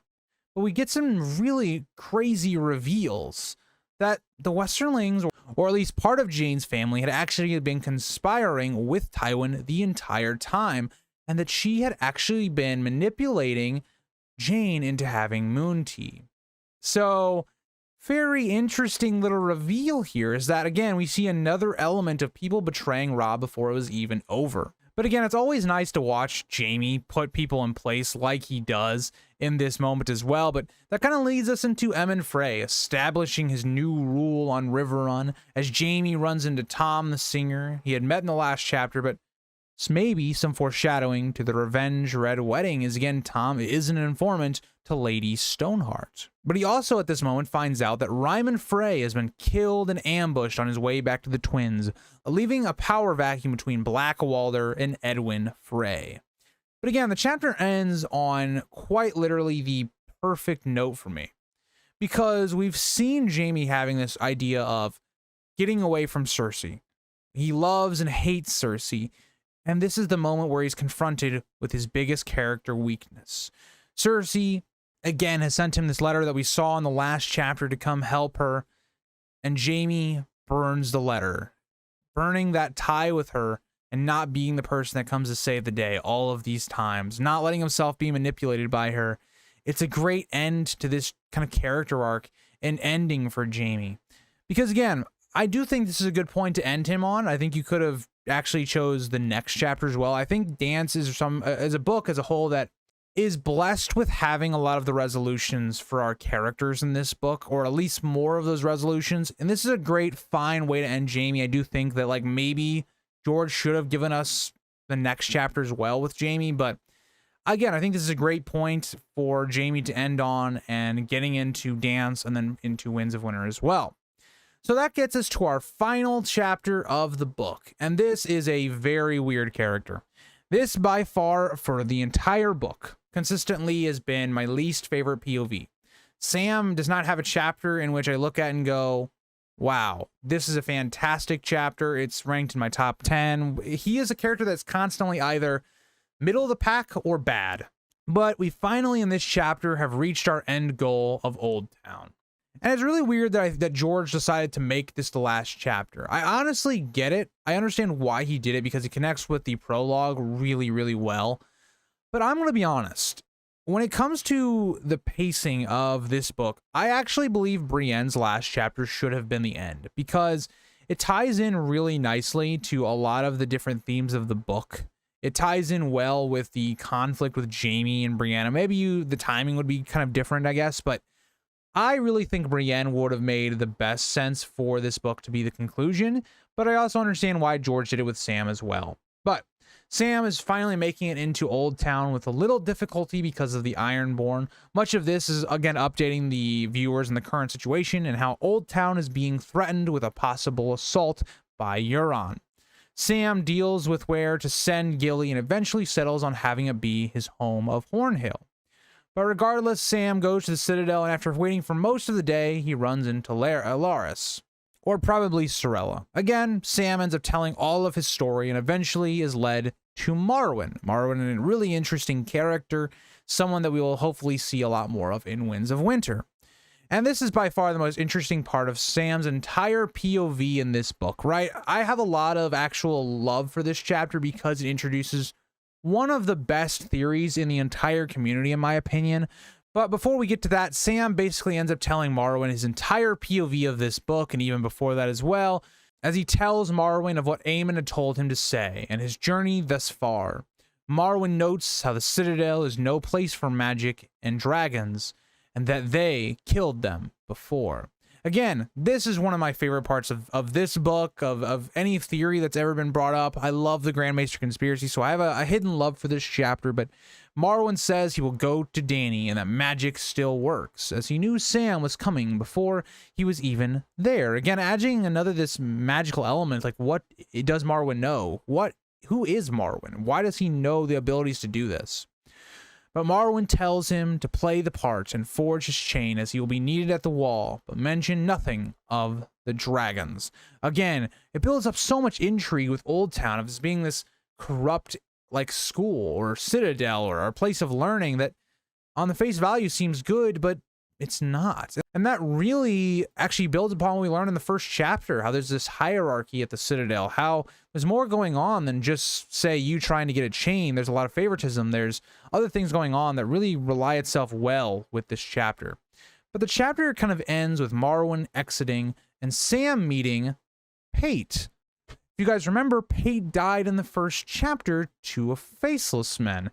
So that is a really interesting point to leave this on.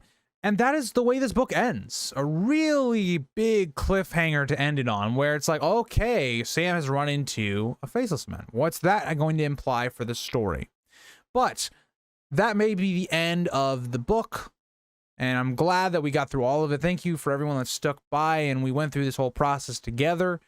This is not the end of this analysis. I plan to do 2 more videos on this book when it comes to concluding the analysis of it. I'm going to do one more where it's going to be putting all of our POVs together, ranking our POVs, ranking a lot of our chapters, what things I want to highlight as being the great points of the book, the low points of the book, the massive themes. It's just going to be kind of a summary and conclusion of everything we've already talked about in the last couple months.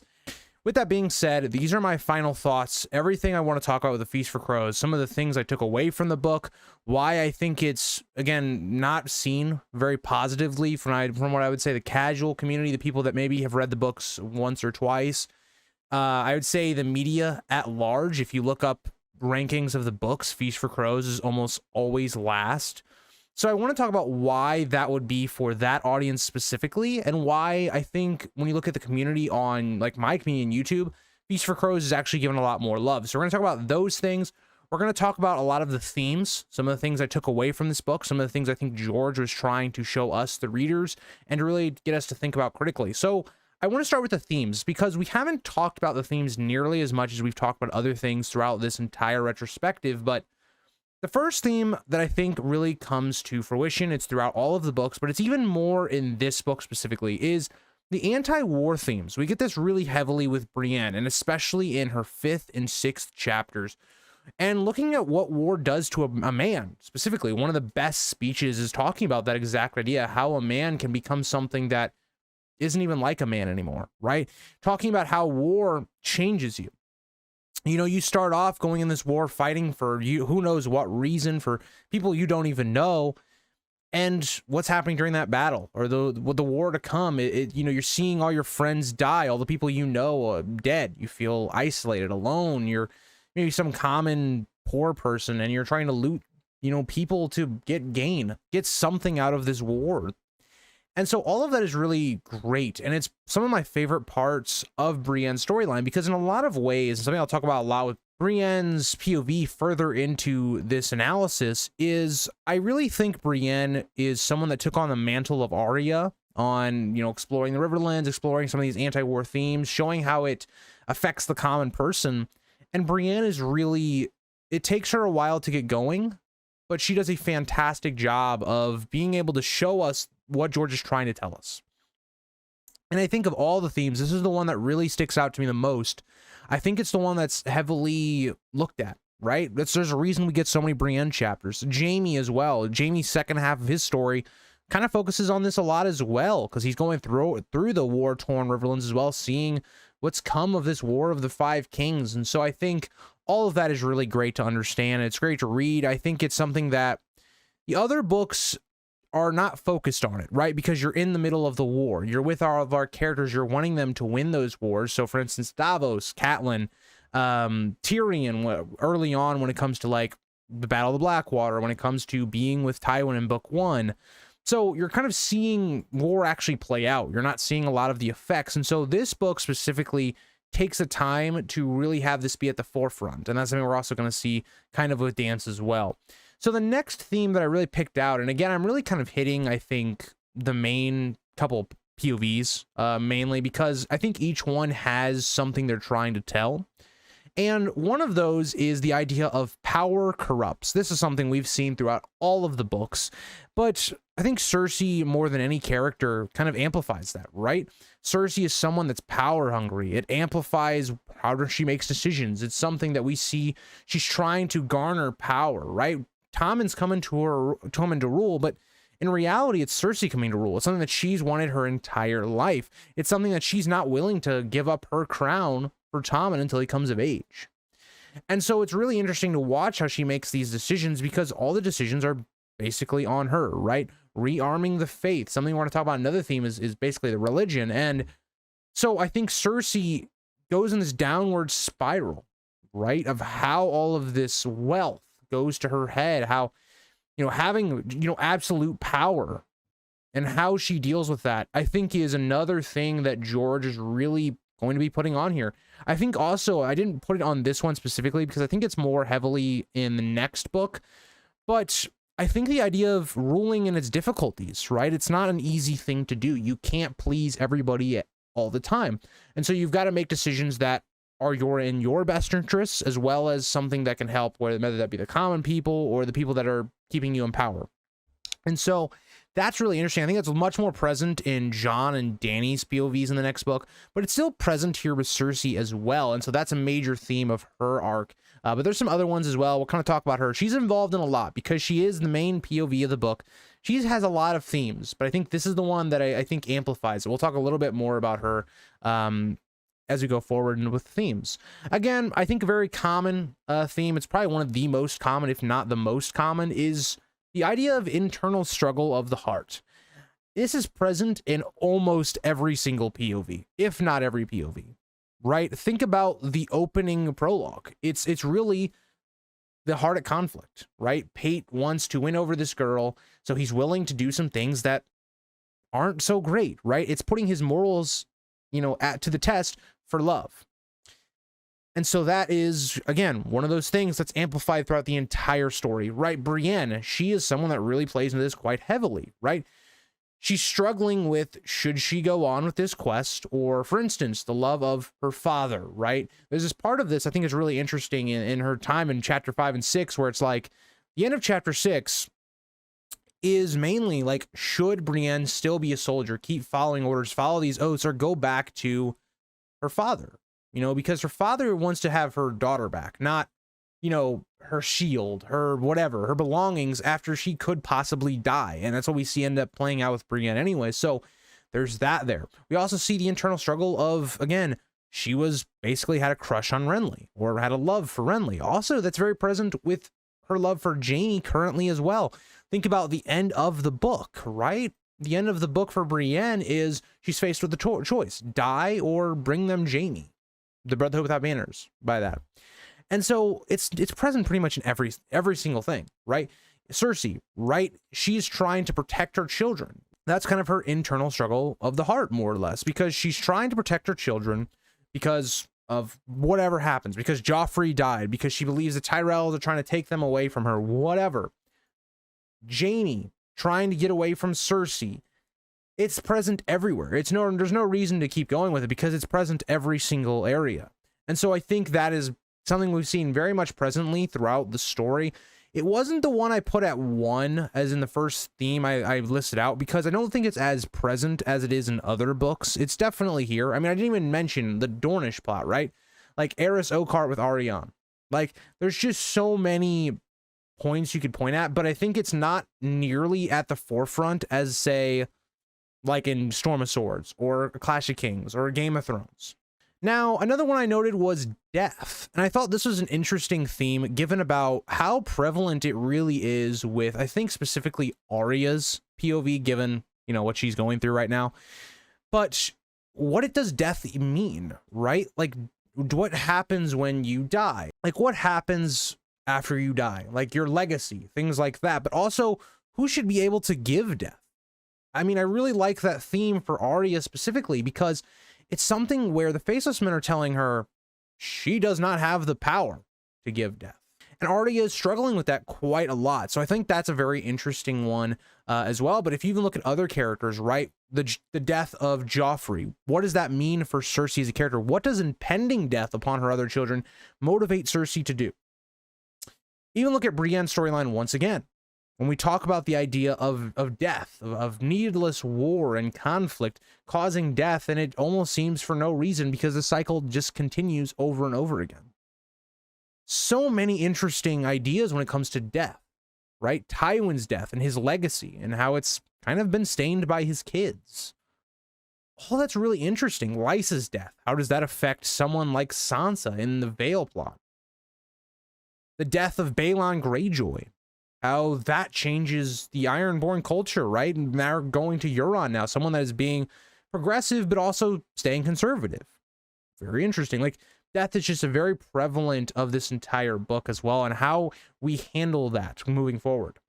Another one which is, I think, is prevalent throughout pretty much the entire story, but revenge, right? This is very prevalent in the character of Stoneheart. Her whole motivation is built upon this. We don't see her like pretty much at all in this book, except for like the last Brienne chapter, but we see the actions of the Brotherhood Without Banners throughout this book quite heavily.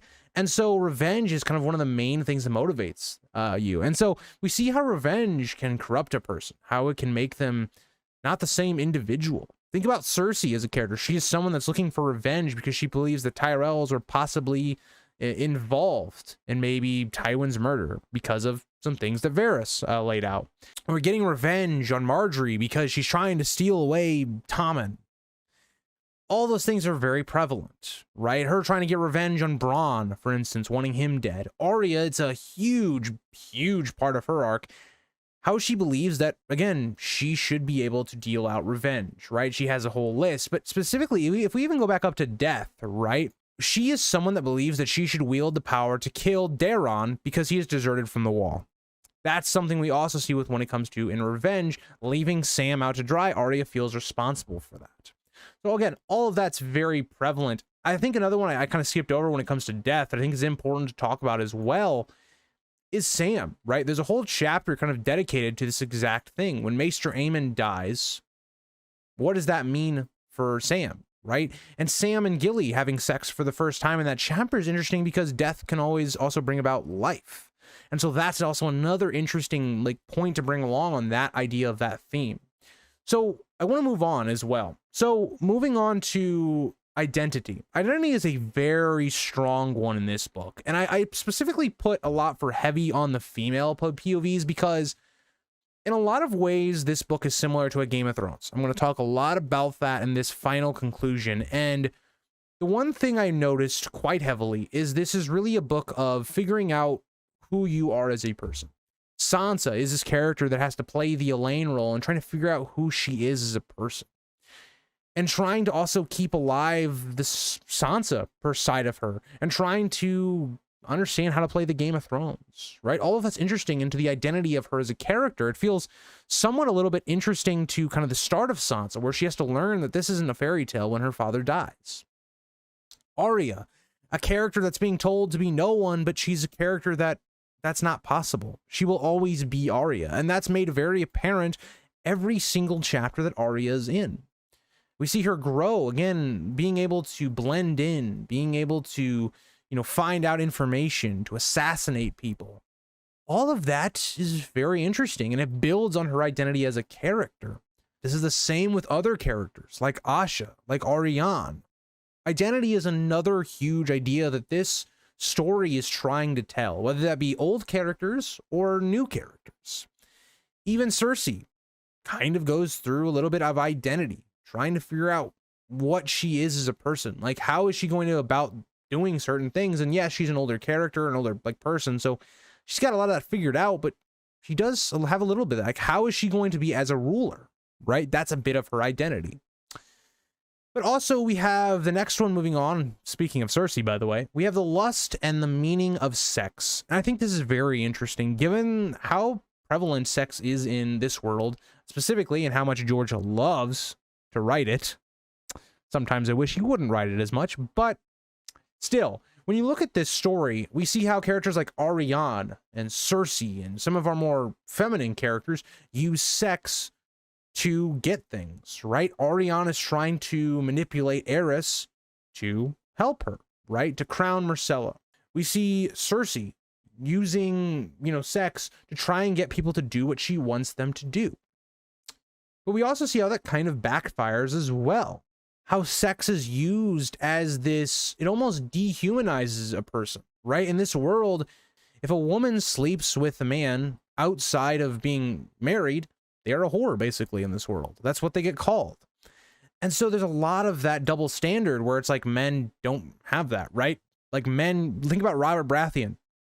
He had a bunch of bastards before he even married Cersei.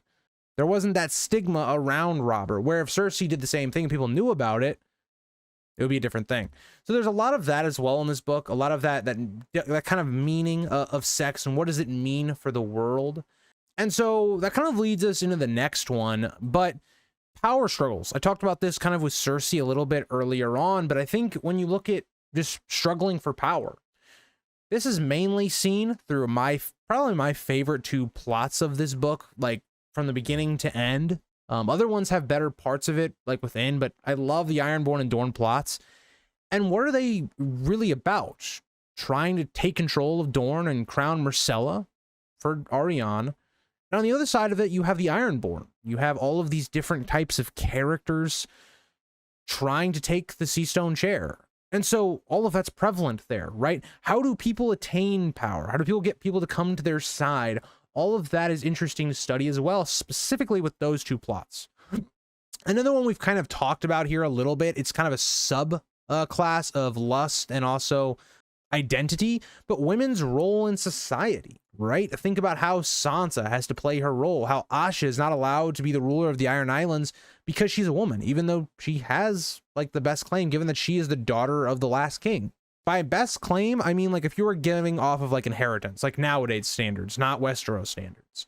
But again, it doesn't happen. We even see that with Cersei, right? Cersei's a character that she's been pushed aside because she's a woman. She's a person that wants to be a man. Think about even in the identity part of this theme that I've talked about, there's a chapter where she tries to basically have sex with a woman to try and feel like she's a man. Again, all of that is very prevalent in that idea. And so that's another great theme that George is able to put in here with Feast for Crows. So religion is another theme that I thought was an interesting one to discuss because it is very prevalent in Cersei and her POV, looking at how people will rally behind religion, right? How religion has such an important part of so many people's lives. I mean, if you can think about people in your life or whether you are religious, how does that motivate you to do certain actions? And when you think about the war, when you think about Cersei, think about how public perception feels about her, given some of the rumors around her, and think about how religion can control a narrative, right? That's very interesting. But even think about like when Cersei or Marjorie gets imprisoned, nobody bats an eye really. Like the common people are like, okay, wow, the religion or our faith is doing that. The High Sparrow is doing that. Okay, must be a good reason. Now, that's not to say all the time they do that, but again, it shows how religion can really control the way a people thinks. And then you arm them and it makes it only worse because you have people that are very devoted to what they believe in. And that makes them dangerous. And so what I think is interesting about religion, because we see it's briefly in other POVs, it's not just Cersei's, right? You see with Arya, whether that's the House of Black and White, seeing all the different religions and how they even, the Facelessmen view death. Again, part of their religion. We see this again with Jaime and Brienne as they briefly encounter the Sparrows and even Brienne a little bit later on in like chapter 6. So we see religion being a very pivotal part of this world. It's something when everything's going wrong, it's going bad, people can cling on to something. And so me, like personally, like I am, Christian. I'm not like, like hardcore or anything, but it's what I believe in. I do believe like there's a God and things like that. But it's interesting to where I even reflect on my own life and how that dictates the way maybe I think, the way my beliefs or the way I do things. But that kind of gets us to our last theme. honor and oaths. This one is very much predominantly Brienne, Jaime, and Arys Oakheart, because the three really are struggling against that at all times. Like, Brienne has this oath, but this oath seems unattainable. Like, how does she find Sansa and Arya in all of Westeros, right? That's her main issue early on in the story. But then we also see other oaths and honor, how that gets tested. All of that's really interesting. Jaime specifically, he's had this for, you know, his entire story really, but he still deals with that, right? Like, how does he end this siege of Riverrun? Fulfilling his oath to his king to bring, you know, order and justice and to bring order to Westeros, put down these rebellions, while not attacking Riverrun, not attacking or taking up arms against the Tullys or the Starks, and keeping that to Catelyn. How do you do all those things? It seems unattainable, and at times it is. You can't please everyone. And so that's really a pivotal part of this story as well. But we see this a lot with Arys Oakheart in his one chapter as well, right? He has this duty that she should take no wives and no children and all of that, and, you know, be loyal to the crown. But what happens when the king you swore that to is dead, and you have someone like Arion needing protecting? You're supposed to protect the innocent and the weak and all of those things. Well, what do you do when Arion comes to you the way she does, and you as Arys have feelings for her? So all of that's very interesting. I find all of that, you know, all of these themes. If you guys have another one in the chat, or if you guys have another theme, be sure to let me know down in the comments. These are just kind of the main ones I came away from reading this book. I could easily be forgetting one or missing one, but those are the ones that I came up with. So let's kind of shift gears now. Let's go to kind of the chapter and POV structure of this book. And I found this very interesting because a lot of you guys, if you've heard me talk about this book, I compare it a lot to a Game of Thrones because it's very similar. It's resetting the story. You have a focus on like three main POVs, something very similar to a Game of Thrones. You're basically building up our characters for payoffs that are going to come later. And so the books feel very similar, even when you think about the highs and the lows of a book. When we talk about Clash of Kings is one of those books that has very big highs and really low lows. It's very similar to Dance with Dragons. Again, very similar books. They're going to be getting talked about next book as well, because Clash and Dance, in my opinion, are very similar in the way they're structured. Game of Thrones, Feast for Crows, very similar. And so what I think is that Storm of Swords and Winds of Winter are going to be very similar in structure once again, just repeating history. But if you don't believe me, let's kind of cite some evidence here. Let's look at Feast for Crows. This book has a total of 46 chapters in the book. It is by far the fewest of the series. So what does that mean, right? That means that it puts a heavy pressure on each one of its chapters of the main POVs of this book, because all of these chapters are going to be longer usually than a normal chapter within, say, like book 1, book 2, book 3. They're all going to be a lot longer. And at times you really feel this, right? Like early Brienne chapters, you really feel the length. Some of Sam's chapters, you feel the length. And so at times it's not a good thing. At times it makes things just take a little bit too long. It stretches things out. You get a little too bored. And so that is a bad thing, but also at the other side of it, it's also a very good time, or a very good thing, because we get more time in certain plot lines like Jaime, right? Jaime's chapters are long as well, but they don't feel long. And so certain characters, it helps. Certain characters, it doesn't help. And so that's an interesting part of it, is like, if you as a reader, and this is where I think we get to the casual readers and the people that have only read this book once or twice, if you don't buy into one of those three main POVs, you are going to struggle with this book. Because not only do they have a lot of chapters in the book, but they're also very long. And that's the biggest problem with this book for me. Now, I think there's going to be other problems that casual fans have that I also think are valid, but I think there's a reason as to why that is some criticism for that. Now, we're going to get to that, but I want to get back into kind of our main topic here, like looking at A Feast for Crows' structure at this point. So I want to look at the three main POVs. Three main POVs account for 54.3% of the book's chapters. Again, that means Cersei, Jaime, Brienne account for over 50%. Okay? So keep that in the back of your mind. There is only one other book in the entire series that has that, where their 3 main POVs take up more than 50%. Now, it's not that different. Like, the percentage don't sound that different, but I want you guys to hear this for a second. So a Game of Thrones has by far the highest. It's 57.1% between 3 main characters. A lot of that's because of Ned. Ned has 15 chapters in that book. A Clash of Kings has 47.1%. A Storm of Swords has 43.9%. A Feast for Crows has 54.3%. And A Dance with Dragons has 47.9%. And so the biggest thing here is a Game of Thrones, Feast for Crows, very similar when it comes to their POVs, right? They have 3 main that take over way upwards of 50%. And so let's think about that. If you don't like, for instance, Cersei, you are not going to like this book, because that POV line right away is taking away, like, what, 20% of this book at least? Like, right away, that's the biggest issue. That's the biggest issue with why people don't like this book, is because usually people don't like either Brienne or they don't like Cersei. I don't think many people dislike Jaime's plotline in this book, but I think for more casual, readers, let me know the first time you read this book, the problem you probably had was you either didn't like Cersei that much or you didn't like Brienne. And for me personally, on a reread, Brienne is very difficult to get through in her first 4 chapters. She's very slow. It's very, boring. There's not a lot of interesting themes going on.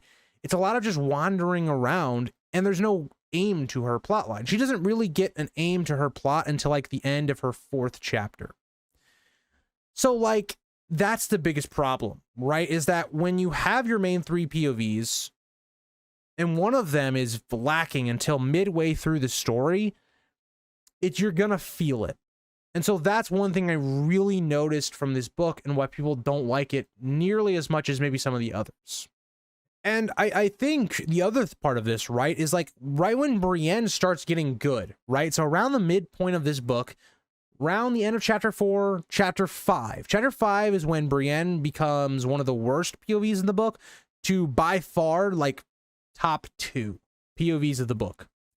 And so as that happens, Cersei hits this weird spot where a lot of her chapters are kind of repetitive. A lot of her chapters kind of feel the same. Like, out of all of the POVs in this book, Cersei has like the most amount of chapters where I'm like, they're not bad chapters, but like, I can't specifically, like, if you said Cersei 5, what happens in Cersei 5? I'm not going to be able to tell you unless I look at like my notes or summary that I did for the chapter, because all of her chapters blend together. I don't know when one chapter stops and when the other one ends, or when one chapter begins and like it stops, because they all kind of blend together, right? Until you get to like chapter 8. Like, I would say like between chapter 4 and chapter 8, it feels a lot the same. Like, there isn't a lot actually happening story-wise. And so you hit Brienne going up, but then Cersei starts to like come down and kind of like settle in this middle ground. And so that is so interesting, because at no point of this book, outside of like, I think the very end, are all of our POVs really like hitting. And that's something that I also think people may not like in this book as well. But I also want to think about the minor plot lines, because I think of anything in this book, the people that are casual viewers, the broad like audience, right? Those people that have read this book maybe once, the thing that they don't like, I feel like, again, doing research online from more casual readers and looking at my community, there's this big disparity when it comes to Dorne and the Iron Islands. I think more hardcore viewers, people like watching this right now, or people that subscribe to my channel, really love Dorne and the Iron Islands. It's going to be 2 of their favorite plot lines of this book. But what I've also seen is the opposite. I think casual readers don't care about these plots. They don't care about these new plot lines going on, because they were coming off of the heights of the book. They want more into what's going on with Tyrion and Jaime and Jon and Dany, because they came off the heights of those characters. And so when you introduce these 2 different plot lines, And the issue is, it's not an issue for me personally, but I know it's an issue for other readers. I'm trying to kind of get in the mindset of somebody else, is that they are front-loaded, right? When you think about it, we see 4 chapters for Dorne and 5 with the Greyjoys. 4 of those chapters for the Greyjoy plot are kind of the middle to beginning, right? There's 1 chapter closer to the end. Dorne only has 4 chapters, and 3 of them are in the first half of the book. And so the reason I think so many people think that the Dorne and Greyjoy plot takes too long, it takes up too much like book time, I guess, is because they're so early on in the book. Think about the first couple chapters of the book. First couple chapters of the book are prologue, Aeron, and then Areo Hotah. So that's why.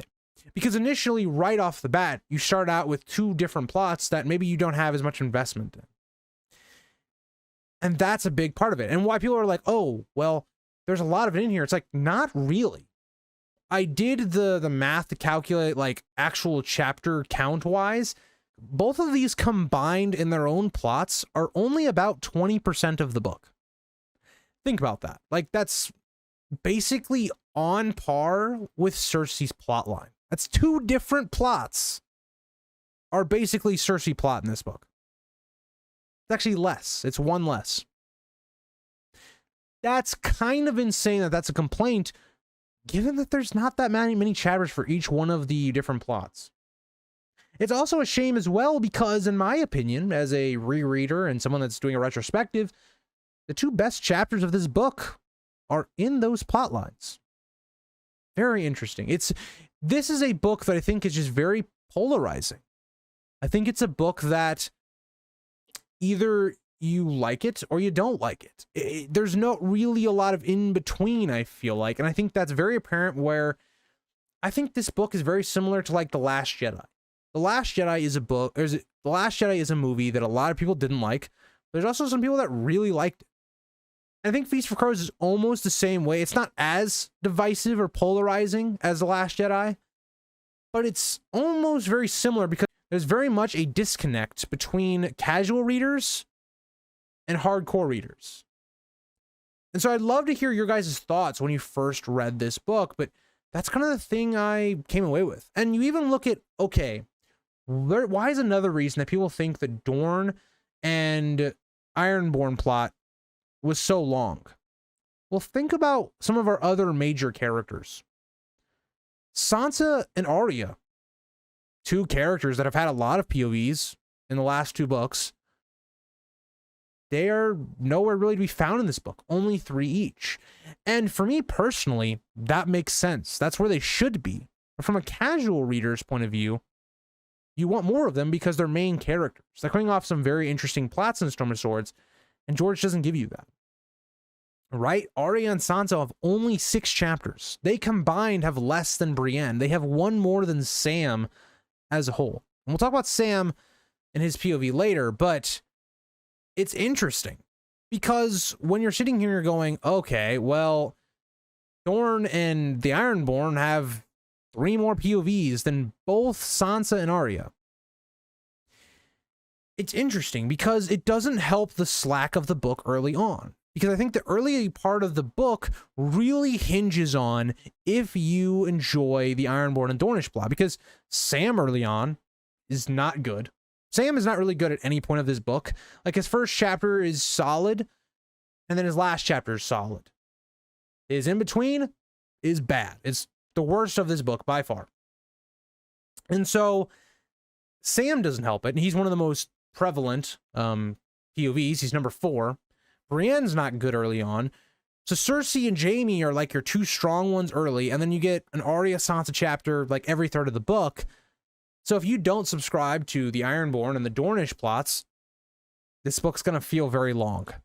It's going to feel long. It's going to feel like it's hard to get through because early on, you really only are going to be looking at like 2 POVs that are going to be present until like halfway through the book. That is the problem with the casual and the more hardcore readers. But this gets into how I ranked the POVs. Now, again, I thought I want to say this before I get into this. For the most part, I enjoyed all the POVs in this book, but I did want to rank them. And the way I rank them, we're also going to be talking about what happens in their POVs, just kind of a summary, and why I think they are maybe not good or, you know, good. So, number 13, I debated on this one for a while. I think number 12 and number 13 are pretty much like almost the same for me. But I ended up going with number 13 being Aerys, because Aerys, in my opinion, is really just a prelude to Arianne. That's really what it is. It's also to make his death a little bit more meaningful, because we have a POV inside of, you know, his character, his mind. So we know a bit more about him. And this chapter is interesting. It's a very short chapter, but it's interesting given the fact that, you know, we're seeing this character struggle with his vows, his honor, his oaths and things. And that is all very interesting. And it also makes Arianne very interesting as well, because you're sitting here going, okay, is Arianne, especially when you don't know who Arianne is, you're sitting here going, is Arianne manipulating him? Oh, wow, we're going to be doing this whole Crown Myrcella plot that's been kind of alluded to in Ario's first chapter, or his only chapter. So it all makes, this chapter is for the betterment of Arianne, not for Aerys, right? Aerys is very similar into the fact of like Arya, where he's a vessel of knowledge. He's a vessel of the plot. But that gets us into number 12. Areo, again, third POV of the book. He is not an interesting POV. Like, his character is not interesting at all. There's nothing to this character. Like, when we talk about Asha, Asha only has one chapter in this book, but you get who she is as a character. She's very fun to read. She's interesting. Areo Hotah is the complete opposite. So you might then be asking, well, why do you have Areo Hotah above Aerys? Areo Hotah, plot reasons, is more interesting, right? The way his chapter is paced is great, right? Each third of the chapter, you have a sand snake coming along with a new ideology or a new way of handling the issue of Dorne, right? How should we respond to Oberyn's death? All that's very interesting. Like, everyone in this chapter is interesting, except for Hotah. Doran is very interesting. We're trying to figure out, who is this guy? What is he up to? What is his plan? Right? And that's all going to get paid off in Arianne's last chapter. So again, this chapter also is very similar to Aerys' chapter, because it all goes to build up Arianne's POV more than it does Areo's POV. And so that's another reason, again, only having one POV, again, is also going to put you quite lower on this list. So yeah, I did what I could for these two. If you're a big fan of them, I'm sorry that they're this low, but they were obviously the two worst. Which is interesting, given that I really like the Dornish plot. It's just, when you're doing a ranking of the POVs, they just have to be at the bottom for me. But I don't know. Number 11. Now, this is the one that I've got a lot to say about. Number 11 is Sam. And I want you guys to remember that Sam, when you look at chapter count, is number 4. Like, he has 5 chapters. That's just below Jaime. He is now ranked under multiple characters that have only 1 chapter, or 2 chapters, or 3 chapters. Why is that? Because Sam is by far, in this book, the most forgettable POV. He's the most unneeded POV of this entire story. Like, I don't see any difference from just having his first POV chapter. And his first POV chapter is interesting because it also gets included pretty much in the next book as well with Jon. So it almost feels like his first POV almost isn't needed either, but I still like the inclusion. I like what George is going with. And so you can almost have his first POV and his 5th POV be his only POVs of the book. Have him being very early on, and then have the last chapter of the book. I don't think he actually should have been the last chapter of the book, but, you know. But Sam is this journey. His chapter 2, his chapter 3, his chapter 4. It's so boring. Nothing happens plot-wise. The only things that happen are things that are like, oh, this is going to set up Arya to kill Daron. It's like, okay. The only things I liked about chapter 2, 3, and 4 is Aemon. And Aemon's not even in chapter 4. So chapter 4, not great. But chapter 2 and 3, I liked the tidbits from Aemon, talking about maybe his younger years, some information, lore building. I liked Aemon, but think about chapter 2. Chapter 2 is really just, they're going past Skagos, it's a storm, people are complaining, all that. Nothing happens. Chapter 3, they get to Braavos, and they've been wasting all their money. Aemon's dying.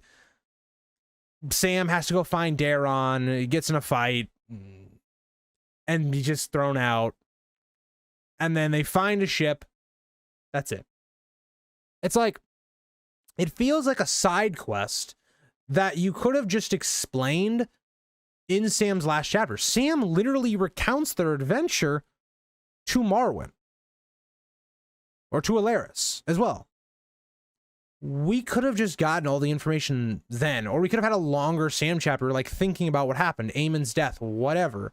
Because Aemon's death isn't even on screen anyway. Like, we see his funeral, but we don't see him actually dying. So you don't need that anyway.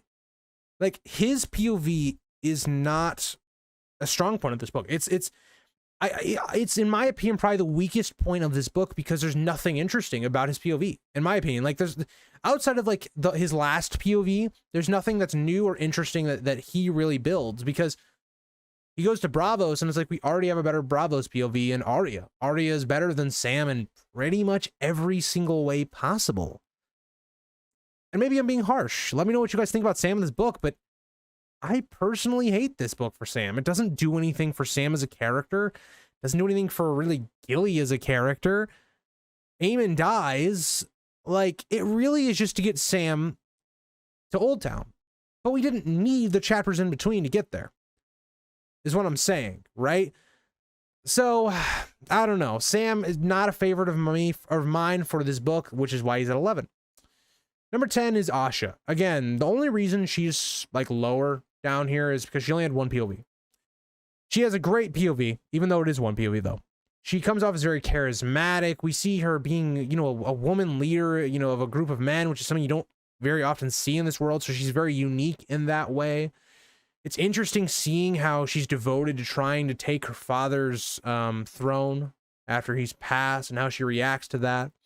Her interaction with Roderick the Reader is always very interesting to read. And so all of that's interesting. All of her setup for her character, building the atmosphere of the Kingsmoot to come, is all great, right? Like, she is a very awesome chapter in this book, but we only get one of her, right? Like, I would have enjoyed more Asha chapters in this book instead of Sam. Like, I don't know, personally, I enjoyed Asha's chapter in this book, but because she only has one, there's not a ton to talk about with her, right? She's going to get more going forward, and she'll be a better POV, but so far, not a lot in this book. Now, Pate, I have him as number 9. He's my highest ranked POV with only one chapter. I think he's just a perfect introduction into this story specifically. His plot specifically ties into the last chapter of the book.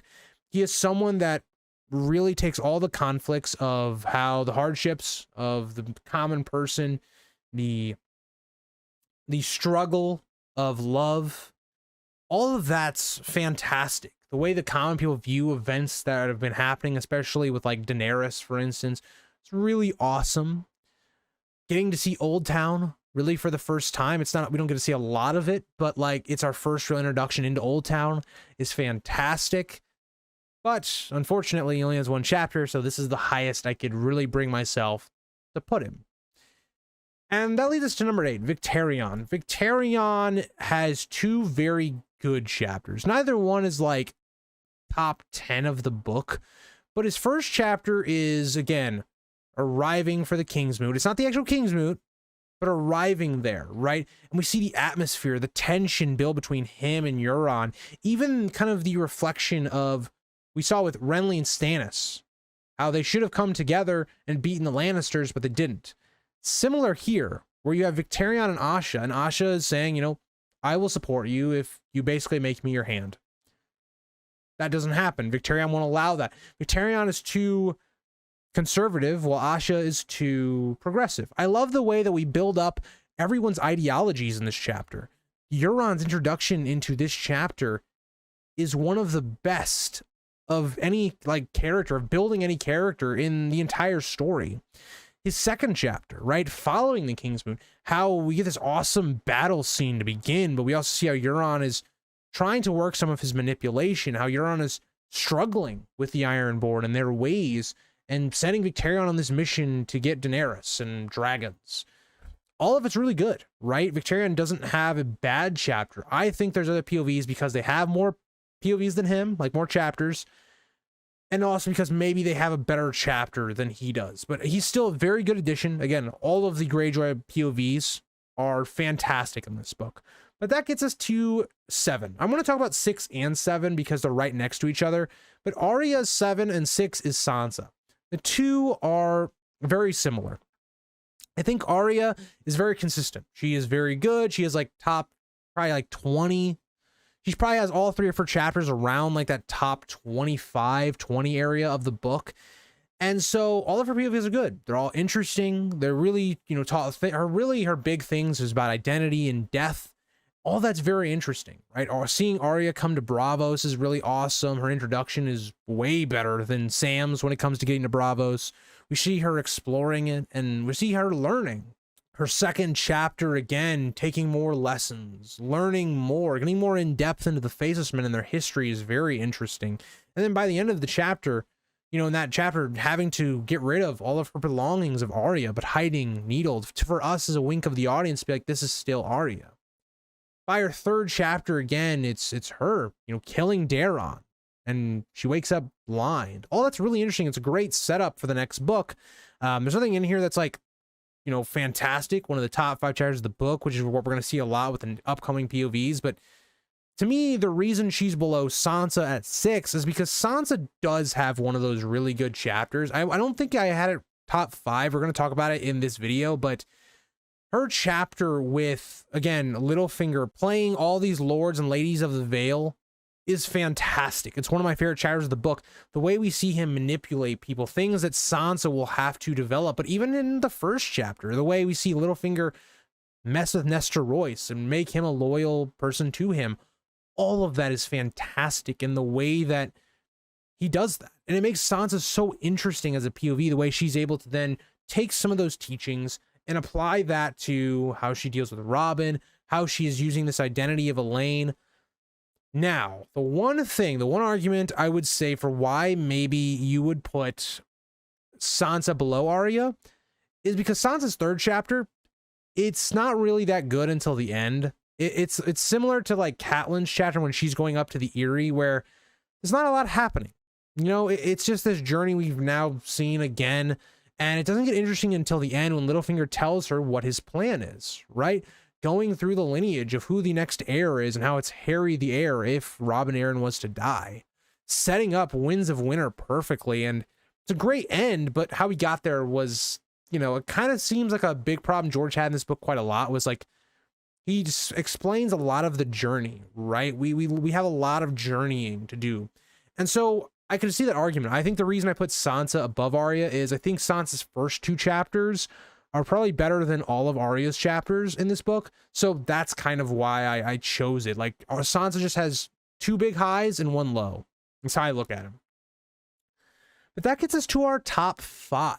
And again, for me, I've talked about my favorite plot in this book was the Greyjoy and the Dornish plots. I liked them quite a lot. I think they're not the best POV overall. I think, we have other characters that are given more time and they are more consistent. But number 5 is Aeron. Aeron being the number 2 POV. This is the POV to me that on a second reread, or I'm now multiple rereads, but he is the one that's the most improved. You appreciate him more, right? His dynamic and how his faith is tested. He's this character that we come in with, and Balon Greyjoy has been killed, and we see how he tries to navigate the situation, right? Euron has returned, but who should be on the seat, right? He can't name Victarion because Euron's older. He can't name Asha because she's a woman. And that goes against his religion or his own prejudice.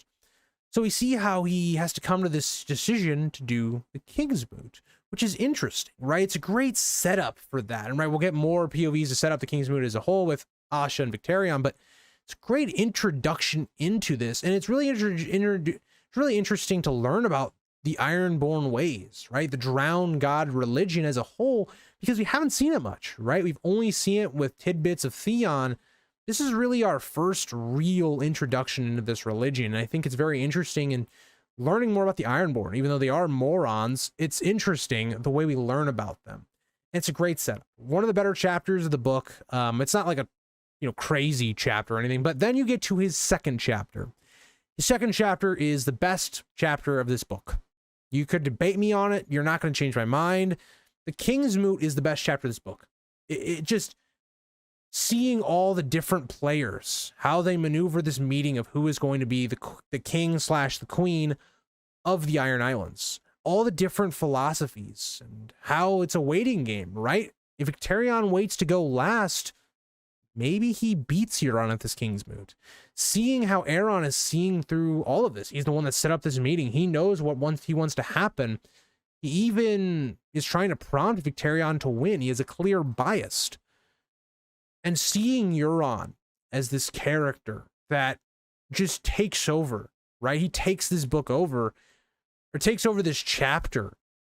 He is such a character that is such a presence, and he just was completely missing in the show. But the line, I think about how when people see him or ships see him, they pray.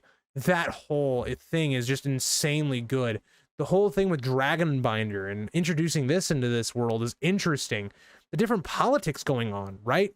Asha being very progressive, saying that we should start trading with the North and not, reaving and doing all these things. She's right. The problem is the people are not going to elect you when you say things they don't want to hear. Think about politicians. Politicians really, they tell you what they think you want to hear. They'll change what their speeches are based on where they are in a certain location. American politics is very much done this way, right? If you will listen to speeches, they're very inconsistent depending on where they're at. If they're at a place that's more moderate, you're going to, speak more moderate and not as progressive or conservative. If you're at a place that's very conservative, you're going to spout very conservative stuff. And so Victarion then takes the flip approach of Asha. Victarion says we're going to, keep doing what Balon wanted us to do, right? We're going to keep pillaging and reaving and all these things. And then Euron takes both of their arguments and makes the perfect argument. He keeps it enough where it's going to please the audience, but it's enough to excite them, to change how things are going just slightly to make it even more interesting. To make them even more interested and want to choose him. All of that's perfectly done. It's one of the best written chapters George R.R. Martin has ever made. He seems to like doing that with the Greyjoy plot, especially in Winds of Winter, and Dance as well. But that kind of will get us into number 4. Now, number 4 is interesting as well because number 4 is Arianne, and she has the same amount of chapters as Aeron. So you might be thinking, how is Aeron number 5 if he had your favorite chapter of the book? Well, the problem is that when Arianne gets a chapter, they don't miss. Okay? Arianne is already one of the most interesting characters in this book, specifically for me and going forward. So she's more of an interesting POV to me. I like her more. I like to read her more than Aeron. But she also has 2 top 10 chapters of this book. Her Queenmaker chapter, number 2 chapter of the book. It's fantastically paced. It's a great culmination of the buildup that we've seen from Areo and Aerys. It's a great chapter. It's one of the best well written. Everything feels like there's some sort of edge or something wrong going on. And that betrayal that Arianne feels as Aerys dies is so well done. And Arianne, again, fantastic character to be seeing all of this. And that kind of gets us into her second chapter. So her second chapter is the Fire and Blood chapter, where all the pieces of the Dornish plot finally come together. It's been this great overarching mystery of what's Doran planning. There's got to be more to it than that. What happened right at the end of her first chapter? What really occurred there? All of this finally comes out. But before we even get there, Arianne has a lot of reflection, self-reflection about what she did that could have led to it. Who betrayed her? So many interesting things are set up by this 2-chapter arc for Arianne. And when we finally get to Doran's speech by the end of it, revealing that Arianne was never meant to be heir. She was meant to be the queen.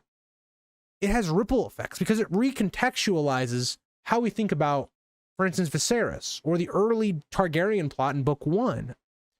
It makes you think, oh, damn, okay, the Dornish are planning this the whole time. Doran's just trying to wait till the right moment.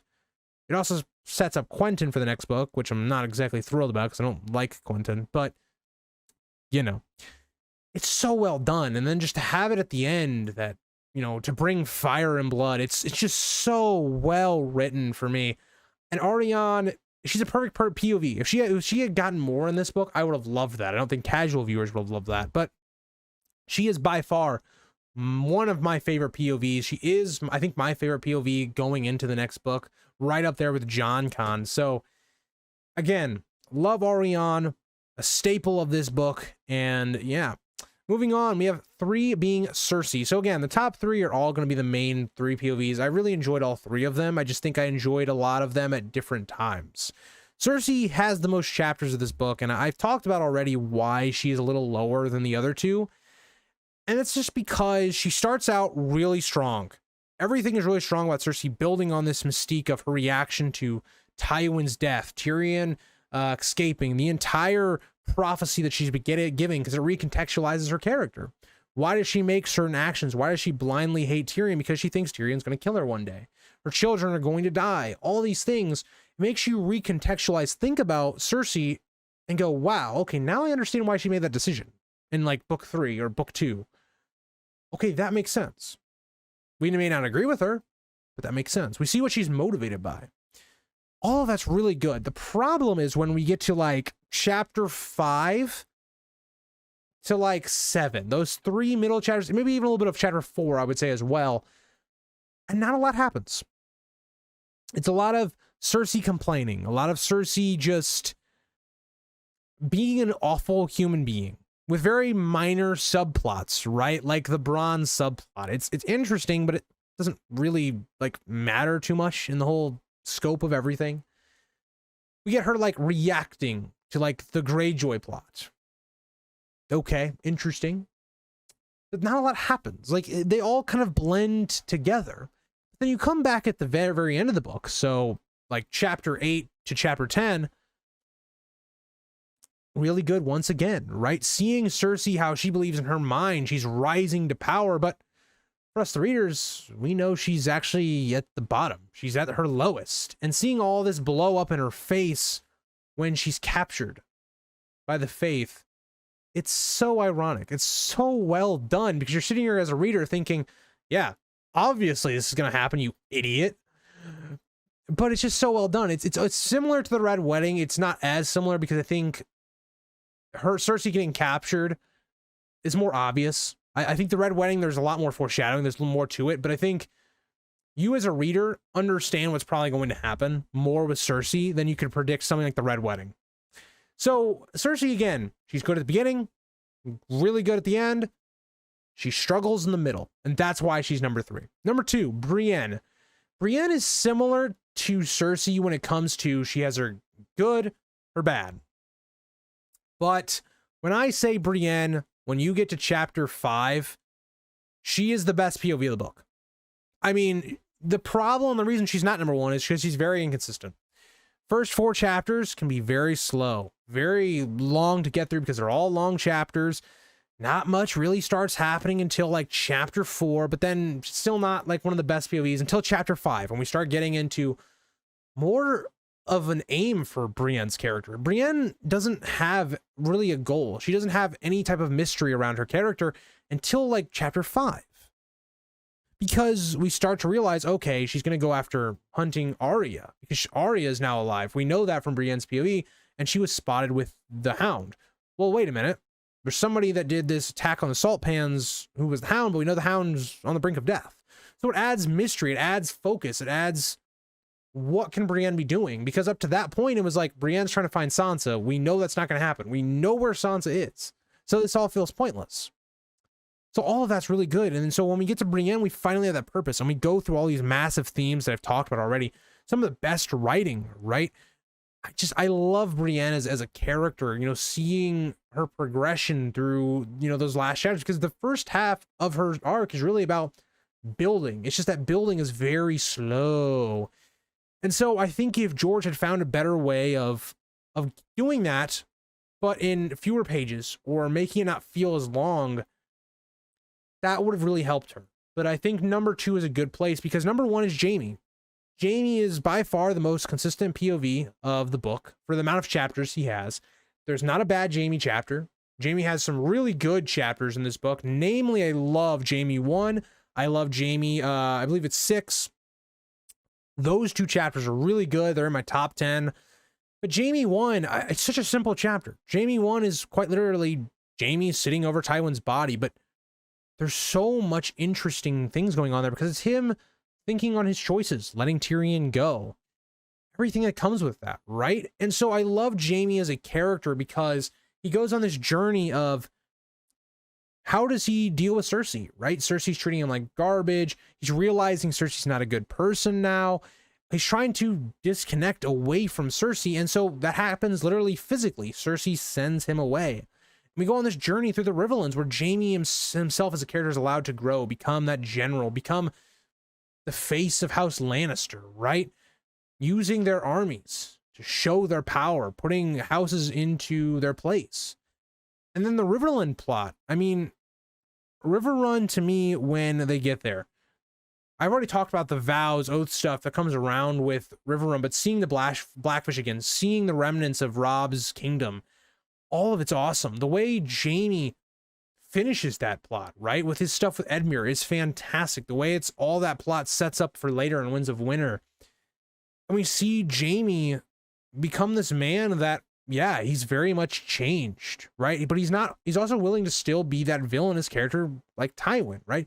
He's still willing to threaten to shoot somebody's child into the castle walls, killing them. So I love that, all right? I love where Jaime ends as a character in this book as well, where he gets rid of Cersei's letter. He doesn't go to help Cersei. It's that final breaking of the two, where he says, no, I'm tired of being used by Cersei. And all the while finding more information out that, again, Cersei was sleeping with Lancel. She's probably been sleeping with a bunch of other dudes. It's so well written that there isn't a bad chapter with Jaime, because Jaime himself is a very interesting character. His dilemmas are very interesting as well. And so that is my rankings of the POVs. And so I wanted to give a brief overview of kind of what these POVs are about in this book. And that's going to kind of lead us into, I want to rank all the chapters in this. I want to kind of, not going to really talk about them because I've already done multiple videos on all this, but I want to give a brief kind of overview of what chapters I thought were the best, what were the worst, why I believe that, and all of that. And let's get into it. All right, so we will be ranking every single chapter. This is a bit of a daunting task, I won't lie, and I've been putting down notes for every chapter in anticipation for this video. And we've got about 35 pages of notes for the entire book, talking about each chapter. And so let's not waste any time. I'm not going to talk too much about each chapter, given that I've already done that in prior videos, if this has already been put together, and this video specifically. I'll talk broadly why I didn't like the chapter, but I'm not going to talk about specifically like the entire plot. So number 46, the worst chapter of the entire book, is Sam 2. I've talked about this in this video. Sam is not good in this book. I think this, out of his chapters, is the weakest. All that happens in this chapter is they're going around Skagos. The weather's quite bad. There's a lot of complaining because of Gilly's baby and Gilly herself, because she's separated from her child, and there's just not much happening in this chapter. This chapter doesn't need to exist, but it does. And that's why it's at chapter 4. It's at the bottom, because it's a longer chapter still, and it does nothing for the plot. I can't think of a single thing of why we needed this chapter, outside of it introduces Skagos for Davos in the next book. That's it. Number 45, Brienne 2. And this pains me to have to put Brienne chapters this low because of how good she is later in this book. But like we're going to talk about with another one of her chapters at this bottom part of here, but nothing happens in this chapter. It's her in Duskendale, learning about Duskendale. There's some interesting things here, like, you know, how she paints her shield, and you know, but there's not much direction. There's no focus for Brienne in this chapter because she's still chasing after Sansa, which we, the audience, know is not going to happen. There's just not much here, right? For her character, there's some moments here and there, but they're very far between given how long this chapter is. It's just, she runs into Podrick at the end of this chapter on her way to Maidenpool because she's been told to find Nimble Dick because he may have some information for her. So it's like, we just don't have any focus in this chapter. And this chapter almost feels like a filler, especially early on in the book where, you know, you really have Cersei and Jaime almost carrying the load if you don't buy into the Dornish and Iron Islands like plots. this chapter really lags behind, and it's by far, in my opinion, Brienne's worst chapter of the book. That gets us to Cersei 5 at number 44. And this is kind of what I mean when I talk about how Cersei's chapters in the middle almost seem to kind of fall together. Because I had to go back and relook at my notes because I wasn't even certain which chapter this was of Cersei's middle chapters. And this chapter is really just Cersei gets a lot of information of what's going on in the world, which is always nice. And there's some other stuff like how she doesn't want Tommen to sit the throne yet because she still wants to have power, how she doesn't want Loras to be teaching Tommen how to joust. There's this very minor plot at the end that is kind of like your climax of the chapter is like, oh yeah, we need to kill Bronn. And that whole plot starts out with the Stokeworths. And it's like, there just isn't much here, especially for a Cersei chapter. This isn't like, this is where I would almost say like the bad chapters stop. I think there's like 2 bad chapters in this book, maybe even like 3 maybe, but I would say that after 46 and 45, the rest of these, if they're this low, they're just kind of okay, right? Like I understand why they're there, but they don't do enough to warrant me putting them a lot higher than where they are. And that's kind of where I feel about for Cersei 5. It's just kind of one of those lower end Cersei chapters that not much really happens. Chapter 43, Sam 4. This is a chapter where I thought about moving it lower than Cersei 5, but the one thing that I think holds it up is it's a more memorable chapter than Cersei 5. Maybe that's because Sam has less chapters than Cersei, so it's easier to remember what happens in every single chapter for Sam. But I think when you look at the opening of this chapter, Maester Aemon's death, and it's, great speech that Sam gives, it's something that does stick in the back of your mind as this moment where one of our fan favorite characters exits the story. Again, I did a live stream, and Maester Aemon was voted the second favorite Targaryen of all time. So, it's an interesting moment, and it's great for the story, for us readers to reflect on Aemon's life. And so all of that stuff is good in this chapter. The stuff I don't really like is like the soap opera we basically have between Gilly and Sam. And I guess, their emotions are justified. I just think it goes on for a while. And there's not a lot happening in the downtime. It's just like Sam is helping the crew of this ship. Like, not much really happens. And this chapter has a theme, which again is another reason I put it above Cersei 5, is like life and death. It just doesn't do enough for me. I think part of it is because by this point of the story, I'm just very checked out of Sam's POV as a whole. When I saw Sam POVs, by the time I got to Sam 4, I just didn't want to read it. And so that was part of it, maybe. Maybe I would have had more enjoyment if I was just reading Sam 4 by itself and not rereading all of Feast for Crows and typing notes about this. But to me personally, it's just another one of those very weak Sam chapters. That gets us into 42, and I have 42 being Eris 1. Again, the biggest problem with this chapter, and it's not exactly a problem looking at the entire story, but if you're gonna like look at an actual POV like Eris, is this is more of a prelude to Arianne. It's more of building up the character of Arianne, showing us her in a different light. It's very similar to like Sam viewing Jon in his first chapter. And so it's good in the aspects of building up Arianne. It's good that it builds us up into the character of Eris so that his death in the next Dornish chapter is way more impactful. It actually hits us a little bit harder. It builds up why that chapter is number 2. There's also some good intrigue in this chapter as well. Again, this also is one of the shorter chapters of the book, but the intrigue of like, what should Eris do in his vows and how he deals with things morally, I think is very interesting. I just wish, there was either more of this or they had just made this, or George had just made this an Arianne chapter, because I think it would have been better for me personally. But I'm going to put it down here at 42. 41 I have as Brienne 1. And again, Brienne 1 falls into the same holes that Brienne 2 does, but it's a little bit better because it's not as long as Brienne 2. But I like that we get a little bit more. I think there's more into the character development of Brienne in Brienne 1, because we get more with like how she doesn't trust men, how this society treats women, and why, Brienne has to be so wary and untrusting. I like a lot of what it builds for Brienne. It's just, again, there's no direction in these early Brienne chapters. There's not much going on. It's just a character building chapter. That's what it is for Brienne, and that's fine, right? It's a chapter that builds up and helps those other chapters later on for Brienne and makes those some of her best chapters. So again, this almost feels like a filler chapter, but it's really just we're building up Brienne's character as a whole. So that kind of gets us into number 40, and number 40 is going to be Cersei 3.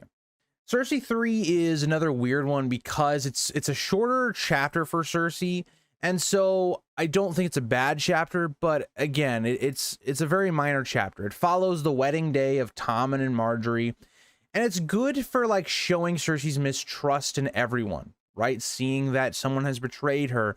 We also see these interesting things about how Tommen like has this little moment where he chokes, or it almost looks like he's choking, and Cersei has this like freak out moment. It's a really nice parallel to the Purple Wedding, and so there's some interesting things. We get some stuff about the prophecy a little bit. It's just being foreshadowed, but by far of the first 3 Cersei chapters, it's the weakest, right? And so again, it's not a bad chapter for Cersei, but it's also not a good one either.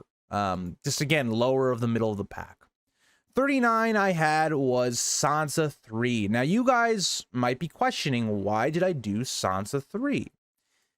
Well, the problem with Sansa is this chapter, in my opinion, is kind of like a early Brienne chapter.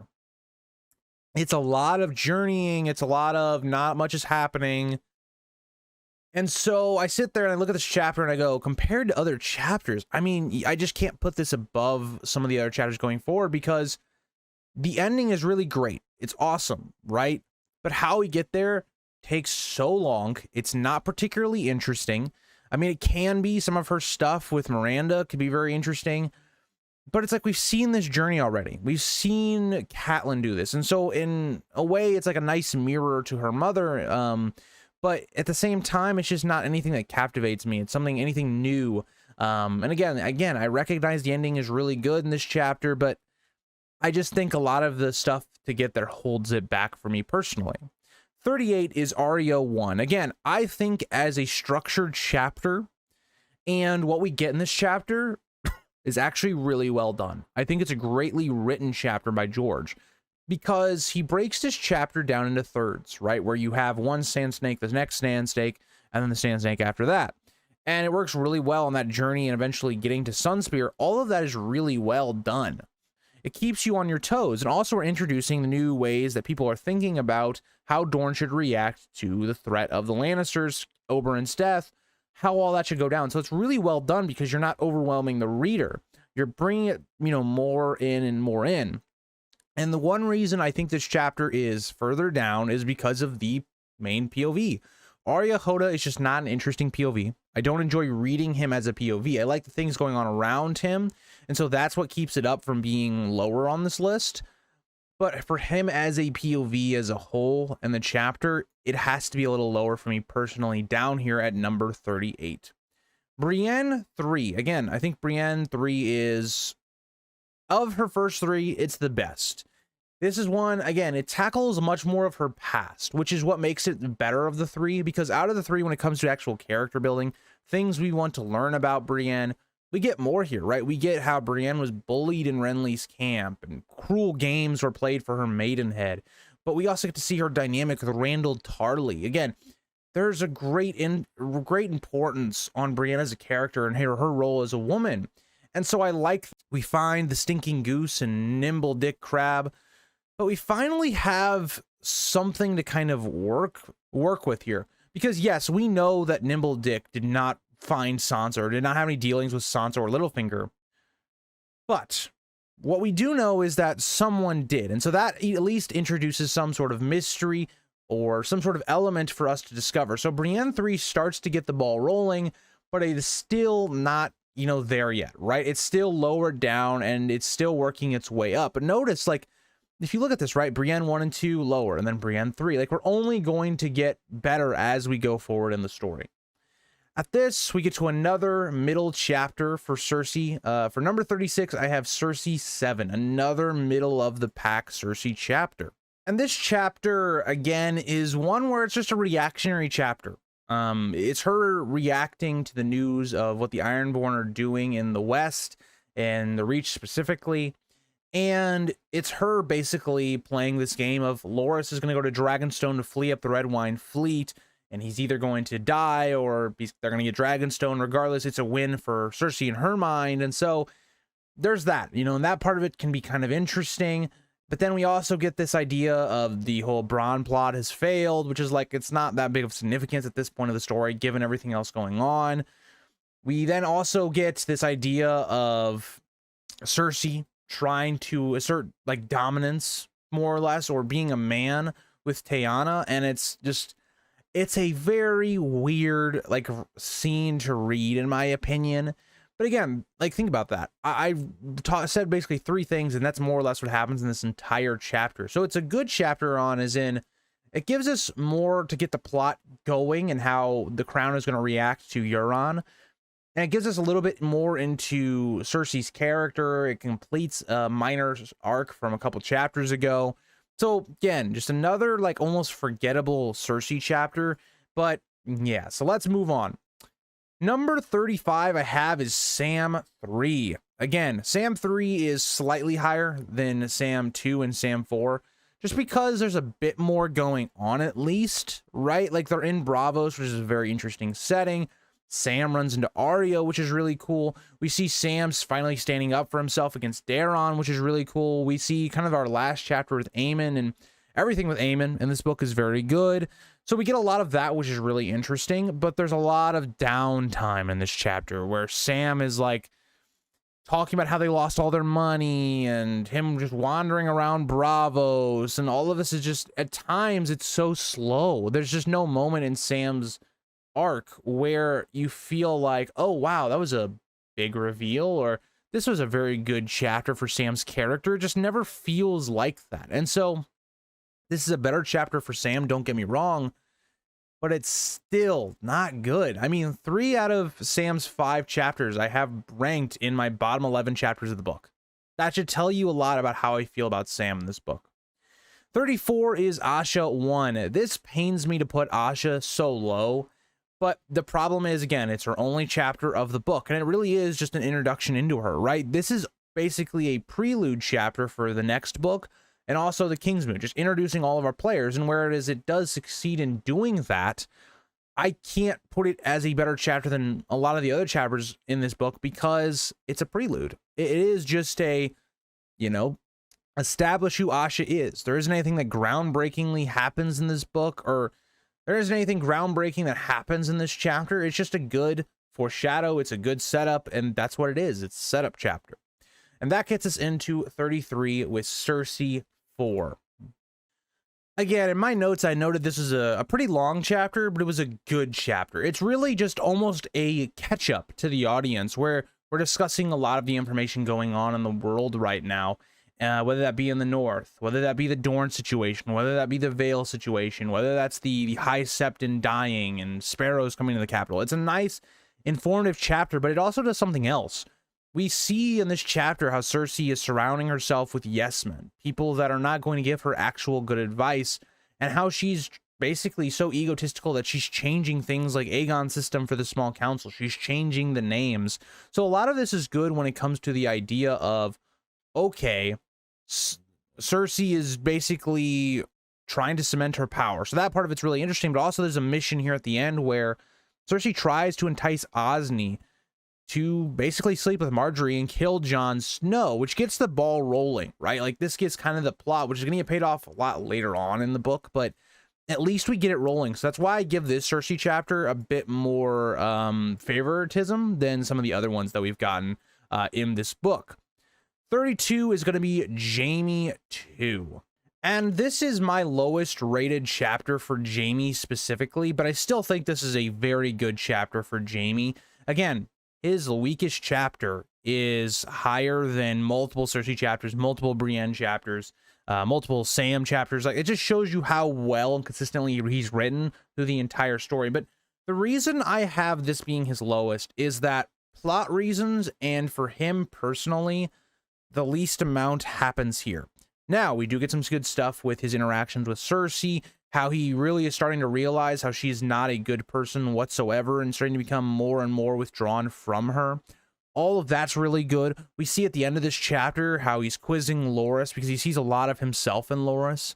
And we get to this big reveal of Criston Cole, the Kingmaker. And it's really great because it's going to lead perfectly into Ariane's chapter. And I believe Eros Oakhart's chapter comes directly after this, if I'm not mistaken.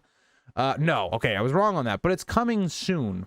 And this is interesting given that the Eros Oakhart chapter happened only a few chapters before this, and it's very similar to what's going on in Dorne. So it kind of builds that storyline while it's a Jaime chapter. Some great writing there from George. Again, a good chapter. It doesn't do anything groundbreaking for Jaime's character or the plot, but it's a strong chapter given that it's the weakest for Jaime personally. For me personally. And so this gets us to number 31. Again, I have another Jaime chapter here. Again, I think these are his two weakest, right? I think number 1, or Jaime 1 is very strong for him. Jaime 2 and Jaime 3 are also still pretty good, but they're kind of like the calm before we get into the storm, and the more of Jaime's really interesting character work. But this is the last chapter in King's Landing, as he is sent away at the beginning of the chapter. But we see how, again, Jaime has still that internal conflict with Cersei. How is he going to deal with that? And so what I love here is that we get a lot of his conflicts brought to a head, right? How is Jaime going to be as a man, right? How is he going to lead? How is he going to deal with the Cersei issue? How is he going to deal with his past? All that's interesting and brings to a front here. And really, this is all going to get paid off kind of in the next chapter specifically. But we see Jaime start his travels. He ends up with he ends up at Castle Hayford, and we get some interesting information there. He also then ends up at Harrenhal by the end of this chapter. And we see a great moment from Jaime as he's protecting Brienne at the end of this chapter. So a good chapter, right? I just think it's so hard to rank Jaime's chapters because they're all good. It's just, I do think, you know, of Jaime's chapters, these are probably the two weakest for me personally. But that'll get us into our chapter 30 ranking. So Sam 1, I have as the chapter 30. I think this was mainly because I thought it was a very interesting concept. Because we know that we're going to get Jon's chapters later on, and so we're going to see the flip side of this. This chapter does a lot for showing why people might not like Jon, why people would want to kill him. Because of the decisions he's making, we show again, Jon is not the best communicator. He doesn't communicate what his ideas are. He almost feels like a character that is trying to, that thinks people can read his mind when they can't. And so I love that dynamic, right? I love that when we get into the next book, this is a chapter you keep in mind because this is going to be something that Sam thinks about a lot. Like Sam has almost this bitterness or this, not hatred, but questioning of why Jon did this. And all that's really good for Sam 1. And like Sam 1 is almost a chapter more for Jon than it even is for Sam. And so I really enjoy this chapter. It's one of the better Sam ones. But yeah, let's continue on. So Arya 2 is my lowest rated at 29. But my thing with Arya 2 is that I think it's still solid, right? It's still middle of the pack around that area. And so this chapter is really all about identity. We get more on Arya having to put away this idea that she's Arya. She has to become a facesman. She has to become no one, or playing different roles. She has to get rid of Needle in this chapter, which is interesting, right? She has to get rid of her clothes. All that's really great. But really what this chapter reinforces is that this is still Arya. So all that works really well. I love that we get more into the history of the Facesmen, stuff we still use to speculate on what happened at Valyria. All that's fantastic. Again, at times though, can feel like there's a little bit of filler, not too much going on. This doesn't hit the heights of a lot of other chapters in this book. So I thought around middle of the pack was a good spot for it. 28 is going to be Arya 1. Again, Arya 1 to me is slightly better than Arya 2 because I enjoy Arya coming to Braavos. I mean, George does a great job of describing this city and having to see it in its glory, really. Like, Braavos is one of the most interesting, for me personally, cities in the entire book. Something else that's interesting, again, getting to the House of Black and White, something that's being finally paid off, that we've been waiting for a while now. And the opening part of this is really her having to admit that she is Arya. Something that's great going forward. And I think for me personally, it was slightly better than Arya 2, but I could definitely see somebody switching those as well. So 27 I had being Brienne 4. Again, Brienne 4 it's this low mainly because of the buildup. It takes so long to get to the part of this chapter that's interesting and really is what's going to build on Brienne's chapters going forward with her fighting at the end. But the other stuff I like some of the buildup, right, of Claw Isle. I think that's really interesting. Hearing the nice tidbit about Visenya and how they were always queen's men is really interesting. And it builds, again, some of those dynamics of not being able to trust men and not being able to rely upon someone like Nimble Dick, which is really interesting. And so all that's really good. This chapter is very vital to Brienne as a whole because it gives her focus. It's also really an awesome payoff to her time with Jaime at Harrenhal and things like that. And so again, a really good chapter for Brienne. It's not, her next 4 chapters. Her next 4 chapters are all gonna be ranked really highly. This one is great because it bridges that gap. And so it gives her focus. It gives her something to do. 26 I had being Cersei 9. So Cersei 9 is basically the culmination of all of these plots that she's been doing coming together, right? Finding a way to get Marjorie imprisoned by the Faith. And so all of that is really great. We finally get to see what's going to happen, right? She gets Pycelle to force, she gets Pycelle to say that he's been giving Marjorie moon tea. We finally see this plan play out where Osney is going to confirm that he slept with Marjorie to the High Sparrow. We see that this is all going to happen during Maiden's Day, which is vital to Cersei's plan. And it all ends with Cersei being an absolute moron because she believes everything is coming together, when in reality, she's just done so many stupid actions. This chapter, she sleeps with Osney just to get him to do this, to give him some grain of truth that he slept with the queen. And it's like, you're so dumb, Cersei. And that's part of why I like this chapter, because it's so interesting. As us, the viewers, we know this is a bad chapter for Cersei, and yet she's so oblivious to what is going on. So the next chapter I have on here is Cersei 8. So Cersei 8 to me is up here almost mainly because of the prophecy that we get at the end, right? And how Cersei is reacting to it. Cersei's asking, can it be forestalled? And it really gets the ball moving on the terms of the end game for Cersei, how she has to get rid of Marjorie, because Marjorie is this younger queen that is going to take everything that she loves. And so all that's really great. We have some interesting build up to this as Cersei is on the throne, hearing pleas and things like that. We see Arrayne Waters tell Cersei the fate of Dragonstone and Laura. So all that's really good, and I think it's a pretty solidly paced chapter. It's kind of, again, another one of those where it's like Cersei has a lot of kind of middle ground chapters when you look at all the rest of the chapters of the book. But again, I still think a pretty good chapter for Cersei as a whole. Number 24 is going to be Aeron 1. Aeron 1, fantastic introduction into the Ironborn plot. Aeron really is an interesting character in the way George builds up the Ironborn religion, the drowned god. All of that's a great start. Finally coming to this decision of there needs to be a Kingsmoot. Great introduction into the story. Again, because it is an introductory, it's a setup. It's not a chapter I'm going to put really high. And so it's at 24, which I think is pretty good, right? That's over halfway, the 50% line. And so a great chapter. Victarion 1 is number 23. I think, again, it's very similar to Aeron, except we get more. It's more of a setup chapter because it gives us more on Euron. It gives us more of that dynamic. It gives more of that dynamic between him and also Asha, and all the things setting up the Kingsmoot is really well done in this chapter. So I don't really have a lot of complaints about it. It's just not one of those big moment chapters. It's not one of those chapters that are the big hitters. So Jaime 5 is placed really unfortunately because it's right before, if you look at Jaime's storylines, Jaime 4 is a really great chapter for Jaime, right? It deals with a lot of his conflicts. But then Jaime 6 is also one of Jaime's best chapters of the book with his conversation with Blackfish. So it's very hard to rank this chapter. It's a really good chapter because it's basically Jaime arriving at River Run, hearing all the different arguments from all of his commanders or people that are there, whether that be the Freys, whether that be the River Lords that have bent the knee, whether that's his family, right? All that's interesting. But the most interesting part of the chapter, the reason that this chapter is much higher than some of his other chapters and maybe even just chapters in general on this list, is because of the ending conversation with his aunt. And just that really great reveal at the end of it is that Tyrion was always Tywin's son.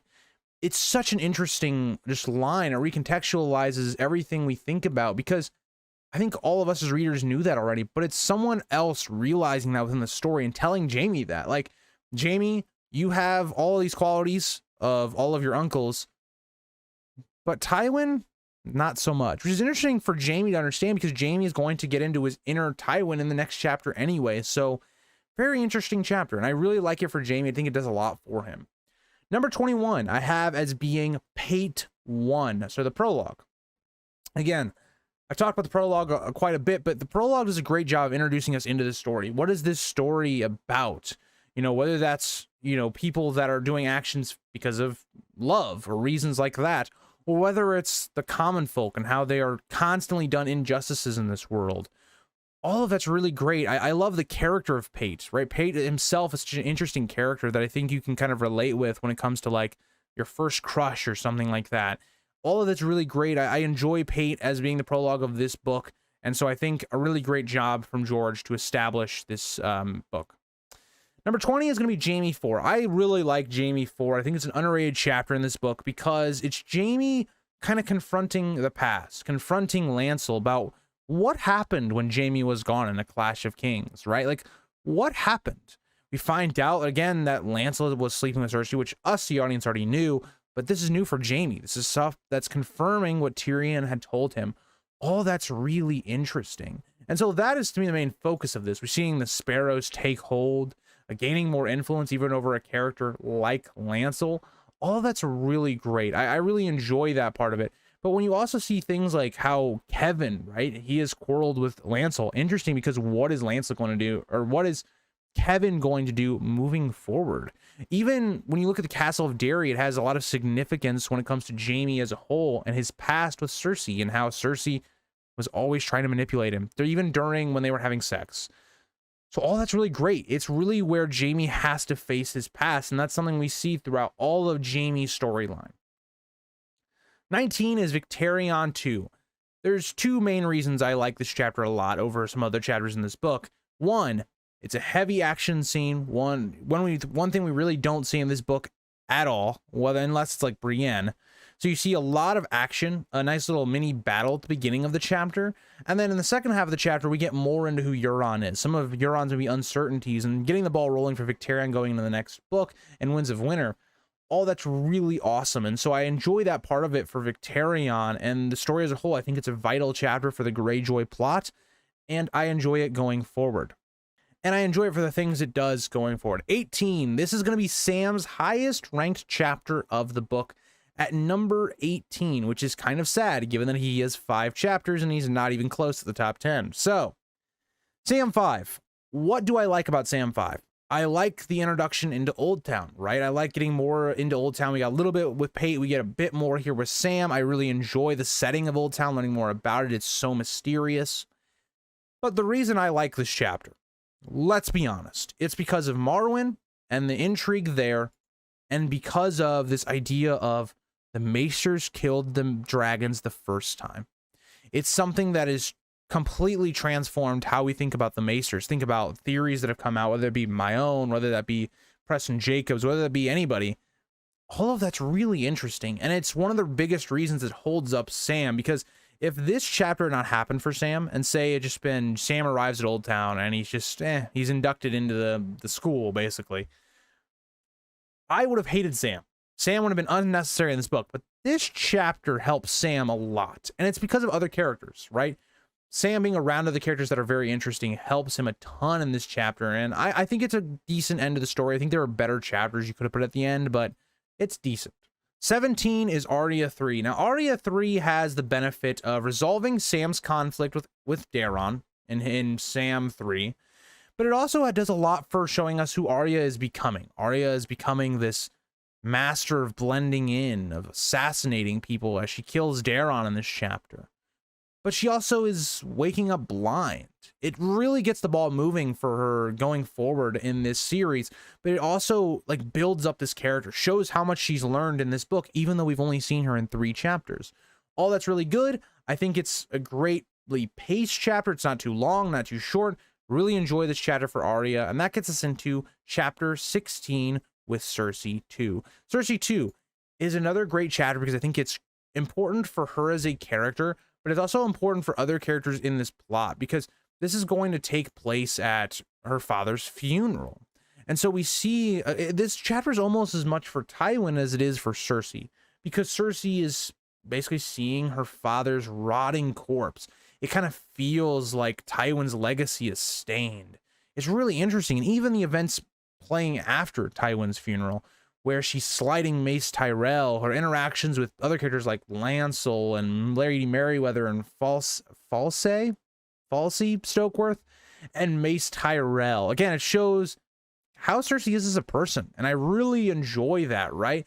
All that's really great, but we also see that there's more, that Qyburn has found, it would seem like some evidence to implicate the Tyrells could have been involved in killing Tywin.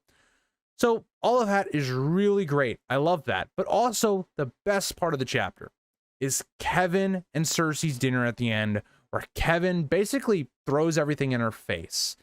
All of that's very good. It's a strong Cersei chapter to begin the book, and so I really enjoy it. And that gets us into number 15, which is going to be Sansa 1. Sansa 1 I love because it's a chapter that does a lot for the story as it builds Sansa, right? She's seeing Littlefinger on a more of a minor scale manipulate people, manipulating Nestor Royce to his cause. It's a great prelude to what we're eventually going to see with Sansa 2. I think I really enjoy everything that comes with Sansa early on. It's her trying to learn how to play the game, playing this role of Elaine, trying to gain influence over Robin, how she's dealing with the death of Lysa, the PTSD that would kind of come with that, how she's playing this role almost perfectly of what actually happened to Lysa. All that's great for Sansa, and I really do enjoy this chapter for her. Number 14 is Cersei 6. So again, this chapter is focused almost completely on the faith, right? She goes to talk with the High Sparrow, and she completely is underestimating him, right? Like, this is one of those chapters where Cersei thinks she's smarter than everyone. The High Sparrow plays her for a fool. He gets her to basically revoke Maegor's law about forbidding the faith to arm themselves. One of the most influential decisions that could have been possibly made, a big twist in the middle of Cersei's arc. We also get some interesting stuff talking about if Marjorie is actually a virgin, which is also interesting, given that she's been married to Renly before, and Renly, it seems like, was gay or bisexual maybe. So all that's interesting. But we also see that how Cersei thinks she can just use the faith as a weapon. And yes, you can if you use it correctly, but she doesn't. And Cersei, of all people, being this person that has done a lot of immoral things that is kind of leaked out to the public, really interesting the way she does that. But it's a great chapter for Cersei. It's not too long. It's not too short. It doesn't overstay its welcome. And it does a lot to recontextualize the way Cersei's arc is going from here. That gets us into number 13 with Brienne 7. So Brienne 7 is basically, she arrives at the Crossroad Inns. She gets into this huge fight, but she also meets Gendry, having to, again, come up with her past. But she goes into this fight with Biter where it's him basically eating her face as the Brotherhood without Banner show up and kind of save the day, but also not save the day, more or less. So all that's really interesting, and it's just a great action set piece where, you know, we've seen Brienne being a slow character. And so I really enjoy the way we finally get some action, and it feels earned. It feels deserved. It's a high-paced chapter. It's Brienne coming face to face with her past once again, very similar and almost mirroring Jaime at this point of the story. All that's fantastic. I have it a little bit lower because it doesn't have the emotional weight that I think the other 3 chapters have, with Brienne having to face kind of her issues, right? Some of the things that are holding her back are things that she needs to think about when it comes to war, or whether it comes to her being a swordsman or a knight or whatever. But that gets us into chapter 12, which is Jaime 7. So Jaime 7 is, again, Jaime's last chapter. It's dealing with the fallout of what has happened at River Run, how it's been overtaken. Again, there's so many great moments in this last chapter for Jaime, whether that's him talking with the Westerlings, a personal favorite of mine, because, again, it just recontextualizes how we think about Robb's campaign, because some of the Westerlings were plotting against him the entire time. It makes you think, was there some sort of love potion? Moon tea was probably being given to Jane. So was Robb ever going to get her pregnant? Probably not. And well, what if she actually is pregnant and that it wasn't working? All that's really interesting to think about. But then you also think about the foreshadowing, right? How Jaime is basically talking with Tom, who's going to be very vital in probably a Revenge Red wedding.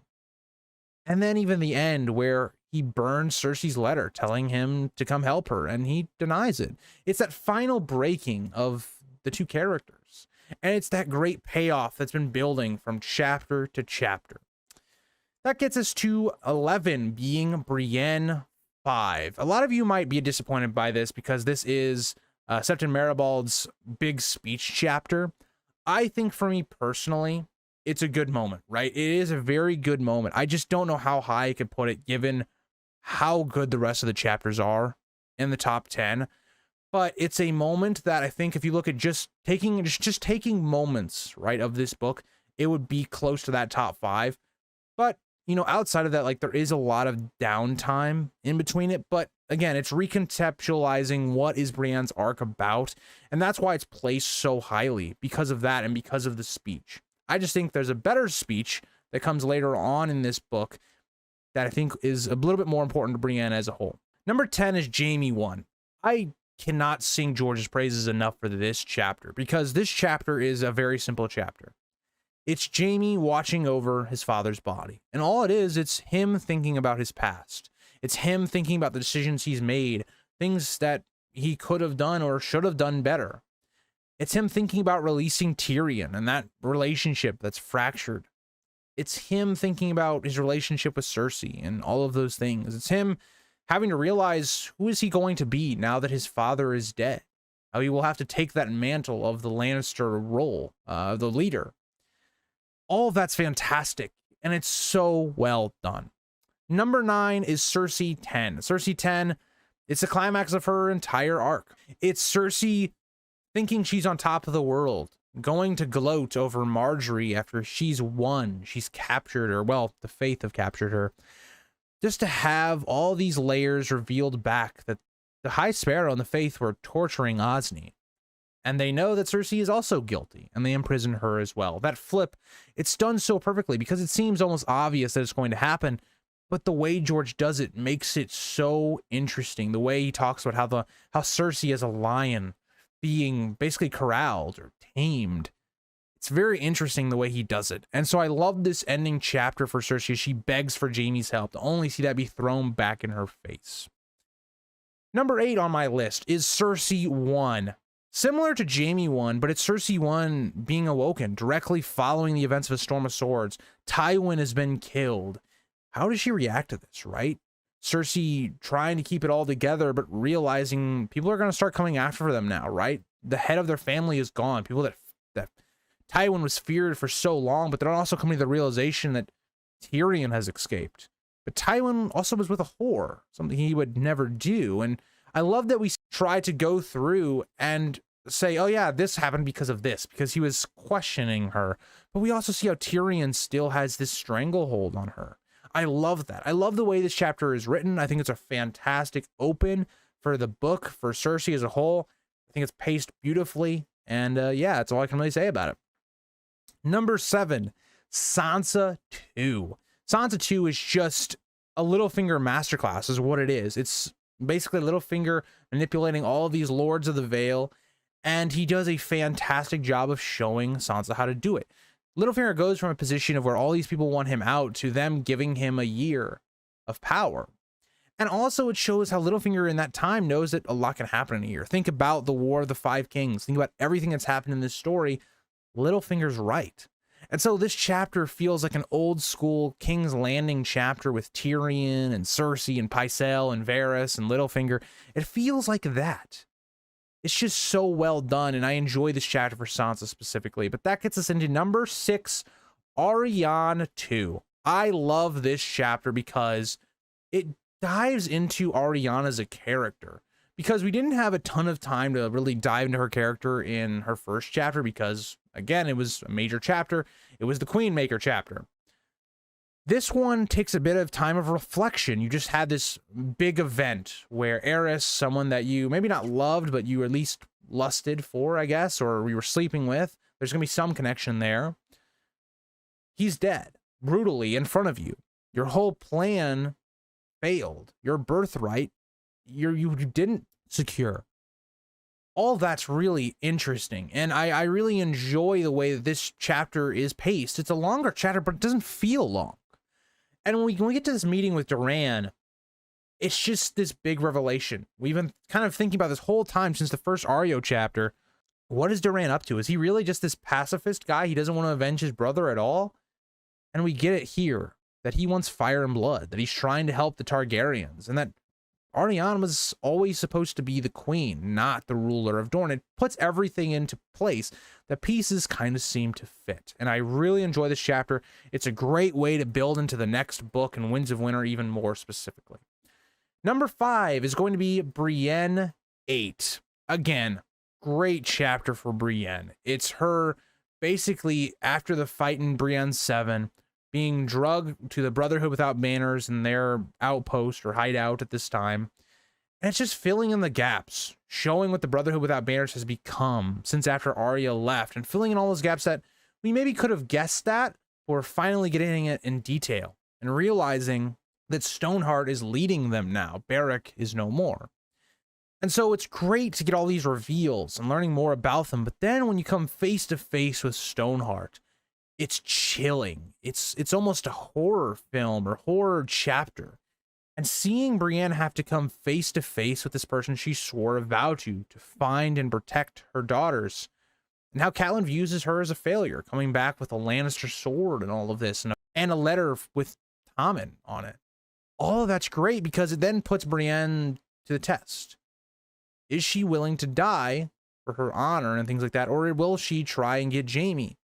It's great because it puts all of those morals at stake, and it's wonderful. I love the way it was all done. It was a perfectly written chapter. It's an iconic chapter of this book. And just, yeah, I have nothing more to say on it. It's a top 5 chapter of the book for me personally. Number 4 is Brienne 6. So, Brienne 6 and Brienne 5 are quite similar. The only difference between the two is the speeches are slightly different. In that the elder brother goes a little bit further. The elder brother relates it to Brienne and shows Brienne that she should go home, right? This needless conflict, these needless oaths or whatever, it's not the same as going back to your father, whole, not dead. Oh, that's so well done. Even the Isle of Faces is so interesting in the way that we see that the Hound could possibly still be alive as this character of the Gravedigger. It's a fantastically written chapter. It really encompasses everything that this book is about. And I love it for Brienne because it's not a big chapter for her when it comes to like plots or even like conflicts or pacing, but it's an important one. It's the one that really drives home the theme of Brienne's character. And I really enjoy this chapter for so many reasons. But let me know what you guys think. Do you guys think this chapter should be above Brienne 5 or below it? Number 3 I have as Jaime 6. What can I say about this chapter that hasn't already been said?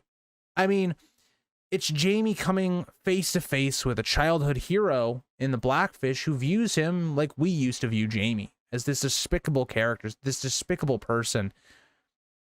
And it's so well done. Because Jaime just having to take it, more or less. But then also, interestingly enough, how does Jaime take this castle while upholding his oath to Catelyn?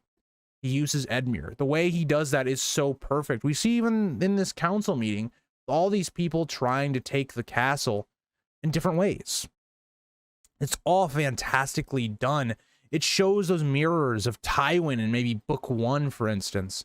And I love everything that happens in here. We see how Jaime is willing to go to that darker side, right? Launching someone's baby into a castle. That's brutal. But we see all this play out, and it's so well done for me. It's just, the Jaime is just in his element in this chapter specifically, because it's a high-paced chapter, but it's also coming into fruition with all of his conflicts, his personal character issues. It's a perfect chapter for me. Number 2 is Arion 1. Arion 1 is perfect. It's been built up completely from the Dornish plotline. Arion is a fantastic and interesting POV to tell this through. And this chapter, the whole time you're feeling like this is going a little too well. You know, trying to crown Myrcella, this introduction of this interesting character that we don't have a lot of yet in Darkstar is so interesting. And when we see this, they finally get to the ambush at the river, and ASOIAF dies. And how does that change the entire landscape of the Dornish plot now? Arion has been captured. We'll find out later that Myrcella, her ear was shot up. She was almost killed by Darkstar. It's such a great chapter because it's very close to the climax of this book. It's not like the actual climax. The next chapter is the climax. But it's so interesting the way this chapter's done. I love the writing. I love the pacing. I love the way ASOIAF dies. It's so fitting. But that gets us to number 1. Number 1 is Aeron 2, the Kingsmoon. It just is. I've talked about it so many times, so I won't talk about it a ton here, but the different politics going on, the way we see each and every candidate taking a different approach to how to win over the Ironborn is fantastic. The way that this was all foreshadowed and built up in the previous chapters, whether it's Asha 1, Aeron 1, or even Victarion 1, we got to know each one of the candidates outside of really Euron. We know a bit about him through Victarion and Aeron, but we are almost kind of like the audience for the Greyjoys. We almost feel like we are just sitting here watching, and they're trying to sell us to who we believe is the best. And we see Aeron, who is trying to get Victarion to win, and it all falls short. The horror that Aeron feels as Euron wins over the Kingsmoot, whether that's with Dragonbinder or taking the correct approach, being more of a moderate candidate, taking Asha's arguments and Victarion's arguments and making them his own, setting up where Euron's going to go after this. It's so well done to me. It's the best written chapter of this book. It's one of the best written chapters of the entire story. And so, yeah, that's the end of A Feast for Crows retrospective. This is all I've got. I really enjoy doing these videos. It's some of my favorite content that I've done on the channel over the last couple months. I hope you guys have all enjoyed it. Thank you guys for the people that watched this. It meant a lot to me to do this series, and we're going to be doing Dance next. But I found a newfound appreciation for A Feast for Crows, and I hope you guys did by listening through this and coming on this journey with me as well. Thank you guys all for watching, and I hope you guys all enjoyed. And I'll see you guys in the next one. Bye, guys.